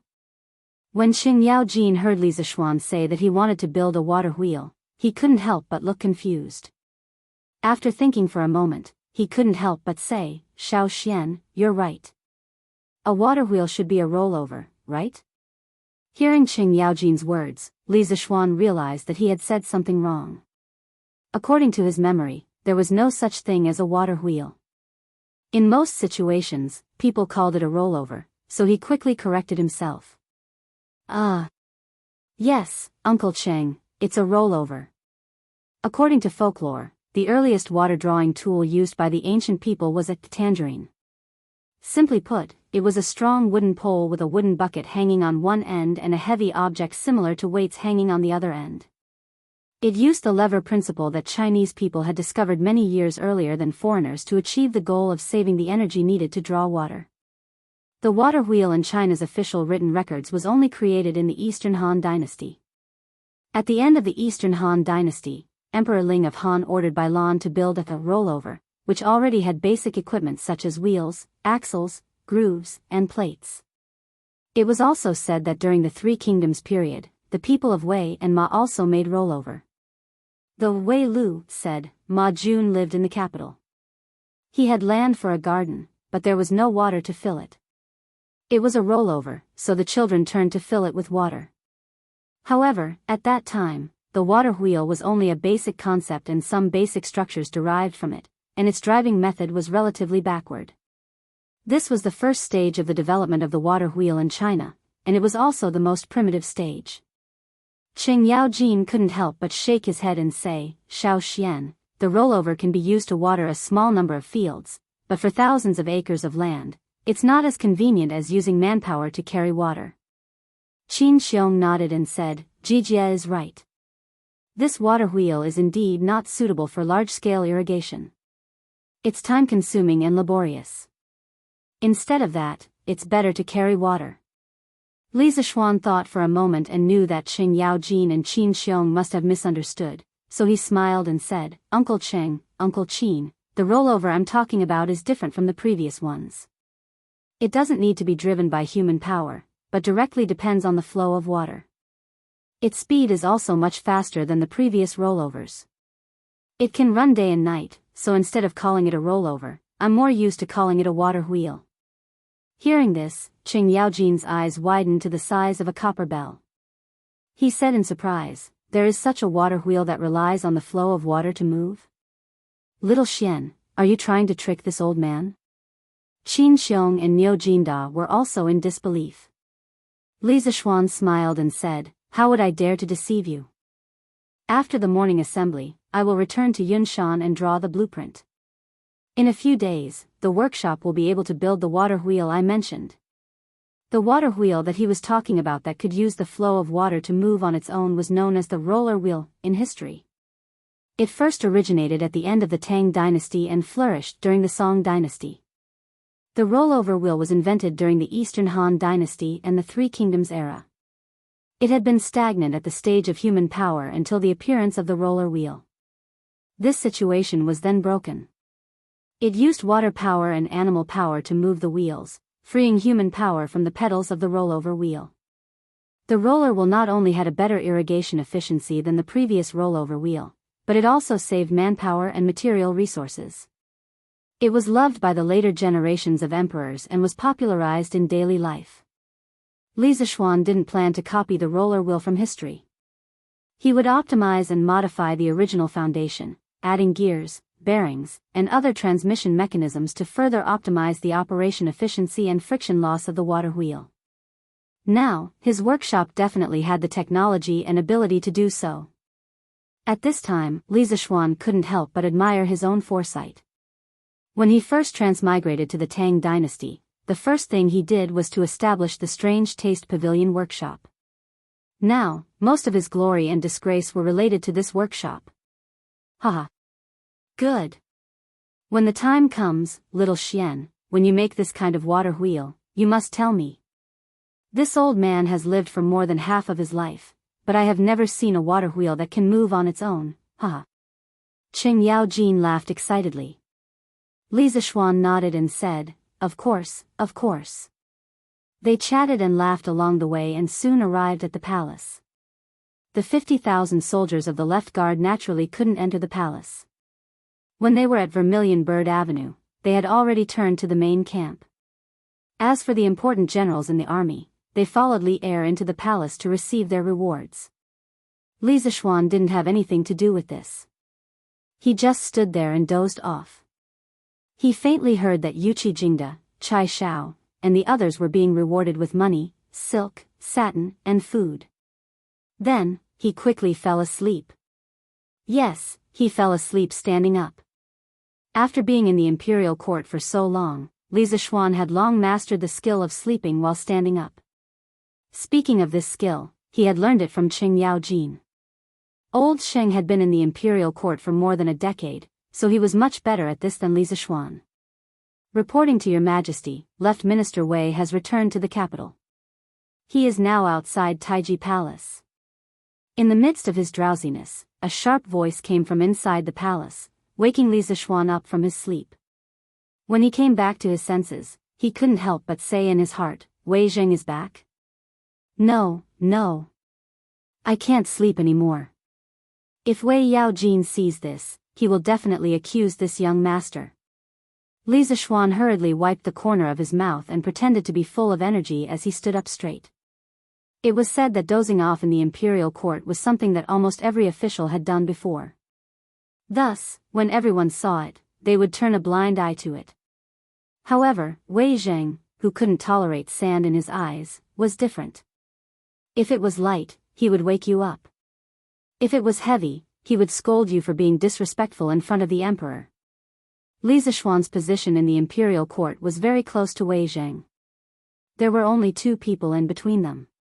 He didn't know if Li Er had purposely arranged this position for him or not, but he didn't allow him to change positions without permission.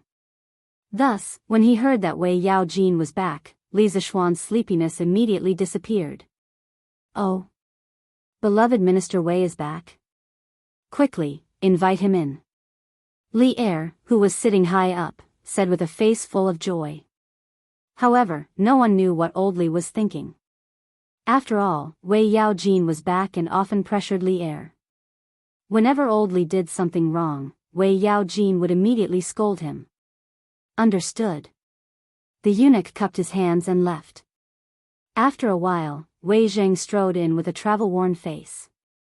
He bowed to Li Er and said, "Your Majesty, I, Wei Zheng, greet you." To be honest, ever since he left Chang, and in the first month and went to Hunan province, Wei Zheng had missed Li Er a little. This was not a gay relationship, but a relationship between an emperor and an official. Old Wei respected and loved old Li from the bottom of his heart. He hoped that old Li could become a famous emperor.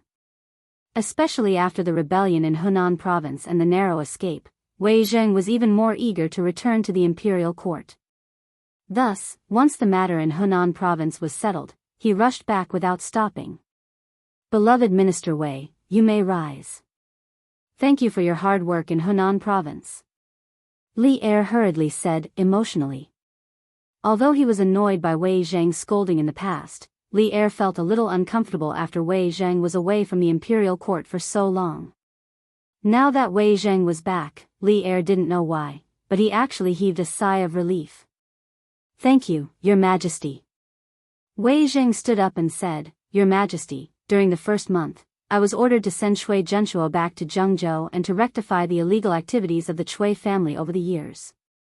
During this time, Cui Zhenshuo didn't want her family members to be investigated by me, so she secretly rebelled with the Cui family of Bowling and the Jing family of Xingyang. I escaped death with the help of Lu Rengui, who was in charge of the army in Bianzhou. After that, Your Majesty sent the army to Guan City to quell the rebellion. After the rebels were executed, I stayed in Hunan province to pacify the people and investigate the officials who colluded with the Cui family. A total of 33 officials were found, and all the evidence was conclusive. These people have now been detained in the Supreme Court's prison and await Your Majesty's judgment. I was fortunate to have completed my mission in Hunan province, and I'm here today to present the imperial edict. At the end of his speech, Wei Zheng bowed and cupped his hands. Li Er nodded and said in a deep voice, Minister Wei's journey was extremely difficult and dangerous. In order to clean up the Hunan province, you risked your life many times. I'm very touched. Thanks to your efforts, Hunan province can be restored to its former glory. I've decided to confer you the title of Junior Guardian of the Crown Prince, Jinziguang Lu Daifu, and grant you 300 households. Wei Zheng bowed and said, Thank you, Your Majesty. However, when I was on my way back, I saw that many farmlands had encountered a very serious drought. Many people were carrying water from the river to irrigate the land.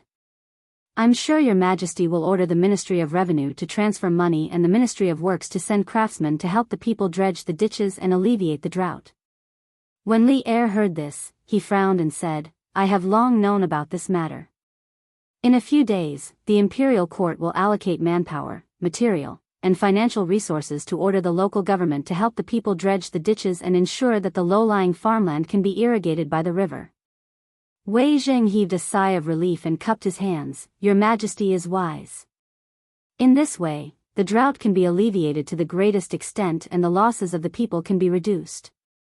Obviously, Wei Zheng also understood that with the current level of drought, it was impossible to take care of all the farmlands. Some of the farmlands that could not be reached by the ditches could only rely on the people to carry water themselves. He.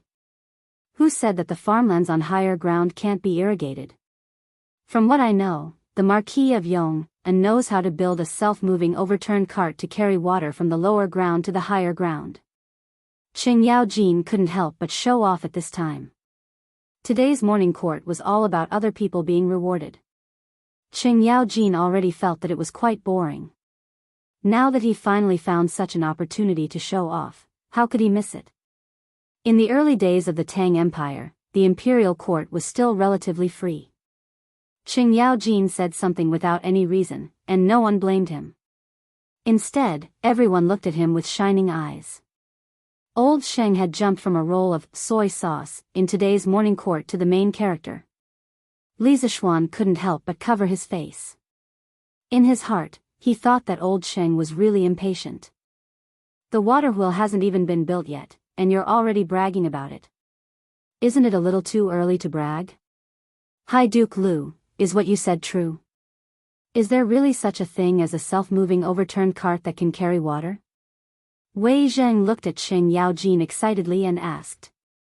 Although Qing Yaojin always bickered with him on normal days, Wei Zheng still knew to put aside those personal feelings when it came to matters of right and wrong. Pfft! Qing Yaojin sneered and said proudly, Old Qing, speak with every word. Do you think I'll deceive you, Wei Xuanqing? If you don't believe me, you can ask the Marquis of Yong'an. This attitude, it was as if he was the one who wanted to build the water wheel. Wei Zheng couldn't be bothered to bicker with this old fellow. He quickly turned his gaze to Li Zishuan. At this moment, Li Er finally couldn't help but ask, Marquis Yong'an, is what Qing Jijie said just now true? Li Zishuan knew that he couldn't continue to keep a low profile. He walked out of the group of civil officials and bowed. Your Majesty, there is indeed such a thing.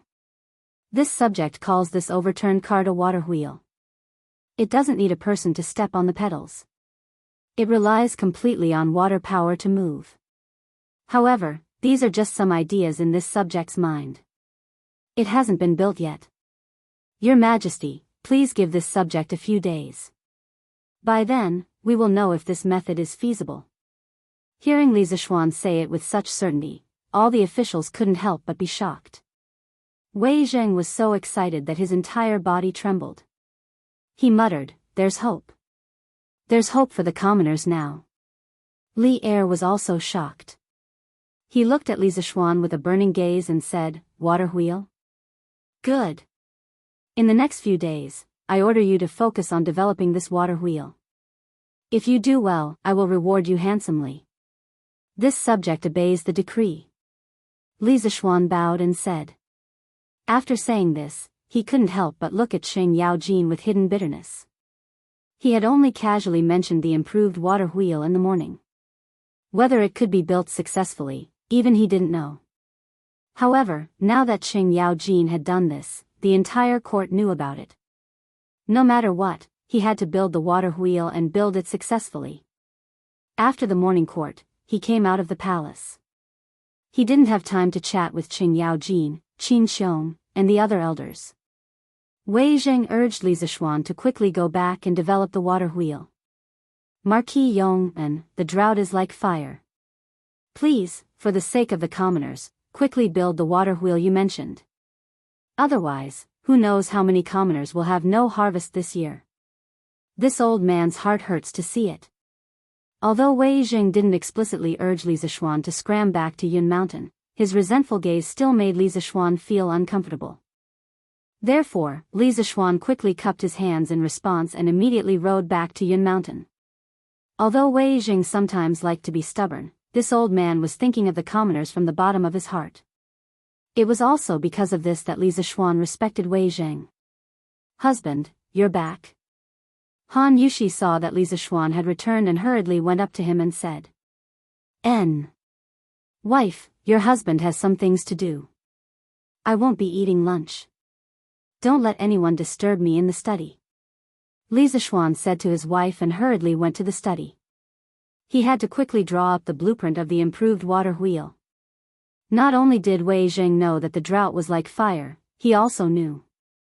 Chapter 1401. The water wheel is actually like a big turntable. You can use a wooden pole as the turntable skeleton, or you can use steel. The edge of the turntable is equipped with a scraper and a water bucket. When the water hits the scraper, it drives the turntable to rotate. When the turntable rotates, the water bucket fills with water and is lifted up section by section with the rotation of the water wheel. When it reaches the top of the water wheel, the water bucket rotates due to gravity, and the water in it will be poured into the water trough above the water wheel. This cycle completes the process of filling and transporting water. Among them, the direction of the water bucket is very important. It must be against the direction of the water flow. Only in this way can the water be filled and lifted to a high place. In addition, in the main wheel of the water wheel, we have to use our workshop's unique roller bearings to reduce the friction and increase the efficiency of transporting water.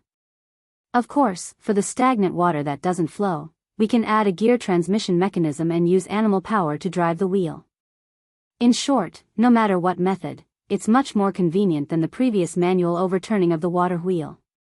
That afternoon, Lisa Schwan brought the completed drawings to the workshop of the Strange Taste Pavilion.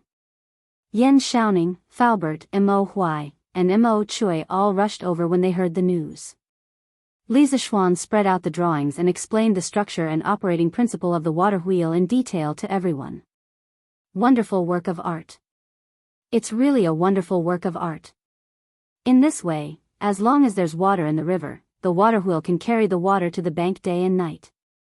Moreover, if there are a few of these water wheels side by side on a section of the river, the speed of carrying water is definitely enough to irrigate thousands of acres of fertile land in a short period of time. After listening, Mo Huai imagined the scene of the water wheel operating in his mind. In the end, he couldn't help but stroke his beard and exclaim in admiration. That's right. Compared to the manual overturning of the water wheel in the past, this water wheel can automatically carry water as long as it's placed on the river surface. Not only is it convenient and labor-saving, but it can also produce a lot of water. We can use this to transport the water to the ditch. In this way, we won't have to be afraid of drought anymore. Faubert couldn't help but nod in agreement. Lisa Schwan smiled and said, everyone is right. With this water wheel and the ditch, we can water the farmland on a large scale. Tomorrow, I will ask County Magistrate He to hurry up and use cement to renovate all the canals in Lantian County. Lantian County has a dam as a guarantee, so we can directly release water from the reservoir into the canals. As for the villages in the north of Lantian County, because the terrain is much higher than here, we can use water wheels to carry the water over. The topography of Lantian County was that the north side was higher than the south side, and the west side was higher than the east side. The Bar River was a river that flowed from the northwest direction into the southeast direction of the Yellow River. Plum Village and the Han family manor, which were close to the Bar River, could directly draw a canal from the vicinity of the dam to ensure that all of the farmland could be irrigated. However, for a manor like the Yu family manor, which was close to the north, wanting to use a canal to draw the water from the Bar River was tantamount to wishful thinking. They could only rely on a water wheel to carry the water from the south side of the canal to the north. Using cement to repair the ditch? Little Xian, did I hear wrongly? When Yen Xiaoning heard this, he couldn't help but widen his eyes in disbelief. At this time, Faubert, Mo Huai, and Mo Chui were also looking at Lisa Schwan in surprise. They guessed that Lisa Schwan had accidentally said something wrong just now. Lisa Schwan nodded and said, yes. That's right. It's to use cement to renovate the ditch. Firstly, this kind of ditch built with cement can reduce the loss of water during the process of water flow. Secondly, compared to the previous mud ditches, cement ditches are more convenient to maintain. There's no need to dredge them every year. This saves manpower and material resources. Compared to the little bit of cement used, it can be said that it's too cost-effective. Yen Xiaoning nodded thoughtfully and said, that's true, but such a luxurious method can only be used in Lantian County. When building canals in other places, they only needed to hire some workers to do some work. It wasn't like Lisa Schwan, who not only had to pay for the wages, but also the cement materials. Hee. All these efforts are definitely worth it. Lisa Schwan said with a smile, then looked at Faubert and said, Faubert, you've seen this blueprint. Are there any difficulties in the process? Faubert thought for a while, then shook his head and said, there's no difficulty. Some of the techniques used in it are ready-made in the workshop. If I can't make it even after looking at the blueprint, then I'll have no place to show my face. Young master, don't worry. The workshop will make the water wheel as soon as possible, and then we can immediately test it. Lisa Schwan nodded. With the workshop's current level of technology, making the water wheel was indeed not difficult. He smiled and said, that's good. It's been hard on you guys recently. The drought is like fire. The sooner we make the water wheel, the less the people will suffer. Young master, Yamacho, don't worry. We'll do our best. Faubert, Mo Huai, and Yen Xiaoning all knew the severity of the matter, so they cupped their fists and said solemnly. Li Zishuan nodded, said goodbye to everyone, and left the workshop. It was already evening when they left the workshop. Outside, people were still watering the fields. In this era, water projects were far less developed than in his previous life. If there were no officials from the county government presiding over a major project like the renovation of canals, no one would do it. Those abandoned canals, under the erosion of rain over the years, would collapse and become blocked again. It was very troublesome to clean them up. It was basically the same amount of work as digging a new canal. This was one of the reasons why Li Zishuan insisted on renovating all the canals in Lantian County with cement. Yo! It's young master. Coincidentally, not long after they left the workshop, they bumped into Hu Hanyun, who was carrying a bucket of water. Ever since Han Lijing became the landlord in Lan province, Hu Hanyun became the new village chief of the Han family manor. Old Hu was a man who valued friendship. When the world was in chaos, he fled to the Han family manor with his wife. Many of the villagers in the manor helped him. Now that he was the village chief of the Han family manor, he was even more cautious and conscientious. He didn't dare to slack off for even a day. Whenever a family in the manor encountered a problem, he was always the first to solve it. Naturally, the villagers in the Han family manor had a good impression of Hu Hanyun. Uncle Hu, did you just come back from watering the canals? Li Zishuan asked with a smile. Hu Hanyun wiped his sweat and said with a grin, isn't that so? The weather has been dry recently, and the nutrient bowl in the ground has just been planted. If I don't water it, the white pile seeds won't survive even if they germinate. This thing is very precious. It wasn't just old Hu. Recently, all the citizens of Lantian County were busy watering the freshly planted white fold seed flowers. Li Zishuan had spent a lot of money to buy these flowers, so no one paid any attention to them. It could be said that the white fold seed flowers in this one mu of land were more valuable than all the crops in each household. If they could get a good harvest, they wouldn't have to worry about food for a whole year. Li Zishuan understood. He thought for a while and said, Uncle Hu, later tell the villagers that the canals in our county will be dredged soon. When the time comes, they won't have to carry water from so far away to water the fields. Hu Hanyun's eyes widened in surprise and said, Young master, is what you said true? The county is going to help us dredge the canals? Li Zishuan smiled and said, Of course it's true. In a few days, the county government will organize the workers to start the construction. When the time comes, if the farmers are free, they can help. Not only can they speed up the progress, they can also get a salary. Old Hu quickly waved his hand and said, Hey! Young master, what do you mean by wages? In any case, they're helping us to build our own canals, so it's only right for us to contribute. Don't worry, when the time comes, you don't have to tell them. As long as the farmers have the motivation, they will go and help. We don't have other things, but we still have the strength. The people in ancient times were simple and honest. As long as the officials were willing to organize everyone to dredge the canals, they would be willing to do it even if they didn't want to be paid. Besides, the ordinary people in ancient times usually had corvée labor. If they did these things, they could reduce part of their labor and help water their own fields. Why not? Li Zishuan smiled and said, Uncle Hu, there will be some salary, but it won't be too much. After all, the amount of money that the county yamen can give in advance is limited. However, at the very least, there will be food. When the time comes, you can have the farmers call for those half-grown children who can carry shovels and eat a lot.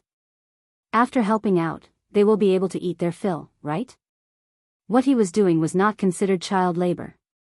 In ancient times, 13 or 14 years old was considered an adult. Moreover, at this time, the children of ordinary families were generally not fat. This was because it was impossible for them to eat until they burped every meal. It was not a bad idea to let them take advantage of the opportunity to eat until they were full for a few more days. Hu Hanyun grinned and said, "Yes. Yes. Yes. Those little bastards, they just squat in the manor every day and don't do anything serious. Let them come and help out, it'll be a good way to temper their temperament." Li Zishuan smiled noncommittally and chatted with Hu Hanyun for a while before taking his leave. It was already late, so he didn't plan to go to the county town. He went straight back to Yunshan. The next morning, after Li Zishuan finished his practice and breakfast, he went down the mountain and headed to Lantian County. Pang Feiji had to prepare for his wedding, so Li Zishuan gave him a few days of leave. So, he didn't come with him today. Now, the two brothers beside Li Zishuan were Lu Feng and Lu Yun. Li Zishuan was now the marquis of 10,000 households, so he had to have guards following him when he went out. It wasn't for safety reasons, but it was also for the sake of his reputation. Speaking of which, these two brothers were from the Imperial Guard. They were originally sent by Li Zishuan to help Li Zishuan search for ores and to be his personal guards. However, Li Zishuan was busy with the vanadium mine, the dam, and the drought. He didn't know what ores to mine next, so he didn't give them any missions to search for ores. So, they became temporary guards. After entering Lantian County, Li Zishuan went straight to the county government. When he passed by another street beside the county government, Li Zishuan inadvertently saw a luxurious mansion with the words, Marquis of Yong'an written on it. He couldn't help but be startled. Then, he realized that this should be his new mansion in Lantian County. Speaking of which, he was ashamed. Previously, he had heard from County Magistrate He that the new mansion had been built, but until now, he had not had the time to go in and take a look. After that, the decorations and furniture in the new mansion were all handled by his parents. Apart from paying for it, it could be said that he had not made any contribution to the new mansion at all. However, just by looking at it from the outside, this new mansion was much more imposing than the one in Chang'an. At the very least, the two stone lions at the entrance were very imposing. Li Zishuan liked it very much. Yunshan Villa was a small building with a modern style. It was suitable for a short stay for a vacation. This mansion in Lantian County could be considered an official marquis mansion. This had a symbolic meaning. It symbolized that the owner of Lantian County lived here. Therefore, the architectural style of this mansion was authentic Tang-style architecture. After living in Yunshan Villa for half a year, it might be nice to change back to a Tang Dynasty-style mansion. Li Zishuan thought to himself. After he finished explaining things to the county government, he should go to the new mansion to take a look. He didn't aspire to be a virtuous person like Yu the Great. He couldn't do something like passing by the house 3 times without entering it. Speaking of which, if this luxurious mansion was placed in modern times, it would be worth at least a few billion, right? However, Li Zishuan only spent less than 10,000 strings of coins to build such a luxurious mansion. Just thinking about it made him feel like he was dreaming. Even so, there would probably be people who would say that he was extravagant. However, to Li Zishuan, he had earned so much money. Couldn't he enjoy it and let his family live better? Moreover, he wasn't the kind of person who was heartless. He had used his own money to make the people rich. He couldn't even count how many examples he had. "Marquis, why don't we go in and have a seat? Old master and old madam should be awake by now," Lu Feng suggested after seeing Li Zishuan staring at the mansion for a long time. Li Zishuan came back to his senses and shook his head.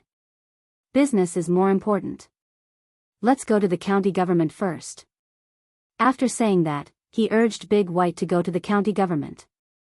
When they arrived at the county government, Li Zishuan didn't ask anyone to announce his arrival. Instead, he went straight to the back office. County magistrate He happened to be going through official documents at the back office. Seeing Li Zishuan suddenly arrive, he was shocked. Could it be that he had done something wrong recently? Could it be that Li Zishuan had come to question him personally? Suppressing the doubts in his heart, county magistrate He hurriedly came forward and "Greetings, Marquis." Li Zishuan nodded and walked into the hall. Then, he asked, "County Magistrate the weather has been dry recently. Many crops in the fields have withered.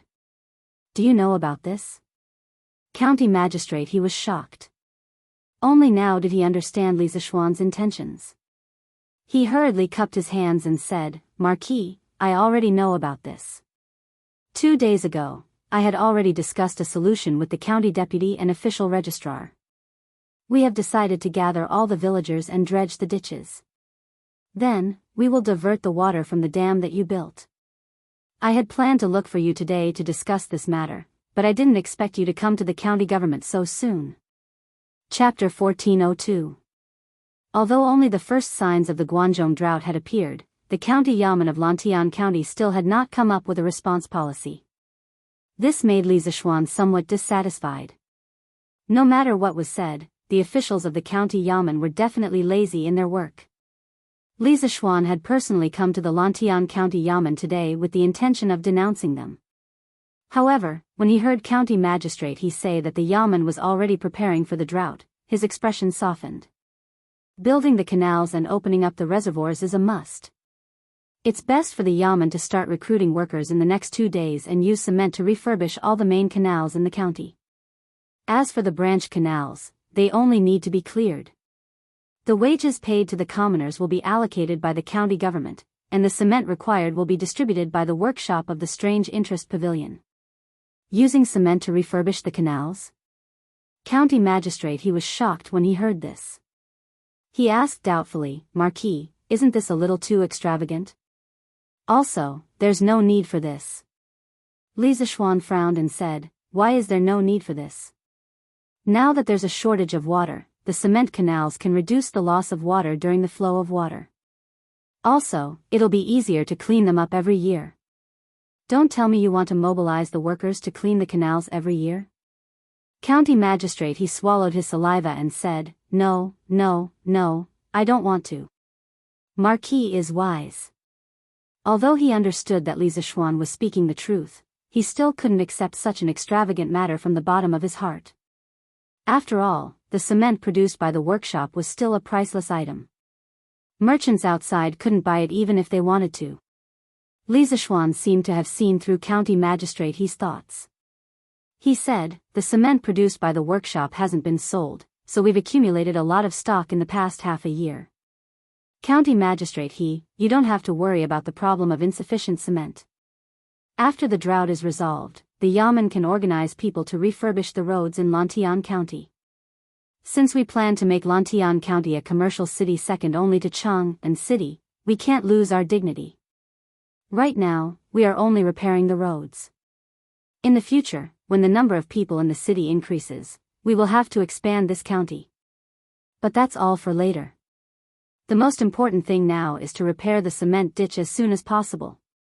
The roads in Lantian County were all bluestone roads.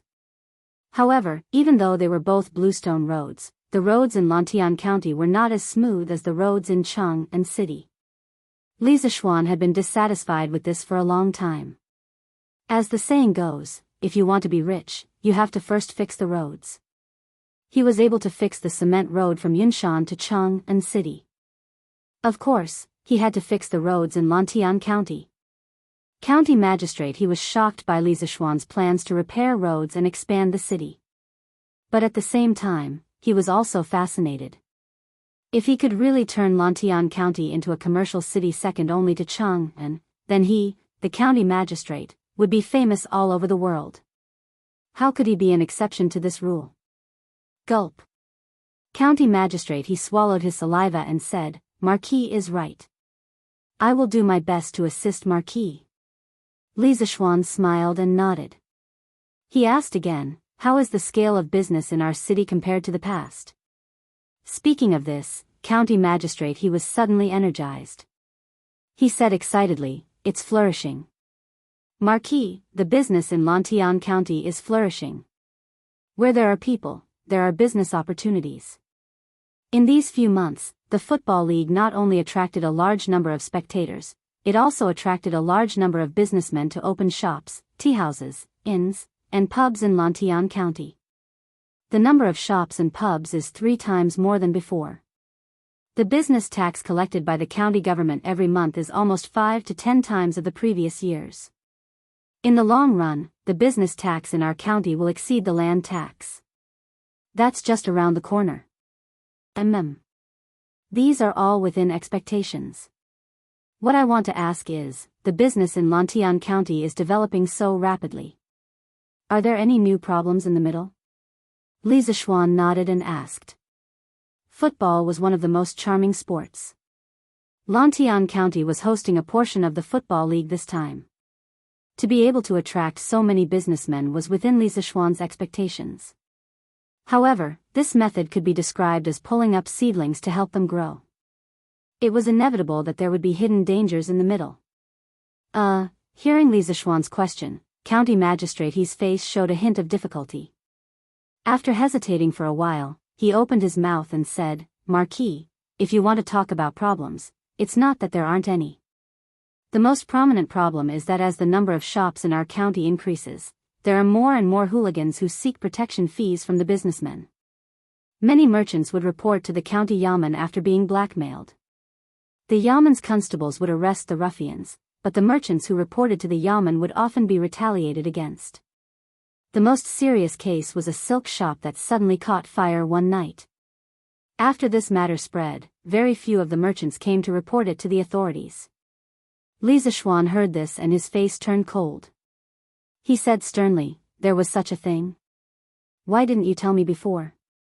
This, county magistrate he opened his mouth to say something, but in the end, he lowered his head and didn't say anything. Li Zishuan said angrily, this is county magistrate he's dereliction of duty. Those hooligans want to use these little tricks to instill fear in the hearts of the businessmen, so as to achieve their goal of extorting protection fees. If the county government doesn't do anything, won't it encourage those hooligans' arrogance? In the long run, our Lantian County's business environment will get worse and worse, and our reputation will even spread far and wide. Now there is the football league to help us attract businessmen, but what about after the football league ends? What do you plan to use to keep them? This was the first time county magistrate he saw Li Zishuan lose his temper. His face couldn't help but turn pale. After Li Zishuan finished speaking, he hurriedly cupped his hands and said, Marquis is right. I will do my best to clean up this bunch of hooligans in the city in the future. However, those people will run away as soon as they see the wind blowing and the grass blowing. If we want to catch them, we will need a lot of manpower. Our county government's 3 groups of bailiffs only add up to about 50 people. If you don't have enough manpower, then go and recruit more. Lantian County is no longer the small county it used to be. County Magistrate you have to broaden your horizons. The 3 groups of bailiffs in the county government must have at least 100 people.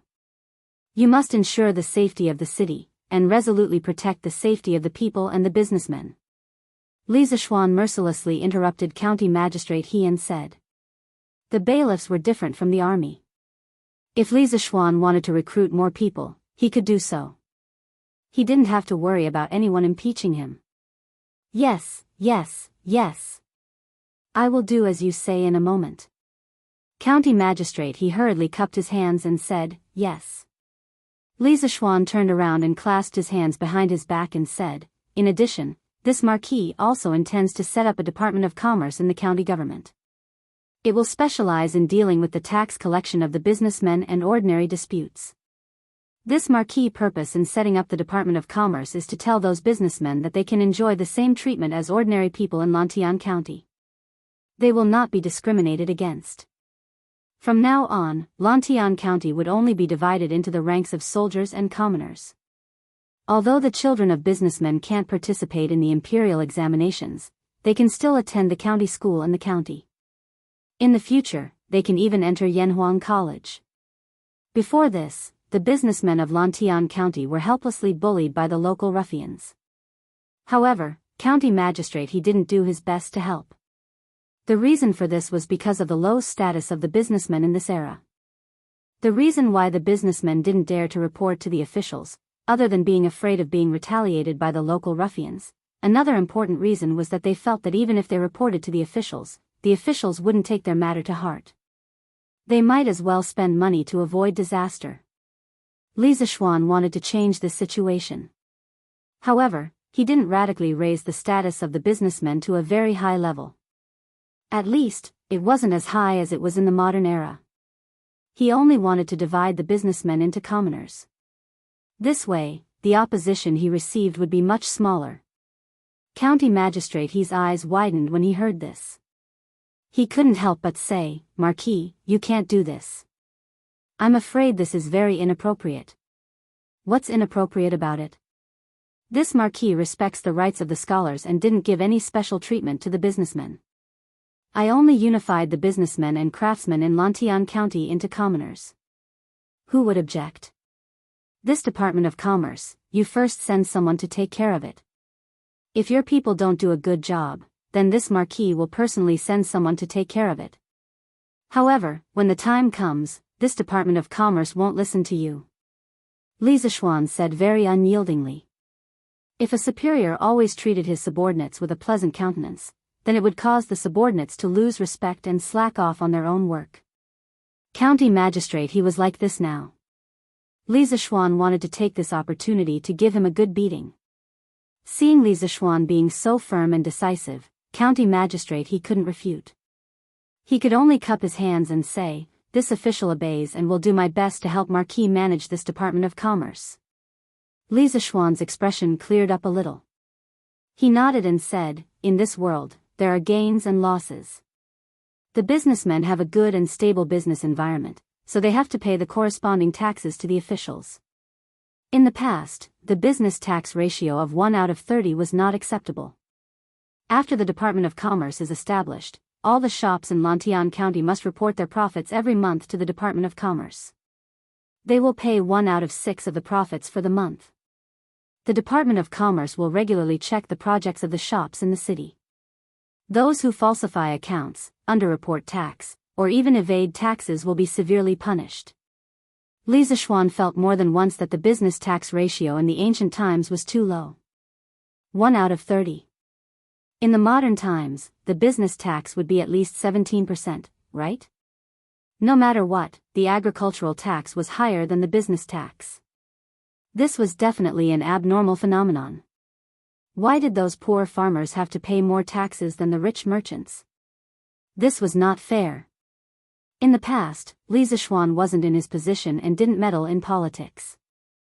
Now that he was given a county, he naturally had the ability and the obligation to meddle in this matter. When County Magistrate He heard 1 out of 6, he instantly lost his calm. This was equivalent to raising the business tax by 5 times. How could this be tolerated? He quickly said, "Marquis, you must not. With such a heavy business tax, how would those merchants be willing to do business in Lantian County?" Li Zishuan said decisively, "This hasn't been tried yet." "How do you know that the merchants won't be willing, County Magistrate He? The protection fees they pay to the local ruffians every month is definitely much higher than this amount. As long as the county can help them get rid of these local ruffians and ensure that they have a stable business environment, they will definitely be willing to accept this business tax ratio. All in all, if they do business in Lantian County, not only will they be treated like normal people, they will also not be harassed by the local ruffians. Moreover, their children will be able to receive good education from the county schools. These benefits are definitely not something they can enjoy in other counties, right? Apart from that, the Yanhuang Chamber of Commerce's goods will be given priority to the merchants in Lantian County. As such, I don't believe that there will be merchants who won't be willing to accept this tax ratio." Hearing Li Zishuan's analysis, County Magistrate He couldn't help but feel a little moved. In all fairness, if he was a merchant himself, he might also be willing to do business in Lantian County. It couldn't be said that the business tax was high, but it could only be said that the business tax in the past was too low. Even if it was increased by 5 times, it still wasn't much. Compared to the many benefits he would receive, it was completely worth it. Marquis's words are reasonable. Then this official will quickly recruit the citizens to repair the canals and establish a Department of Commerce. We will also severely punish the local ruffians in the city and create a good business environment for the merchants." After thinking for a moment, County Magistrate He cupped his hands and said. Li Zishuan nodded and said, The matter of repairing the canals must be done quickly. It would be best if it can be started within the next 2 days. After the canals are completed, the dam will be opened to release the water. As for the village in the north of Lantian County, this Marquis will think of a way to move the water there. Yes. Marquis. Although county magistrate, he didn't know how Li Zishuan would move the water to the north, but since Li Zishuan didn't say anything, he didn't dare to take the initiative to ask. He could only bow his hands and say yes. When Li Zishuan saw that he had explained everything, he turned around and was about to leave. Before he left, he lightly instructed, "The local ruffians in the city are the cancer of Lantian County. You must be merciless when dealing with them. If there are any ruffians who openly resist the authorities, you just need to send someone to inform me. This Marquis will bring people to destroy them." Although it was a light sentence, it was full of murderous intent. County magistrate, his heart trembled. Only then did he remember that this fair-skinned, scholarly young man in front of him was a ruthless person who started a massacre at Snake Spirit Mountain. He couldn't help but silently mourn for the ruffians in the city. He thought to himself, "You'd better obediently surrender. Otherwise, what awaits you is complete destruction." After leaving the county office, Li Zishuan directly went to the new Marquis mansion in the east. The Marquis mansion and the county office were not far apart. They were only separated by a square, so Li Zishuan quickly arrived at the Marquis mansion. Oh. That's right. What's the name of the square where the Marquis mansion is located? Walking to the door, Li Zishuan suddenly had a question in his heart and couldn't help but ask. Since he was going to move back in the future, he should at least know his home address, right? He naturally asked the two brothers behind him, Lu Feng and Lu Yun. Hearing this, Lu Feng couldn't help but laugh. Haha. Marquis, this square was originally called Yunfu Square, but I heard that county magistrate he changed the name of this square a month ago. It should be called Yong'an Square now. Oh. There's such a thing? Li Zishuan couldn't help but be slightly surprised. Although he didn't like his subordinates to flatter him, he had to say that county magistrate his flattery was good. It was simply a slap to his heart. This name was changed well. Yunfu Square, Maternity Square, haha. Yong'an Square sounds better than Yunfu Square. Li Zishuan smiled and then walked towards the Marquis mansion. Chapter 1403. Hey, stop right there. This is the Marquis Yong'an Marquis mansion. Ordinary people are not allowed to enter without permission. If you are looking for my family's Marquis, please go to Cloud Mountain, Lantian County, Yong'an Lane, in front of the Marquis's mansion. Just as Li Zishuan was about to step into the mansion, a manservant suddenly appeared from the side of the porch and stopped him. That manservant had good eyesight. He saw that although Li Zishuan's clothes were not extremely luxurious, his extraordinary aura was clearly not something an ordinary family's young master could possess. Therefore, he was more courteous in his words. Li Zishuan saw that this manservant was unfamiliar and knew that he should be a new manservant that his parents had hired. Speaking of which, this Marquis's mansion occupied 5 to 6 times the size of the original mansion in Chang'an City. To take care of such a large house, they definitely had to hire more servants. Haha. Manservant, as a servant of the Marquis's mansion, don't you recognize our family's Marquis? You really don't know who the real god is. Before Li Zishuan could speak, Lu Feng behind him could not help but laugh. He also took into account that this manservant's words were more courteous, so he did not speak harshly. You are Marquis. That manservant was not stupid. He did not think that anyone would dare to impersonate a Marquis in front of the Marquis's mansion. After all, Li Zishuan's parents and many servants of the original Li mansion of Chang'an City were still living in this mansion. If someone were to impersonate Li Zishuan here, wouldn't they be exposed immediately? Therefore, after hearing Lu Feng's words, he could not help but widen his eyes. He was very frightened and hurriedly bowed to Li Zishuan. Marquis, please forgive me. I am also new here and did not recognize the real Marquis. I deserve to die. Li Zishuan wouldn't be so petty as to argue with a servant in his residence. He waved his hand and said, it's fine. As the saying goes, the ignorant are not guilty. Besides, you didn't do anything wrong just now. By the way, what's your name? When the servant saw that Li Zishuan wasn't angry, he couldn't help but breathe a sigh of relief. He stood up and said, Marquis, my name is Wang Bail. I'm the 9th in my family, so everyone calls me Wang Jiu. Marquis, you can also call me that in the future. Li Zishuan nodded, then patted Wang Bail's shoulder and said, Bai Lu, do your best. Don't think that being a concierge means that you will be useless for your whole life. Being a concierge is very knowledgeable. The previous 2 concierges in the Ho residence can now help me take charge. They are your role models. Li Zishuan was talking about San Bao and Ah Fu. These 2 were originally concierges in the Li residence. Now, one was helping Li Zishuan open a mine in the Shu lands, and the other was assisting Faubert in the workshop. They were the role models of the entire Li residence. Cough, cough. However, the servants in the Ho residence were most envious of Xiao He and Xiao Shi. After all, although these 2 were also servants, they could serve Li Zishuan all day long. It was really enviable. However, this was only the envy of the maids in the residence. The servants were still envious of San Bao and Ah Fu. Hearing Li Zishuan's words, Wang Bail's heart almost jumped out. He felt that the blood in his body was already burning. He bowed excitedly and said, Thank you, Marquis, for your advice. This little one will definitely do my best and become someone useful to Marquis like brother San Bao and brother Ah Fu. Li Zishuan nodded and did not say anything else. He walked straight in. I heard that the servant guarding the residence stopped you just now. The new Marquis residence occupied a larger area, and its interior was more luxurious. Among them, there were artificial mountains, ponds, pavilions, terraces, and pagodas that complemented each other. Now that it was the middle of summer, the residence's garden was full of flowers and lush trees. It was very beautiful.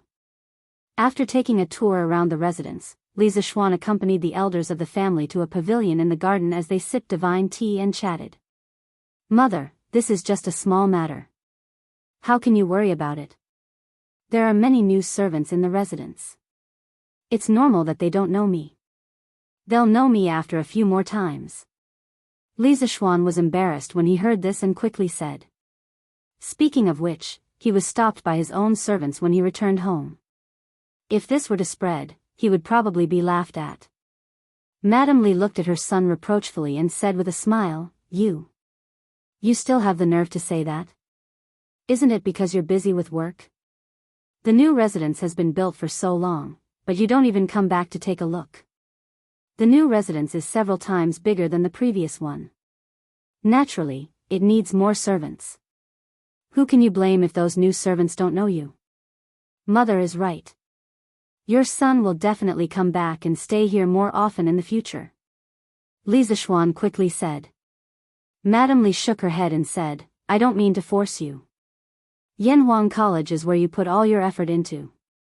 It's natural for you to stay here and take care of it. You just have to find time to come back and take a look. My son's ambition is to benefit the tens of thousands of people in Lantian County. As your mother, I can't be your stumbling block. Although Li Zishuan was moved by his mother's understanding, he could not bear to see the 2 elders guarding this huge but empty residence all day long. What was the difference between them and those old people who had empty nests? So he quickly said, Mother, look at what you're saying. Yinshan is only half an hour away from Lantian County. Your son can stay here and take care of Yanhuang College. When I'm done with my work, your son and Yushi will move back here. He was now not only the Yamacho of Yanhuang College, but also the master of tens of thousands of people in Lantian County.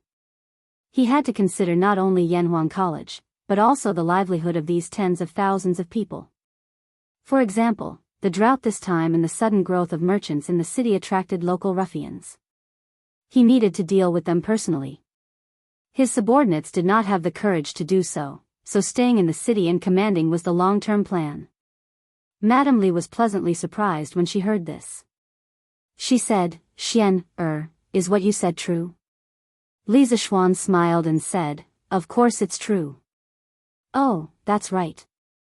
Mother, where did you buy all the new servants in the residence from? Are they reliable?" Li Zishuan didn't have the heart to harm others, but he had to be on guard against others. Li Zishuan didn't have the heart to harm others, but he had to be on guard against so many new servants. After all, his current status was special. It was hard to guarantee that there wouldn't be some people with ulterior motives mixed in. There were too many secrets in the Li residence that outsiders wanted to know. When Madame Li heard this, she replied, "These servants were naturally bought from a broker house. Mother doesn't dare to use servants sent by other families." Don't worry, these servants are all clean. Furthermore, they've all been inspected by your father and grandfather. You should trust their judgment of people, right? Li Zishuan was not the only one who knew to be wary of servants. Madame Li and the others naturally knew. After all, the Li residence stored Li Zishuan's drawings. Any one of them was worth thousands of gold outside. It was hard to guarantee that servants with bad moral conduct would not be tempted. Hearing this, Li Zishuan quickly nodded and said, "Since father and grandfather are personally checking, then I'm naturally relieved." Father Li and Li Zishuan were people who had experienced the vicissitudes of life. Their judgment of people was naturally very accurate. In the past, the servants in the Li residence were personally selected by Li Jingma. Although Li Zishuan had used bean sprouts as bait to catch a few traders, there were a total of 1 to 200 servants in the Li residence. Only a few traders appeared. This was enough to show that Li Jingma's judgment of people was very accurate. Li Jingma snorted proudly, as if to say, "At least you're sensible." Hee hee. Then when will you and Yushi move back to live? Madame Li smiled and asked again. Li Zishuan pondered for a moment and replied, "Mother, it should only be around 10 days. After I've settled the matters at Yunshan, I'll move back to live with father and mother." Hee hee.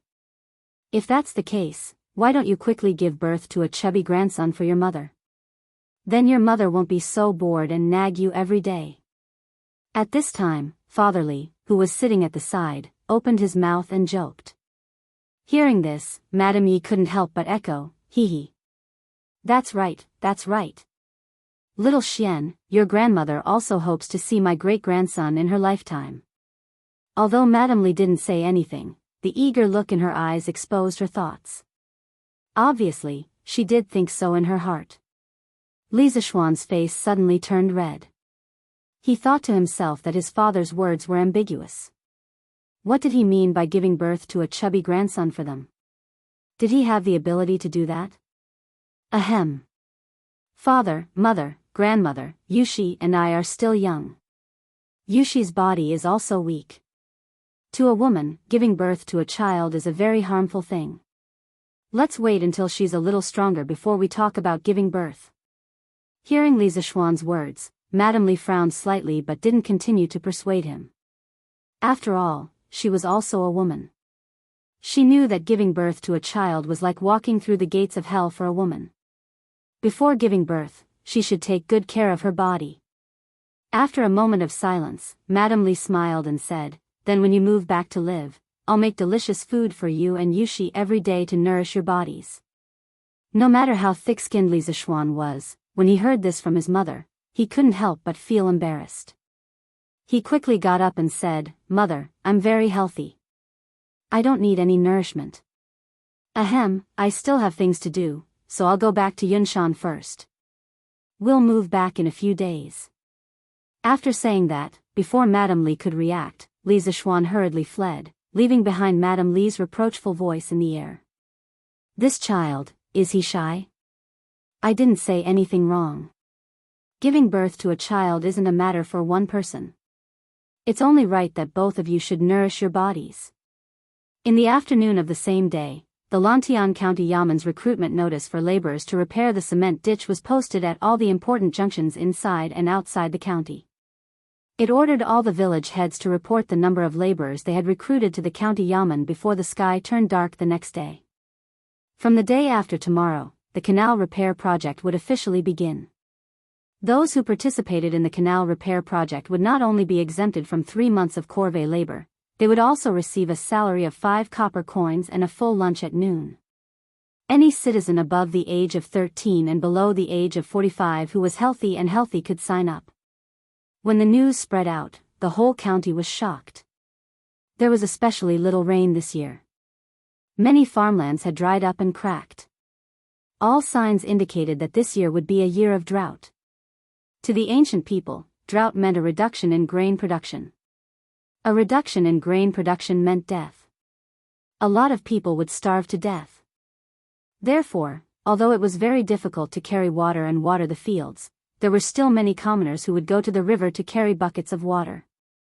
Now that the county government was willing to organize the workers to repair the canal, even if the commoners didn't want to be paid, they would still be extremely happy. Moreover, not only would they be paid, but they would also be provided with food. Furthermore, they would be able to reduce 3 months of corvée labor. Although the Tang Empire had greatly reduced the amount of corvée labor for the commoners, this was something that no one would complain about, right? Therefore, the commoners who saw the notice, regardless of whether they were male or female, old or young, as long as they had some free time recently, all flocked to the village managers' homes and asked to sign up for the canal repair project. If there wasn't an age limit of 45 years old, it was likely that all the old men and women in their 50s and 60s would rush to sign up. Everyone understood that once the cement ditch was built, they would no longer need to carry buckets of water from the river. All the crops in their fields would be saved. However, there were a few villages where the commoners weren't so enthusiastic. For example, the Yu family village in the northernmost part of Lantian County. Village manager, even if the canal is built to our Yu family village, will the water from the Ba River be able to flow over? When the time comes, won't the fields in our village continue to be dry? That's right. Zhong Lizheng. Our Yu family village's terrain is much higher than the Ba River. Instead of repairing the canal, we might as well continue to carry water and water the fields. If we can save some fields, then we can save some. It's better than repairing the canal. That's right. That's right. The nutrient bowls in my family's fields haven't been watered yet. I, third Yu, can't go to repair the canal. In the Yu family village, there were many villagers gathered in the courtyard of Zhong Lizheng's house. The villagers were all talking at once. In short, everyone wasn't very enthusiastic about repairing the canal. My fellow villagers, please be quiet and listen to me. At this moment, Yu Deheng held a notice and walked to the front of the crowd. She shouted loudly. It's elementary scholar Yu. Elementary scholar Yu, if you have anything to say, just say it. We're all listening. That's right. Elementary scholar Yu, you're well read, so you can help us make some suggestions. The commoners respected Yu Deheng, who was a scholar, very much, so they quickly quieted down. When Yu Deheng saw this, she opened her mouth and said, "Fellow villagers, look at this notice.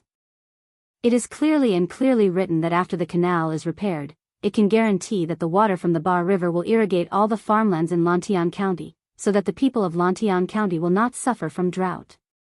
What does this mean? It means that the land in our Yu family village can also be nourished by the water from the Ba River.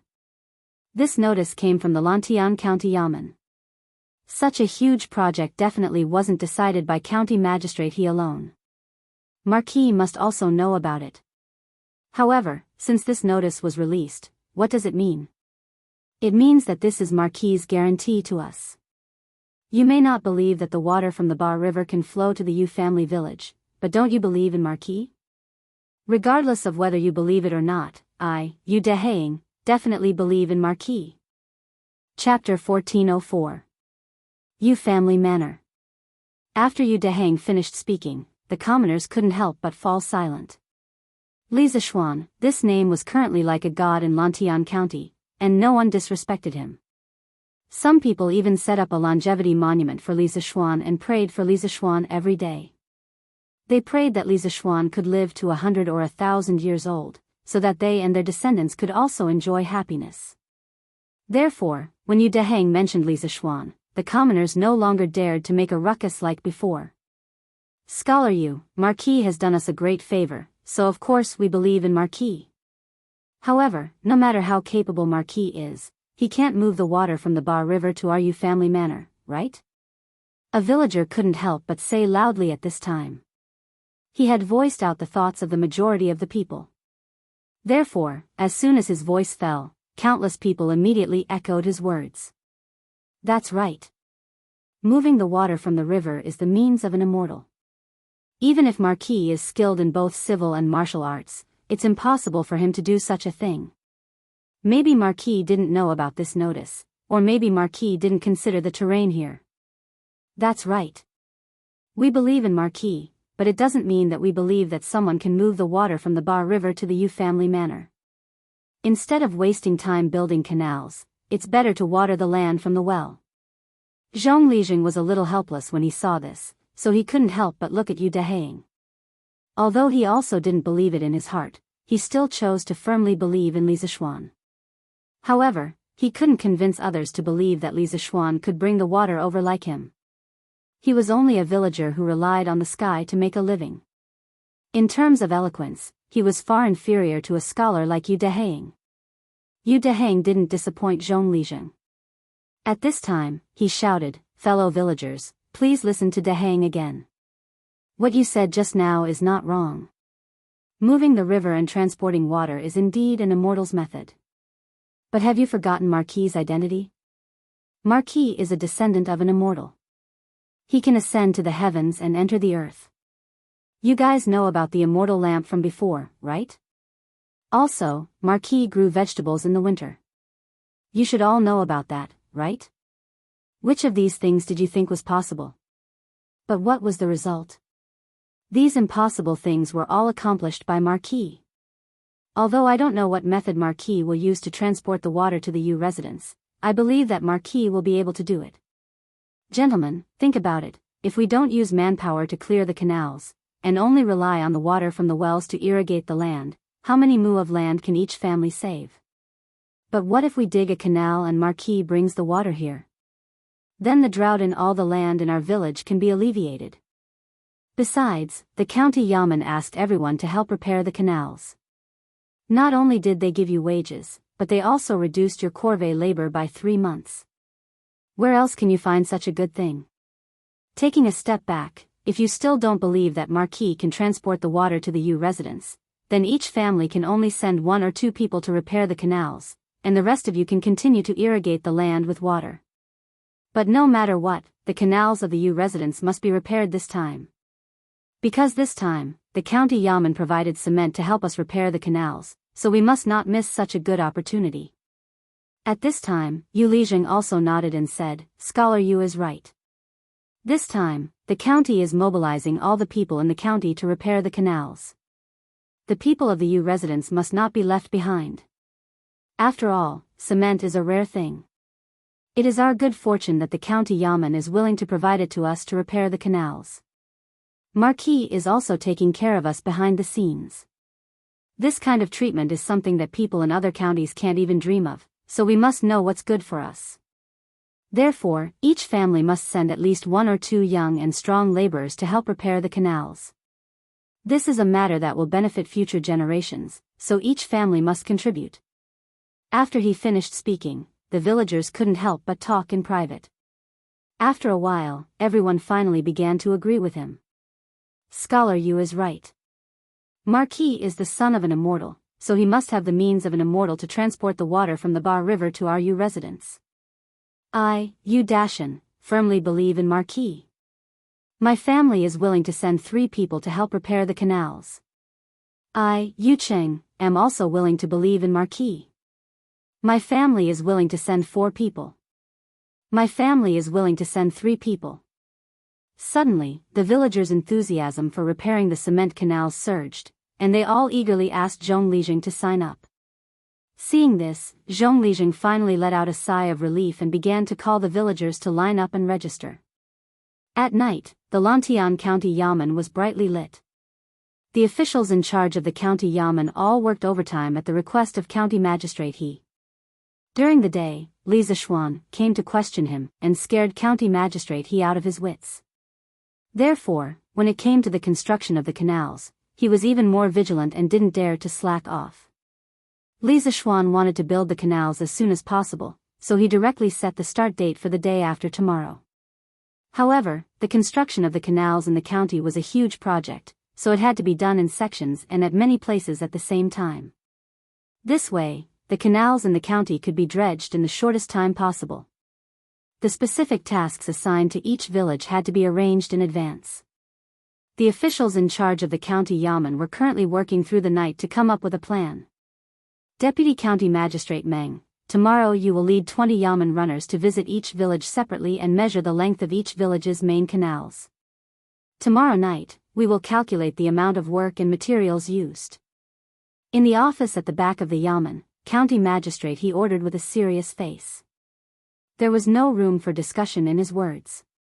If it was in the past, Deputy County Magistrate Meng would probably have some doubts. However, today, Li Zishuan personally went to the county yamen and talked to County Magistrate he. Everyone in the county yamen knew about it. According to the yamen runners who were guarding the door, the conversation was not pleasant. This was worth thinking about carefully.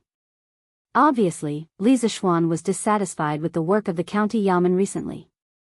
Therefore, Deputy County Magistrate Meng replied without hesitation, "Yes.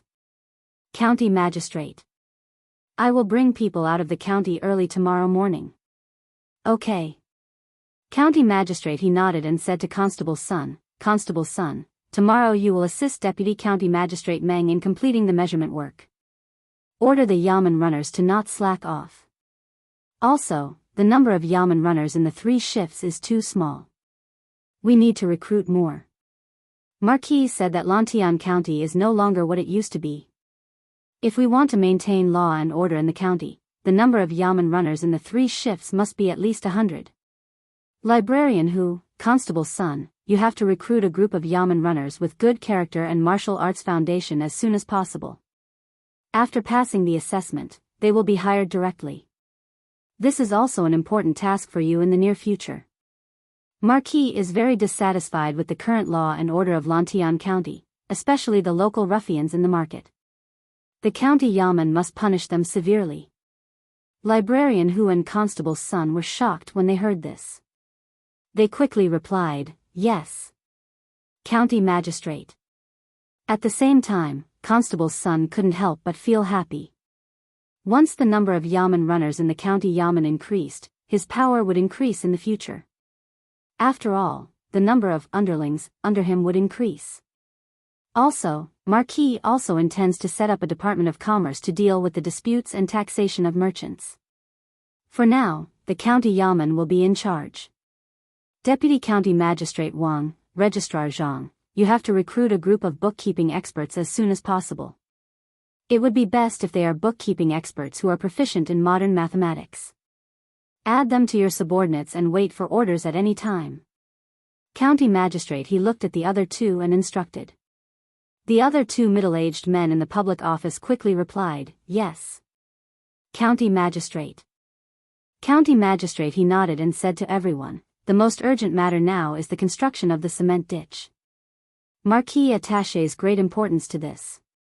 Of course, this also concerns the livelihood of tens of thousands of people. Everyone must work together to build the ditch as soon as possible. "Yes." Everyone agreed. At this moment, Deputy County Magistrate Meng suddenly couldn't help but ask, "County Magistrate, the village in the north of Lantian County is on higher ground. How do we channel the water from the Bar River through the ditch?" As soon as he said that, everyone looked at County Magistrate he. Obviously, everyone had the same question in their minds, but they didn't dare to ask. County Magistrate he frowned and replied, "Marquis has his own way of doing this. We don't have to worry about it. All right, go and do your work. Once you're done, go back and rest." "Yes." County Magistrate. Early the next morning, Deputy County Magistrate Meng of the County Yamen led more than 20 yamen runners out of the city. There were more than 50 villages in Lantian County. Even if they split up, it would probably be evening by the time they finished their work. At the same time, the news of the Lantian County Yamen organizing the villagers to build the ditch with cement had already spread to the surrounding counties of Chang'an. The people in other counties who were suffering from drought were naturally envious of Lantian County. Although the announcement of the construction of the ditch was issued by the County Yamen of Lantian County, everyone knew that it was definitely Li Zishuan's idea behind it. For a moment, countless people were praying that one day, their villages would become Li Zishuan's fiefdom. When the imperial court heard the news, it was impossible for them to remain indifferent. The Ministry of Revenue and Ministry of Works both sent people to the various counties with funds from the imperial court to urge the county yamen to start dredging the ditch. Although it wasn't a cement ditch, it could still alleviate the drought to a large extent with the water wheel that Li Zishuan was currently developing. At the same time, in the new workshop of Strange Taste Pavilion, it was a busy scene. Since Li Zishuan handed the water wheel blueprint to Faubert yesterday, Faubert, Mo Huai, Yan Xiaoning, and the rest discussed and divided the task of building the water wheel into many small parts and distributed them to the various departments of the workshop. After that, all the craftsmen in the workshop focused on building the water wheel. The scale of the workshop today was no longer what it used to be. The number of craftsmen was more than 10 times more than before. With thousands of people working on the same thing at the same time, how terrifying the progress was. At noon, a giant wheel that was 4 to 5 feet tall had been erected in the open space in the front yard of the workshop. It looked just like a Ferris wheel. However, this wasn't the kind of Ferris wheel that was only for viewing and entertainment. This was a giant water wheel that could save the people from disaster. The exterior of the wheel was made of wood. The reason why it wasn't made of steel was mainly to reduce the weight. When the time came, it could spin faster under the influence of the water flow. Of course, the center of the wheel was made of steel. The transmission part of it was made of ball bearings and gear mechanisms. There were many supports scattered around the giant wheel. The craftsmen were busy putting them together. Li Zishuan had just walked into the workshop's yard when he saw this scene. He had been worried about the progress of the water wheel's construction.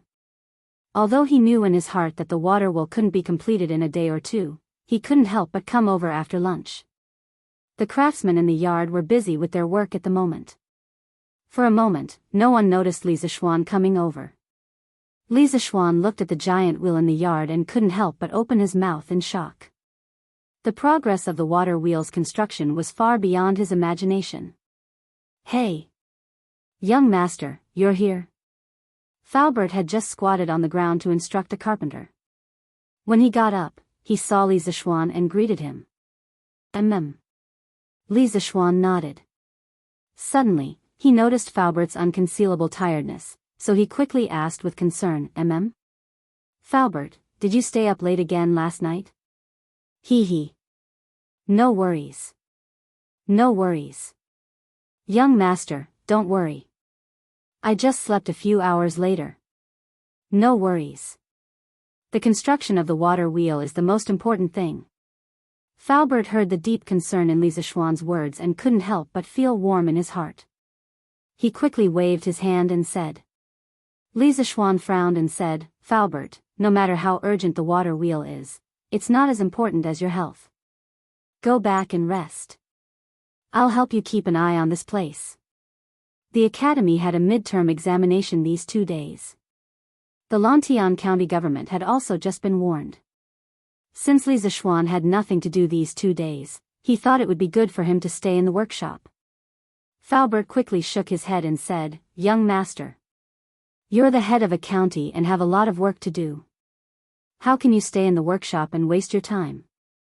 "Don't worry, my body is still strong. When I'm tired, I'll naturally go and rest." Speaking of this, he suddenly pointed to the giant wheel in the courtyard and said, "Young master, you came at the right time. Take a look at the main wheel of the water wheel. What do you think of the craftsman?" Seeing Faubert's unyielding attitude, Li Zishuan couldn't persuade him anymore. Hearing this, he looked at the giant wheel again. He saw that there were protruding scrapers on the wheel's circumference at intervals. These were used to block the water. When the water hit the scrapers, it would impact the wheel. On top of the scrapers, there was a thick iron pipe placed at an angle of 45 degrees. This was the water bucket, a device used to hold water during the rotation of the wheel. After looking at it carefully for a while, Li Zishuan nodded and said, Very good. This is basically the model of the water wheel in my mind. The progress of the construction is really beyond my expectations. Faubert, you've worked hard. Faubert laughed and said, Haha. It's not hard for me.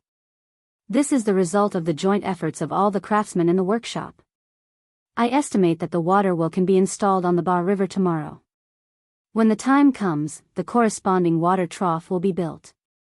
It should be ready for trial operation the day after tomorrow. Li Zishuan heard this and said excitedly, When the time comes, we'll move the river and build a heavenly waterway. Chapter 1405. 2 in 1 chapter, the source of each village's main channel must be at the highest point. This way, the water can flow to all the fields in the village. When it was close to evening, Li Zishuan made another trip to the county yamen. He saw that county magistrate. He was organizing the officials of the county yamen to discuss the plan to build the canal. He sat down and listened quietly. After he finished listening, he stood and pointed at a map hanging in the hall. In his previous life, he was a village boy. His village would also pump water from the river to the canal during summer, so he had some experience in this area. Moreover, when he was young, he would often run to the canal in front of the door to play with water. For this reason, he was beaten quite a lot. However, at that time, they used a water pump to pump water. In this era, where could he get a water pump? He knew the principle of a water pump. If you asked him to make one, he would do it. However, the water pump needed to be powered by electricity or diesel. He couldn't provide these two sources of energy now. Therefore, after thinking about it, the best way was to use a water wheel. Marquis, if the source of each village's main channel is placed at the highest point, how can the water be brought up? County magistrate. He heard this and finally couldn't help but ask the question in his heart. This question was also what everyone in the room wanted to ask but didn't dare to ask. Li Zishuan smiled faintly and said, I won't hide it from everyone. This marquis has ordered people to create a type of overturned cart that can rely on water or animal power to transport water. This marquis calls it a water wheel. It can carry water from a low place to a high place day and night without stopping. Moreover, this thing has already taken initial shape. After the test passes the day after tomorrow, it can be quickly mass-produced. At that time, we can use it to guide the water from the Ba River Dam to various villages. What? There is such a magical tool in this world? This is incredible. Hearing this, county magistrate, he couldn't help but exclaim. The rest of the people were also shocked. Although everyone felt that it was unbelievable, no one doubted the truth of Li Zishuan's words. The main reason was that Li Zishuan had created too many miracles in the past. In their hearts, he had already become an omnipotent god. Li Zishuan said faintly, There's nothing strange about that. You just need to follow my instructions and plan the channels for each village. As for the manufacturing and placement of the water wheel, I will order the craftsmen to do it. Yes. Marquis. Everyone hurriedly cupped their hands and accepted the order. Li Zishuan pondered for a moment before instructing, in addition, recruit 3 groups of yamen runners as soon as possible. After the canal is completed, the county yamen must begin to regulate the public security in the city square. At that time, the Department of Commerce will also be established. This concerns the development of Lantian County, so you must pay attention to it. Here. Imperial Palace, Suite Du Hall.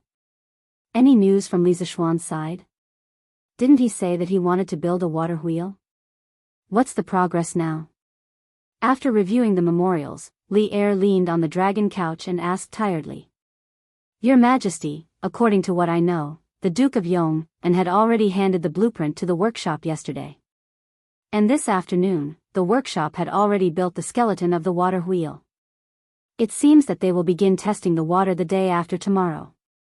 Zhao Song knew that Li Er had been worried about the drought recently, so he asked the servants to pay more attention to the progress of the water wheel. Hence, he could answer Li Er's question immediately. Oh. So fast.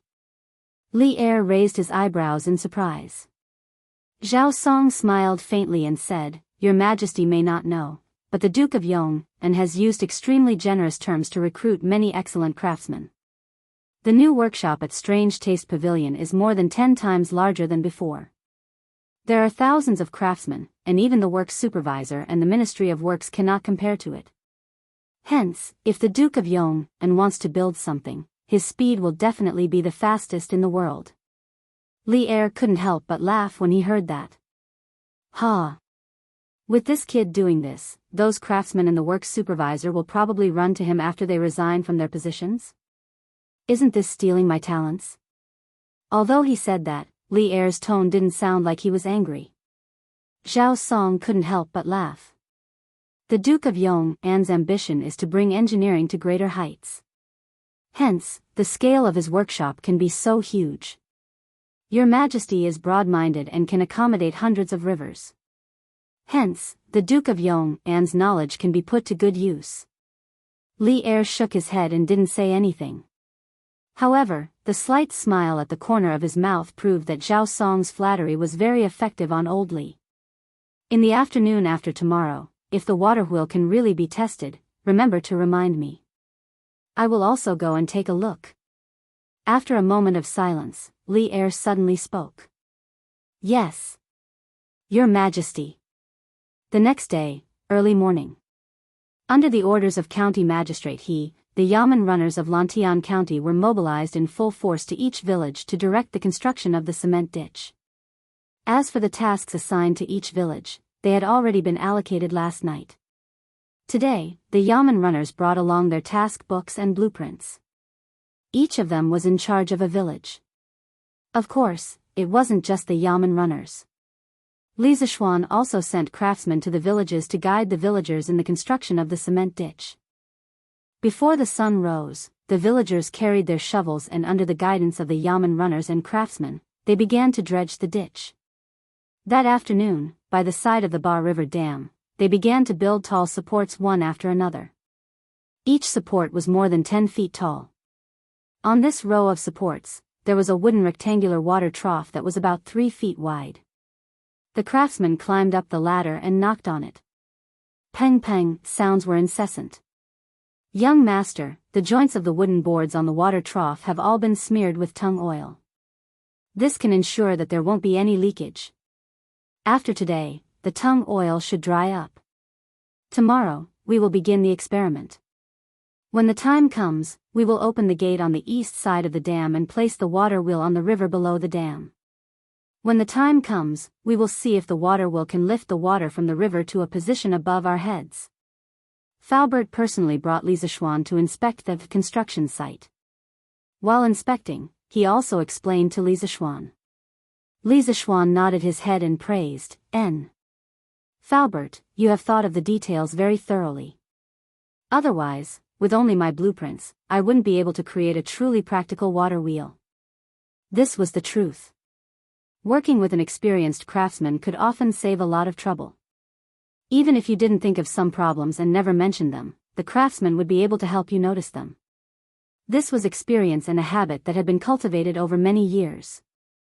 Faubert laughed and said, Hee hee. Young master, what are you talking about? If it weren't for your idea and blueprints, this water wheel definitely wouldn't exist now. This old man has been a craftsman all my life. I only have more experience than young master, but when it comes to invention, young master has left this old man behind by more than 10 streets. Haha. We are a family, so let's not boast about each other. Faubert, the sun is still quite strong. You should go back and rest first. Mr. Mo and I will take care of this place. There won't be any problems. Li Zishuan felt that the weather was a little hot, so he comforted Faubert.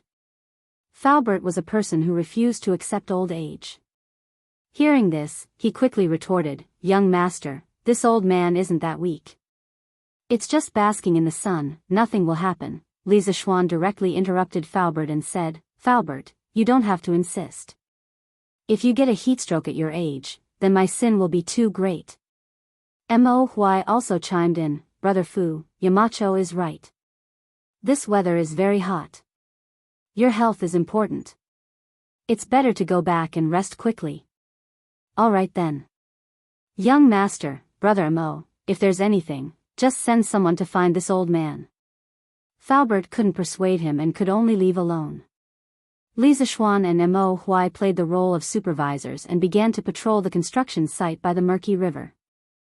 Mr. Mo, I heard that you have been leading the physics teachers of the academy to study the construction of the hydropower station on the dam recently. How is the progress now? Li Zishuan suddenly thought of something and asked. The Murky River Hydropower Station was Yanhuang College's first trump card project. Its practical and symbolic significance was very important. Li Zishuan had also said that all physics, mathematics, and chemistry teachers were encouraged to actively participate. On the one hand, it was to verify what they had learned. On the other hand, they could also get the corresponding contribution points that could be used to evaluate their titles in the future. In the past few days, apart from assisting Falbert in building the water wheel, Mo Huai spent most of his time on the research of the hydropower station. It could be said that he was conscientious and made Li Zishuan, a Yamacho, feel a little ashamed. When Mo Huai heard Li Zishuan's question, he thought for a moment and replied, Yamacho, we have already determined the location of the generator and the layout of the control lines. When the water wheel is finished and the dam is opened, we plan to install the generator and the generator blades to see if it can generate electricity. In this way, we won't waste the water in the dam, and we can also test if our generator can work normally. Li Zishuan nodded and said, that's good too. After all, real knowledge comes from practice. If we don't do it ourselves, we will never know whether we are right or wrong. If your generator can generate electricity normally, you need to verify it with an electrical appliance.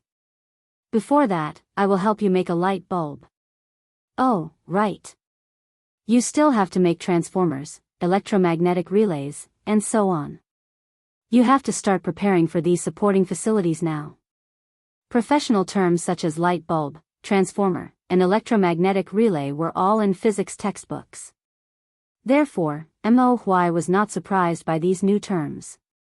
He was surprised that Li Zishuan was going to make a light bulb. Yamacho, are you confident that you can make a light bulb now? Mo Huai was very surprised and asked in disbelief. Li Zishuan nodded and said, I have a way to make light bulbs. I originally planned to make one a while ago, but I was too busy at that time and didn't have time. Recently, I found time to make a few to test the effect. When Mo Huai heard this, he immediately said excitedly, that's great. I have only seen this thing in Yamacho's textbooks, but I have never seen the real thing. You said in the books that with this thing, there is no need to light oil lamps or candles at night, because this light bulb is dozens of times brighter than those things. Li Zishuan smiled and said, light bulbs are indeed good things. With them, people can find real light at night, and Lantian County can become a city that never sleeps. The next day. After 2 days of hard work by the craftsmen, the water wheel, the supporting frame, the water trough, and other parts of the water wheel were finally all installed near the downstream of the Ba River Dam. Ever since the Ba River Dam was completed and the sluice gate was closed to store water, the water level of the downstream river was getting shallower by the day. Therefore, the place where the water wheel was placed was more than 1 or 2 feet above the water level. Fortunately, there was a water wheel. Otherwise, even if a ditch was dug from here, the river water would not flow out.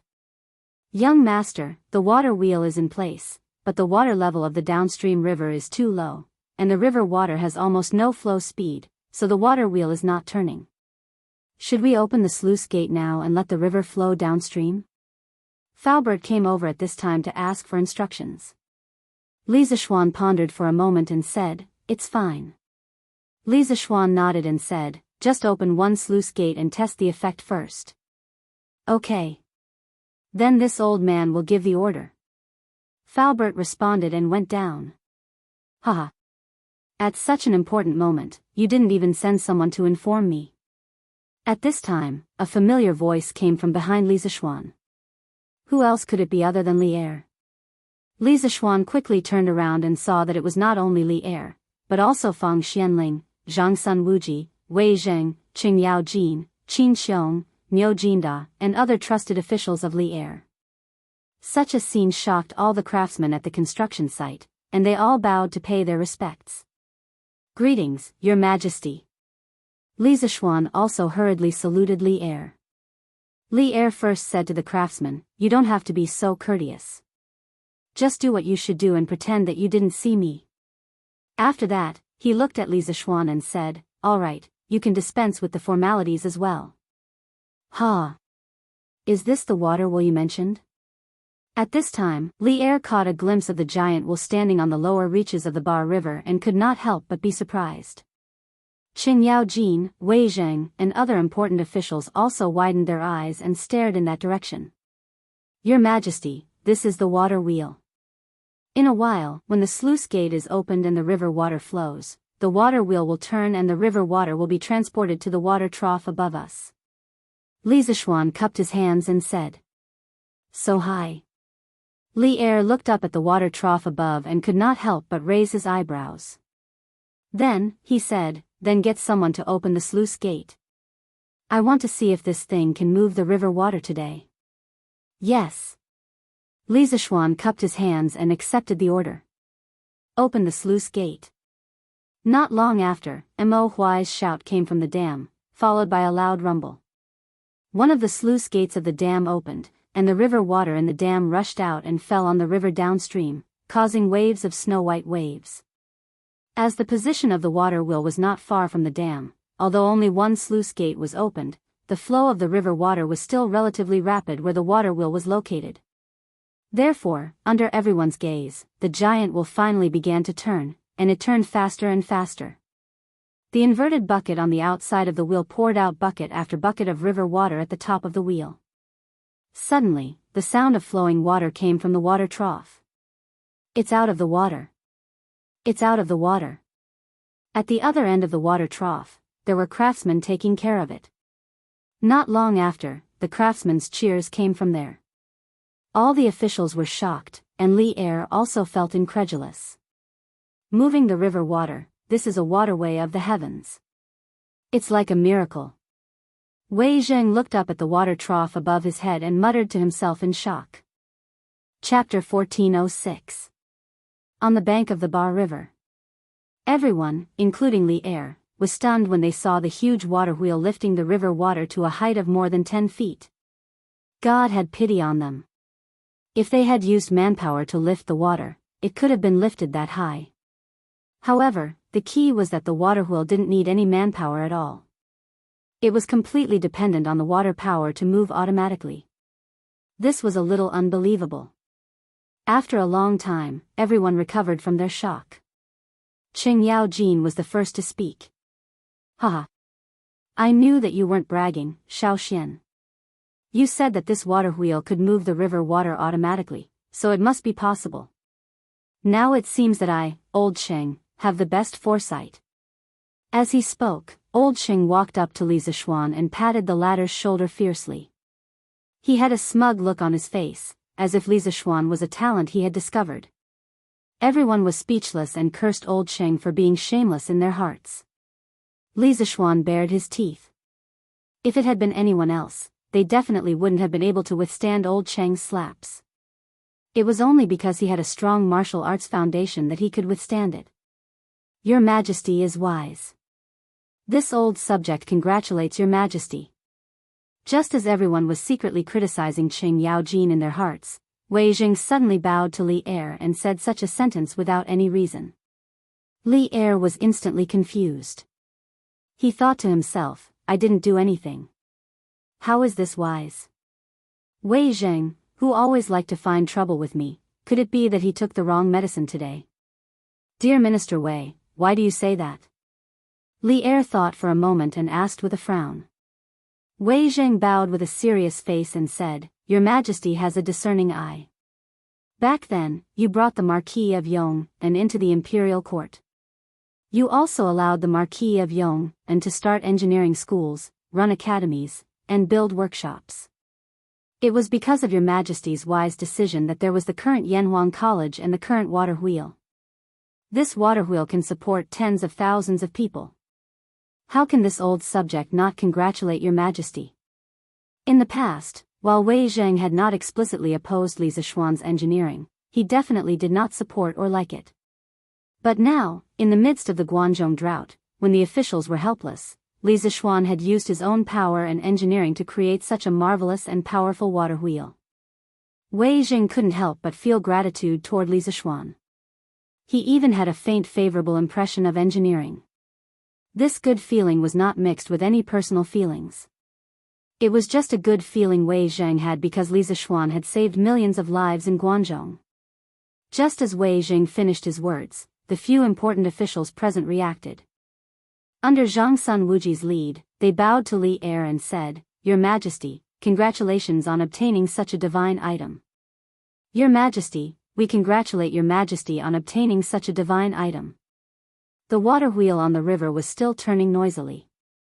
The officials on the shore gave their congratulations in unison and spread far and wide across the empty land by the river.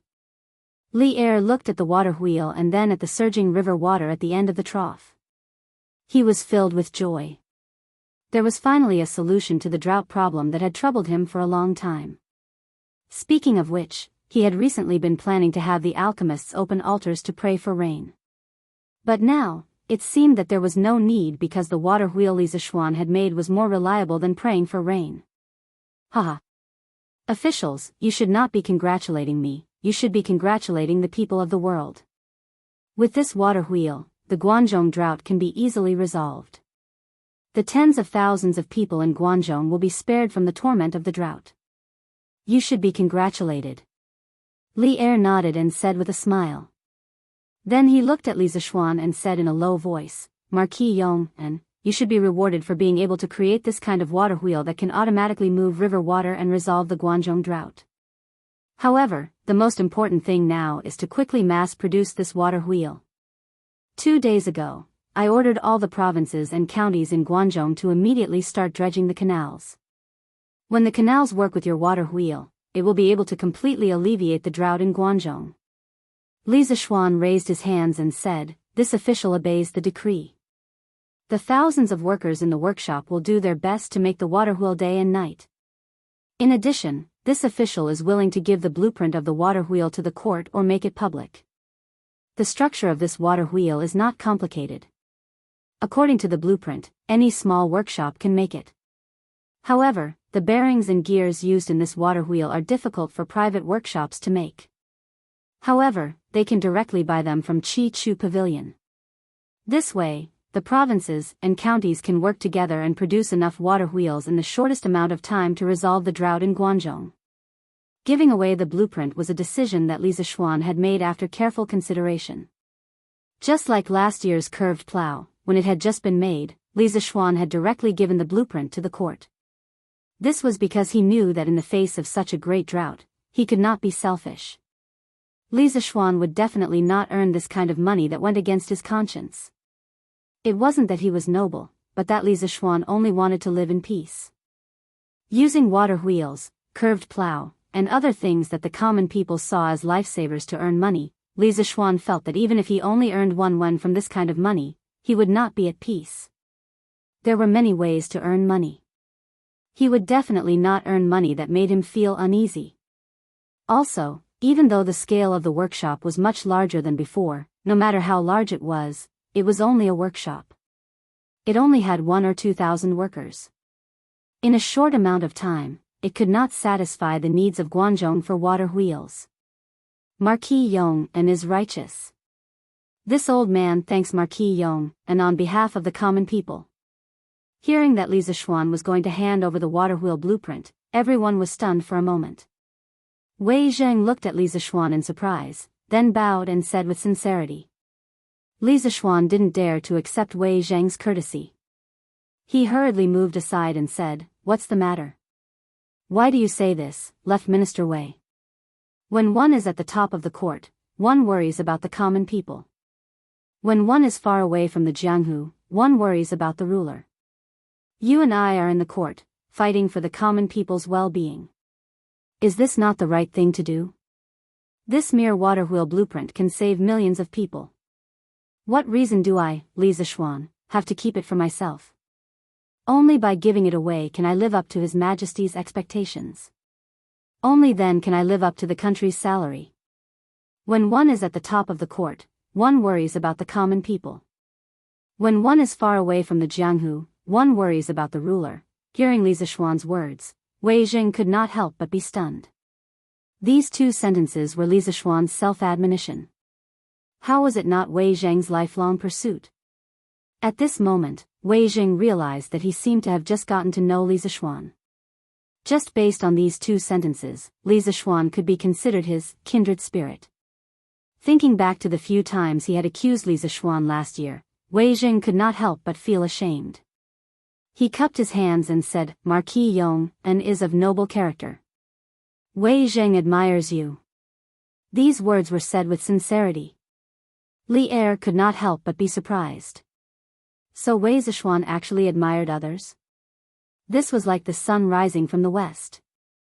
After looking at Wei Jing curiously, Li Er looked at Li Zishuan and said with a gratified expression, I am very pleased that you can have this kind of awareness. Since you are willing to give away the blueprint, I will send people to send the blueprint to each county and order them to hire craftsmen and workers to build water wheels as soon as possible to alleviate the drought. Your Majesty is wise. Li Zishuan let out a sigh of relief and said. This way, the workshop's task would be greatly reduced. They only needed to produce a small batch of water wheels for the counties around Chang'an. The other counties could follow the blueprint and build water wheels according to it. As for the gears, bearings, and other parts that they could not make, they could buy them from Chitsu Pavilion or Chitsu Pavilion's branches. The second day. Yesterday's water wheel experiment was a great success and it made the headlines of Datong Daily. Water wheel success, drought hope. What is a water wheel? Hey! Don't you know how to read? The water wheel was a new thing made by Master Ho. It was a kind of vehicle that could automatically carry water from a low place to a high place. It was made by thousands of craftsmen in the workshop of the fantastic house and had been tested successfully yesterday. With this, do you think the people of Tang will still be afraid of drought? Whoa! There is such a magical thing in this world? Of course. I heard that yesterday, His Majesty brought the important officials of the court to verify the functions of the water wheel. Furthermore, the Duke of Yong has already given the blueprint of the water wheel to His Majesty. His Majesty will announce it to the world and order the various counties to build water wheels as soon as possible. What? The Duke of Yong handed over the blueprint of the water wheel? What a fool. Those blueprints are worth tens of thousands of gold taels. Why would the Duke of Yong hand them over so easily? Bullsh *T. The Duke of Yong is an immortal. Why would he use something that can save the lives of the common people to earn money? Wang Lauer, don't force your dirty thoughts on the Duke of Yong. Be careful or we will beat you up. That's right. The Duke of Yong cares about the common people and is benevolent and righteous.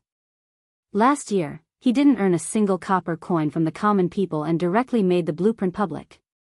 Wang Lauer, if you dare to speak nonsense again, we will beat you to death.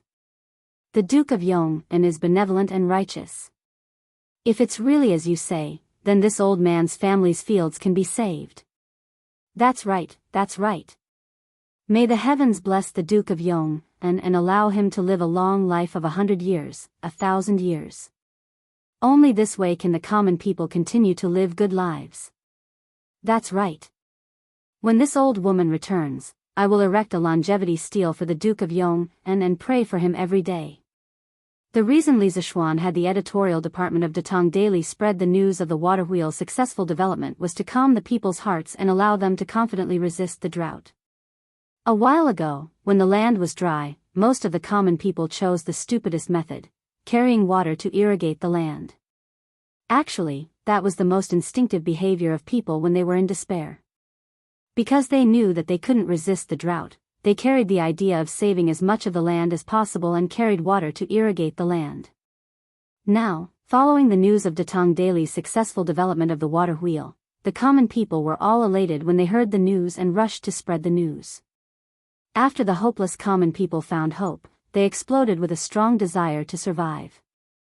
Especially the workers who were building the cement ditch in Lantian County, they worked even harder. Uncle Zhong. Uncle Zhong. Good news. Good news. Very good news, ah. At the entrance of the Yu family manor, Zhong Lijing was leading the villagers of the Yu family manor to dig the ditch. Yu Deheng suddenly held a newspaper and ran over in a hurry. Moreover, as she ran, she shouted excitedly. Zhong Lijing had never seen the usually refined Yu Deheng lose her composure like this. He couldn't help but ask curiously, Deheng, what good news is there? Look at how happy you are. The villagers who were digging the ditch couldn't help but stop what they were doing at this moment. They wanted to hear what good news Yu Deheng had brought. Uncle Zhong. It's really good news. Yu Deheng took a breath and said excitedly, today's Datang Daily said that Marquis built a water wheel that can automatically carry water to a high place. Moreover, it was tested successfully yesterday. His Majesty was also present. Marquis said that the common people of Lantian County can use the water wheel. When the water wheel works with the canal, all the fields in our manor can be irrigated by the river. After Yu Deheng finished speaking, no one made a sound because everyone was stunned at this moment. After a long while, Zhong Lijing finally reacted. His excited voice trembled a little. He looked at Yu Deheng with trembling lips and asked, what are you doing? There's such a magical thing in this world? Well. Deheng, you're not lying to us, right? The rest of the people also looked at Yu Deheng eagerly. Although they felt that it was a little inconceivable, they still hoped that Yu Deheng was telling the truth. Yu Deheng spread out the newspaper and said, Uncle Zhong, how would I dare to lie to you? What I said is true. Look, it's clearly written in this newspaper. Marquis not only wants to use the water wheel for our Lantian County, he also offered the blueprint so that all the common people in the world can use the water wheel. If you don't believe me, you can go to the bank of the Bar River and take a look. It's said that the water wheel that His Majesty saw yesterday hasn't been removed yet. Hearing Yu Deheng's solemn vow, the villagers finally believed her. That's great. That's great. Marquis really has a way to move the water from the Bar River to our Yu family manor. The land of our manor can all be saved. Zhong Lijing was so excited that he didn't know where to put his hands. It looked like he was dancing with joy, which was quite funny. However, no one laughed at him because at this time, everyone was trembling with excitement like him. Haha. I said before that since Marquis can fly into the sky and enter the earth, he must have a way to send the water from the Bar River to our Yu family manor. At that time, Uncle Dashan, you didn't believe me, but now you should believe me, right? Yu Deheng couldn't help but laugh. Yu Dashan said with a face full of smiles, I believe you, I believe you. From now on, I, Yu Dashan, will believe no one but Marquis. Even if Marquis says that he can climb the 9 palaces of heaven and pluck the stars and moon, I will believe him. Dashan is right. In the future, we will believe whatever Marquis says. If anyone doubts Marquis, I, Yu Cheng, will be the first to disagree. That's right, that's right. Hey. That's not right. Since Marquis can really move the water from the Bar River, then we must quickly fix the canal. Without a doubt, my wife and children will come over tomorrow to help. They don't need to be paid. Yes, yes, yes. My wife and child will also come over tomorrow to help. In an instant, there was no need for anyone to mobilize. The enthusiasm of the Yu family manor's villagers to build the canal suddenly rose to an unprecedented level. They would rather not be paid to fix the canal as soon as possible. Chapter 1407. 2 in 1 chapter. Not only the Yu family manor, but the other villagers in the northern part of Lantian County were also greatly encouraged when they learned that Li Zishuan had built a water wheel that could transport river water. Previously, the county yamen had gathered the commoners to repair the canals. Due to the higher terrain of these villages, the villagers weren't very enthusiastic about building the canals. Generally, each family only sent out 1 to 2 laborers. The rest of the people were still busy carrying water from the wells and watering the fields. However, when the commoners heard this news, their attitudes instantly changed. The villagers who were carrying water from the wells and watering the fields all put down their carrying poles and buckets and joined the army that was digging the canals. Moreover, when the county yamen counted the number of people who were willing to repair the canals, these people didn't sign up. Therefore, in theory, they wouldn't be paid for helping to repair the canals and wouldn't reduce their corvée labor. However, even so, the commoners were still willing to help repair the canals. This was because the earlier the canals were repaired, the earlier the villagers' dry fields could be saved. In comparison, the small amount of money they would receive was a small profit. At Strange Interest Pavilion's workshop, all kinds of machinery had been fully activated. Under Faubert's arrangement, the craftsmen began to work in 3 shifts.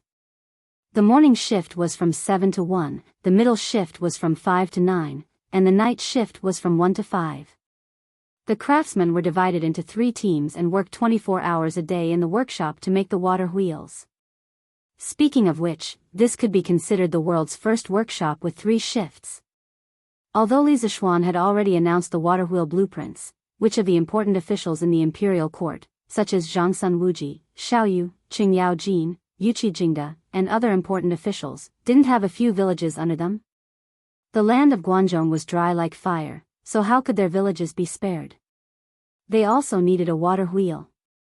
However, most of them felt that it was troublesome to recruit craftsmen to make a water wheel according to Li Zishuan's blueprints. Moreover, they felt that the water wheels made by other craftsmen weren't as good as the ones made by the workshop. Therefore, in the end, Zhang Sun Wuji, Qing Yao Jin, and the others went to Li Zishuan to make an order. As someone in the imperial court, Li Zishuan naturally understood the ways of the world. If he could help make a few water wheels, he would be able to gain a favor from the big shots in the imperial court. This was a good deal. Therefore, he accepted all the orders from the courtiers. In just one day, he received a total of more than 100 water wheels. Therefore, it was impossible for the craftsmen in the workshop to be idle. However, Li Zishuan did not mistreat the craftsmen in the workshop. First of all, the craftsman's salary was doubled this month. Secondly, the craftsmen who worked the night shift would receive an additional allowance. As a result, although the craftsmen felt that it was hard work, they were all more motivated to work. Under such a passionate atmosphere, a construction frenzy was set off in Lantian County. Tens of thousands of people and craftsmen worked tirelessly all day long. The progress of the construction of the canal was different by the day, and the workshops could make more than 10 water wheels every day. The people saw that there was hope to alleviate the drought, and their gloomy faces finally showed a smile again. Xiaoxian. Yamacho, you're here to watch the game too? That day, coincidentally, was Saturday. Qing Chimo, who had just experienced the torment of the midterm exam, bought 2 tickets and brought Yuqi Baolin to the football field in Lantian County to watch the game. He planned to let go of himself in the passionate football game. Oh, no, it was to forget his troubles in the passionate football game. However, he did not expect to see Li Zishuan when he was looking for a seat in the stands, so he greeted him with a smile. Li Zishuan turned his head to look at Qing Chimo and asked subconsciously, "Oh, Virgin, you're here to watch the game too? But how did you do in the midterm exam?" It was an occupational disease. This was definitely an occupational disease. After being a teacher for a long time, he would unconsciously ask about the students' grades when he saw them. Li Zishuan promised that he would never ask these questions in the past, but now it had become a habit. It was a sin, a sin. As soon as he heard him ask about his grades, Yuqi Baolin immediately lowered his head and wanted to bury his head in the ground. This was because studying had never been Yuqi Baolin's strong point. Of course, it was definitely not Qing Chimo's strong point, but this guy's skin was thick. Qing Chimo's face did not show any signs of shame. Instead, he looked a little proud. He laughed and said, "The exam was okay. I think I'll definitely pass every subject." Li Zishuan was speechless for a moment, then he said unhappily, "Pass? Kid, is that all you want?" Qing Chimo looked like a dead pig that was not afraid of boiling water. He said indifferently, "What else can I do? My dad doesn't expect me to be the top scorer. I just want to pass every subject and not embarrass him." hey. In my opinion, our Qing family has not been good at studying for generations. My dad asked me to come to Yanhuang College to study probably because he doesn't want me to be illiterate and be deceived by others. So, Xiao Xian, you can't use this to attack me. Li Zishuan was speechless. He didn't expect that Qing Chumo, this idiot, would be so clear on some key matters even though he was usually a scoundrel. This was very similar to Qing Yaojin in this aspect. You. Li Zishuan pointed at Qing Chumo, thought for a moment, and said, forget it. I know your ambition is not here, so I won't force you. Anyway, so what if you can't read? You're still my brother. As long as I, Li Zishuan, am here, no one will dare to deceive you in this lifetime. Qing Chumo was the first friend Li Zishuan made after he transmigrated.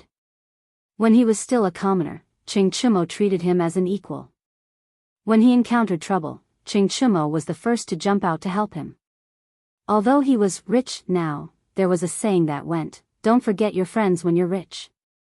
Li Zishuan would never forget this friendship for the rest of his life. Haha. Xiao Xian, with your words, I, Qing Chumo, am satisfied for the rest of my life.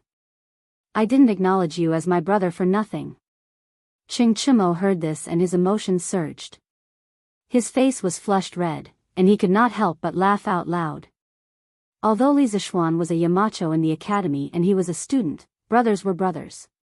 Nothing could change that. Yuchi Baolin looked at the two men in front of him, and a trace of envy flashed in the depths of his eyes. He also wanted such brotherly affection, but he was not good at expressing his feelings. In order to prevent Li Zishuan from sensing it, he quickly lowered his head and concealed the envy in the depths of his eyes. Oh. That's right. Xiao Xian, there's a drought in Guangzhou. I heard that you've been busy getting people to build canals and water wheels. How come you're in the mood to watch a football match today? Qing Chumo suddenly asked, puzzled. Li Zishuan rolled his eyes and said unhappily, watch a football match? Do you think I'm as free as you to watch a football match? I'm here to choose a player. To be honest, the current level of football in Tang Dynasty was not very good. After all, it was still in its infancy. It was not on the same level as the exciting football matches of the modern era. At the beginning, it might be interesting to watch, but after watching for a while, it would be boring. Therefore, Li Zishuan did not come to the stadium for a while. Today, he was here mainly to choose a national player. Choose a player? What player? Qing Chumo was even more curious when he heard this. Is Yamacho thinking of forming a football team? Yuchi Baolin could not help but ask. He had only asked subconsciously, but he did not expect Li Zishuan to nod. Baolin's guess is right. I do want to form a football team, a national team of Tang Dynasty. Now that football has become popular in Tang Dynasty, it will definitely spread to other countries in the future. When the time comes, the surrounding countries will not be able to win against Tang Dynasty in war. Perhaps they will try to regain their ground through football matches. My purpose in forming the national team of Tang Dynasty is to prepare for emergencies. Moreover, I also plan to hold a World Football Championship every few years. Every country in the world can participate. This national team of Tang Dynasty will then represent Tang Dynasty to conquer the other countries. Previously, I asked Mr. Zhang San to help me keep an eye out for some good seedlings. A few days ago, he gave me a name list. When the players on the name list have a match, I will take some time to observe their performance. If they pass, I will call them into the national team. When the time comes, it will be time for them to be used in national competitions. After all, football was developed in Tang Dynasty. No matter what, Tang Dynasty cannot lose face in this. Hearing this, Qing Chumo's eyes suddenly lit up. He said, hey. Xiao Xian, you are right. Football was developed in Tang Dynasty. No matter what, our football team should be the best. Oh, by the way, I heard from my father that the Crown Prince of Wanation had formed a football team and wanted to compete with Tang Dynasty. Later, because the Wanation's queen passed away, the Crown Prince of Wanation went back. Hey. If you ask me, the crown prince of one nation should thank their queen for saving him. Otherwise, even if other people were not willing to compete, Ching Chimo would definitely go up and beat those arrogant one nation people. Pfft. Li Zishuan sneered and said, if it were not for the fact that martial arts were not used, there would not be many teams in Tang Dynasty that could defeat the crown prince of one nation's football team. Ugly bull, stop bragging. Li Zishuan had asked Jing Qianjun in private about the football team formed by the big brother king of Mountain Back. According to Jing Qianjun, the football team did have some skills. The tacit understanding between the players was definitely better than most of the current football teams in Tang Dynasty. Ching Chimo was obviously not convinced. He said, Xiao Xian, you are boosting the morale of others and diminishing our prestige. One nation is just a small country. How can they have good players? If you are not convinced, you can fight again. Not to mention other teams, I don't think the One Nation people can beat the Fergana Horse team in Liangzhou, let alone the Fergana Tiger team and the Wind Thunder team. Li Zishuan smiled and did not make any meaningless rebuttal. Seeing that Li Zishuan was ignoring him, Ching Chimo rolled his eyes and said, Xiao Xian, how many players do you like now? 6 or 7. What's wrong? Li Zishuan replied lightly. Ching Chimo rubbed his hands and said with a flattering smile, hee hee. Xiao Xian, you are always busy with official business. How can you have time to manage the team? Why don't you tell me the training methods and tactics? I will help you train them. How about it? You? Li Zishuan looked at Ching Chimo and said disdainfully. Ching Chimo suddenly exploded. What's wrong with me? Xiao Xian, Kusher Qing can go to Sichuan to help you open the mines. What's wrong with me, your brother, helping you manage the team? It is said that playing football is like fighting a war. My father has fought in wars for so many years. As his son, I know a little about the art of war, right? Isn't it more than enough to help you manage the team? Li Zishuan was so angry that he almost laughed. He thought to himself, how dare you say that you know the art of war?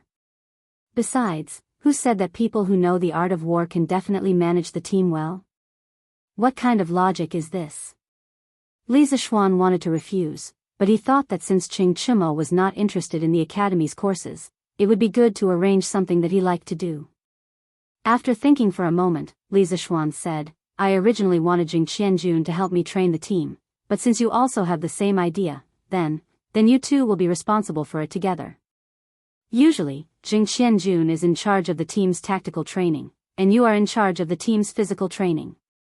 At the crucial moment, Li Zishuan, the experienced driver, made a big turn and almost choked Ching Chimo to death. What?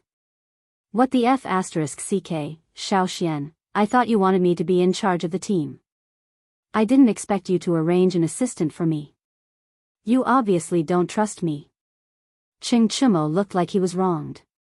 Li Zishuan could not help but say in a strange voice, it's time to make the keys. 10 coins for 3 keys.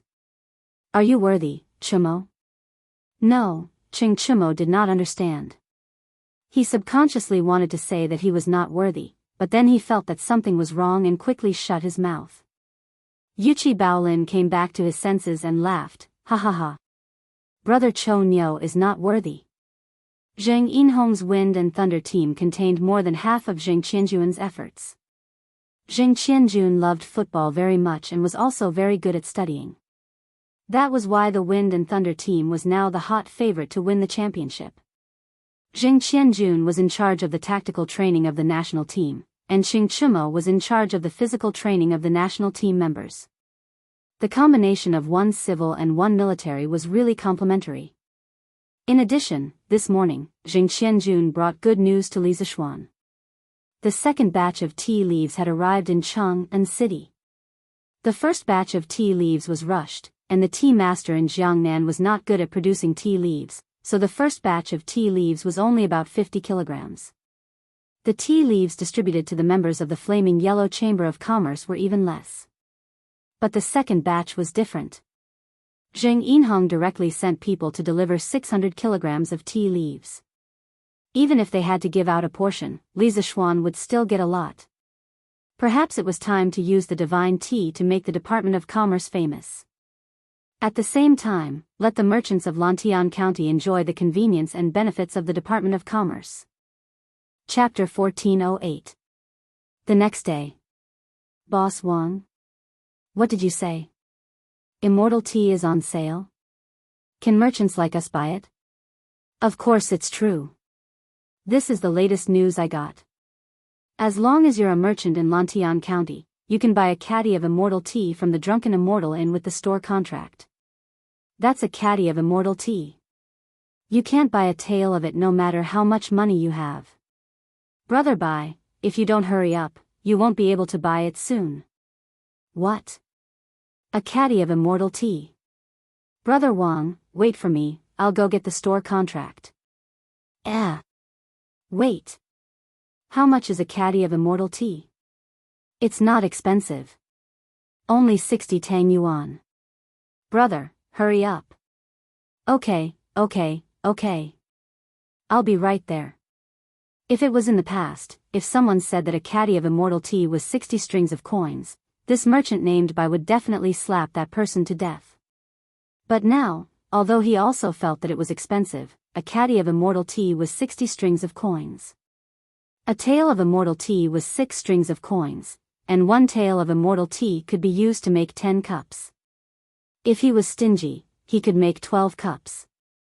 In other words, a cup of immortal tea was at most 300 copper coins, 800 copper coins, or at least 200 copper coins. This was a free gift. Previously, the Drunken Immortal Inn launched a limited edition event where one could taste a cup of immortal tea for free after spending 10 strings of coins in the inn. This attracted countless tycoons who loved tea leaves to fight for it. Back then, Boss Bai also went to the Drunken Immortal Inn to taste it. Although he felt a little heartache at the time, after tasting the immortal tea, he felt that it was worth it and was very satisfied. Only after tasting the immortal tea would one understand that the tea leaves they drank before were all rubbish. Once one drank the immortal tea, it was easy to get addicted to it, especially for those who loved the tea ceremony. If they didn't drink the immortal tea for a day, they would feel as uncomfortable as a cat scratching their heart. Unfortunately, Mr. Bai belonged to this kind of people. For this reason, he went to the Drunken Immortal Inn 5 times. In the end, he felt that if he continued drinking like this, the profits of his shop would be gone for a few months, so he could only reluctantly give up. After all, every visit to the Drunken Immortal Inn cost at least 10 strings of coins. Even if he had some money, he couldn't afford to waste. Now that he heard that the Drunken Immortal House was going to sell immortal tea for only 60 strings of coins per caddy, how could Boss Bai not be tempted? If he bought the tea back, he would be able to earn some money even if he sold it directly to merchants from other states and counties. If he set up a high-class tea house to sell the brewed tea, he would be able to earn even more. After all, with the current popularity of the immortal tea and its reputation as a tribute tea, as long as a tea house released the immortal tea, even if it cost 500 copper coins a cup, there would definitely be many people coming to snatch it. This was a sure-win deal. Shopkeeper Lu, why can't we buy it? Are you afraid that we won't pay? That's right. Why could only the merchants of Lantian County buy it? Everyone is giving money. What's the difference? Yes. Shopkeeper Lu. If you feel that 60 strings of coins per caddy is too cheap, you can totally raise the price. Why restrict only the merchants of Lantian County to buy it? Outside the Drunken Immortal restaurant branch in the county seat of Lantian County, in addition to the endless stream of diners, there was also a hubbub of merchants from all walks of life. Many of these merchants were not from Lantian County. They just happened to hear that the Drunken Immortal restaurant was going to sell immortal tea when they were watching the game in Lantian County, so they immediately came over. Obviously, there were many tea enthusiasts like Boss Bai who had tasted the immortal tea and were crazy about it. But who would have thought that the Drunken Immortal Inn would actually set a rule that the tea leaves would be given priority to the local merchants of Lantian County? How could those merchants who rushed over to snatch the tea endure this? Therefore, they all started arguing with shopkeeper Lu of the Drunken Immortal Inn. This shopkeeper Lu was the same shopkeeper Lu of the Drunken Immortal Inn in Chang'an City. Now, not only did the drunken immortal open many branches, but Li Zishuan had also become the marquis of 10,000 households and was given the fief of Lantian County. Shopkeeper Lu, the shopkeeper of the Drunken Immortal Inn's main branch, voluntarily requested to be transferred to the branch in Lantian County. As for the Drunken Immortal Inn in Chang'an City, it was taken over by a branch shopkeeper recommended by shopkeeper Lu. Actually, this was where shopkeeper Lu was smart. He knew very well that the place where Li Zishuan was could be called the main branch of the Drunken Immortal Inn. Now that Li Zishuan had been living in Lantian County for a long time, the name of the Drunken Immortal Inn in Chang'an City basically existed in name only.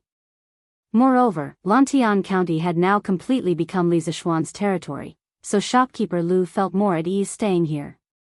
Everyone, be quiet. I have a few words to say. Faced with the siege of so many foreign merchants, shopkeeper Lu had no choice but to come out and maintain order. He first shouted loudly, and when everyone quieted down, he quickly smiled and cupped his hands, saying, "Dear guests, our Drunken Immortal Inn does not have much stock for this batch of immortal tea, so we will give priority to the shop owners in Lantian County. This can be considered as my marquis taking care of the merchants in Lantian County. I know that you are unhappy, but the amount of immortal tea is still too little. My marquis just wants to give some favors to the people in his fief. Whether it is the farmers, the craftsmen, or the merchants, they are all the people in my marquis fief. Marquis will treat them equally. Recently, Marquis has been building canals and water wheels for the people. Now, Marquis just wants to use the immortal tea to bring some benefits to the merchants in his fief. I hope that you can understand. I know that all of you like immortal tea very much, but I ask that you wait patiently. Soon, when the production of immortal tea increases, the various strange taste pavilions will start to provide it. When that time comes, you can buy as much as you want." Cough cough, shopkeeper Lu's words contained a lot of personal information. Many of them were taught to him by Li Zishuan. As soon as shopkeeper Lu finished speaking, the faces of the merchants below were filled with annoyance. Ah. So that's how it is. Marquis treats the merchants in his fief so well. I really admire him. Sigh. So there are such benefits to opening a shop in Lantian County? If I had known, I would have bought 2 shops in Lantian County last year. Hey. Brother son, it's not too late for you to buy now, right? Too late, too late. Now that the prices of the shops in Lantian County have risen so high, I can't afford to buy even if I want to. The merchants from other places sighed and were annoyed. The native merchants in Lantian County could not help but want to clap their hands and celebrate. Haha. Marquis is benevolent and righteous. Luckily, I had foresight. At the beginning of the year, I came to Lantian County to open a shop. Haha. That's right, that's right. Marquis treats us the same way he treats the commoners. It's so rare. I will stay in Lantian County to do business in the future. I won't go anywhere else. That's right, that's right. I can only hope that such good things will happen a few more times. It will. It will. It'll be best if Marquis can chase away all the hooligans in the market. Since shopkeeper Lu had said so, and there were many shop owners in Lantian County supporting shopkeeper Lu, the merchants from other places, although they were unwilling, they could not say anything. They could only silently retreat to the back of the crowd. As for the local merchants in Lantian County, they happily lined up in a long queue, preparing for the big red packet that Li Zishuan would give to all the merchants in the county. Of course, there were also many smart merchants from other places who stayed behind the queue. After the people in front had finished buying the celestial tea, they went up to ask for a higher price. In other words, after the local merchants in Lantian County bought the celestial tea, they did not have to waste time and effort to resell it in other counties. They could just sell it to the surrounding merchants and make a small profit. In this world, there was no easier way to earn money than this. However, there was no free lunch in this world. Gains and losses were often balanced. With gains, there must be losses. While the merchants in Lantian County were enjoying the big red packet banquet, they had unknowingly fallen into the gentle trap that Li Zixuan had set up. When they realized it, they could not bear to come out. They would rather stay in the trap and be tricked than come out. As Lantian County's drunken immortal tower was selling large quantities of celestial tea, it led to many temporary tea houses in the county. The so-called temporary tea houses were in the original shops, temporarily separated into a small room, specially used to invite guests to drink tea. There was a tea house in the silk shop, a tea house in the porcelain shop, and even a coffin shop. They had actually set up a temporary tea house. As for the price of the celestial tea, the bosses with a little conscience would generally sell a cup of tea for more than 400 coins. As for the cruel bosses, they would directly raise the price of the celestial tea to about 500 to 600 coins. Because these people knew very well that although Drunken Immortal Tower sold a lot of celestial tea today, they certainly did not have the ability to sell so much in the short term. In other words, the market stock of celestial tea was so small. When the slightly lower-priced celestial tea was sold out, the customers could only buy the high-priced celestial tea in their shop. It didn't matter if it was 400 coins per cup or 500 to 600 coins per cup. In any case, it was much more direct and practical than the Drunken Immortal Towers, spend 10 strings of coins to get a cup of celestial tea, activity. Moreover, celestial tea was a rare imperial tribute tea. Was 400 coins per cup really expensive? Last year, a plate of chicken in Drunken Immortal Tower cost 10 strings of coins. At least this price was completely affordable for those petty bourgeois families. Therefore, on the first day, nearly 1,000 diners tasted the legendary celestial tea. And for those who had tasted the celestial tea, none of them said it was good. Through word of mouth, the reputation of the celestial tea exploded, and a storm of celestial tea quickly swept through Lantian County. Diners from Cheng and City and the surrounding counties also came for the tea, just to taste a cup of celestial tea. Because in the entire Tang dynasty, only Lantian County had the largest stock of celestial tea. Even Cheng and City was far from it. However, no matter how much stock there was, if there were only sales and no sales, the stock would be depleted sooner or later. 5 days. Only 5 days had passed. Under the crazy consumption of tens of thousands of diners in Cheng and City and the surrounding counties, the celestial tea stock of Lantian County's merchants was completely sold out in just 5 days. Those Lantian County merchants who were queuing up to receive the celestial tea had all earned a fortune. After consuming the celestial tea, they also went to Drunken Immortal Tower to look for shopkeeper Lu, wanting to buy more celestial tea. However, shopkeeper Lu had no stock at all, so naturally, he couldn't take out any extra celestial tea. However, shopkeeper Lu promised them that when the next batch of celestial tea arrived, he would still give priority to the merchants of Lantian County. The merchants were naturally grateful to shopkeeper Lu and Li Zixuan. However, they didn't notice that after they left, shopkeeper Lu's lips curled into a sweet smile. The next day, the constables of Lantian County were all dispatched, and at the most eye-catching places in Lantian County, as well as at the city gates, they posted a notice about the establishment of the Department of Commerce in Lantian County. From today onwards, all merchants, farmers, and craftsmen in Lantian County will be classified as commoners, and the government will treat them equally. Within Lantian County, there will only be commoners and scholars in the future. The children of merchants can also enter the county school and enroll in Yanhuang College. In order to allow the merchants to receive fair and just treatment, Lantian County's county yamen followed the Yong and Marquis order and officially established the Department of Commerce today. The Department of Commerce specializes in handling disputes between merchants, and its goal is to protect the merchants' private and legal property from being infringed upon, creating a good business environment for the merchants of Lantian County. When any merchant's interests are threatened by others, they can report to the Department of Commerce in Lantian County, and the officials of the Department of Commerce will handle it impartially. In addition, the Department of Commerce will also be responsible for collecting business tax from the merchants. From next month onwards, Lantian County's business tax ratio will be changed from 1 out of 30 to 1 out of 6. All merchants in Lantian County must report their profits for the month to the Department of Commerce before the end of each month. From the total profits, 1 out of 6 will be used as business tax. In order to prevent merchants from underreporting or even evading taxes, the Department of Commerce will organize personnel at the beginning of each month to conduct a spot check on the accounts of the merchants in the county. Once found, they will be punished with 5 times the total amount of tax evaded, and will be listed as a target of focus.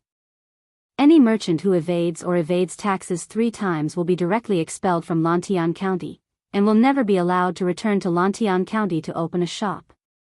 Hiss. After the merchants in Lantian County finished reading the county yaman's announcement, they all sucked in a breath of cold air. Then, the merchants could not help but discuss among themselves. What?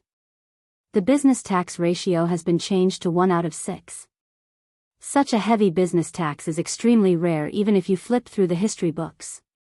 Why is county magistrate he so ruthless towards us merchants? Yeah. When I saw the beginning, I thought that the county yaman was thinking for us merchants, but when I saw the end, I realized that the county yaman wants to suck our blood. Isn't that so? 1 out of 6 of the total profits for the month as business tax. How are we going to live?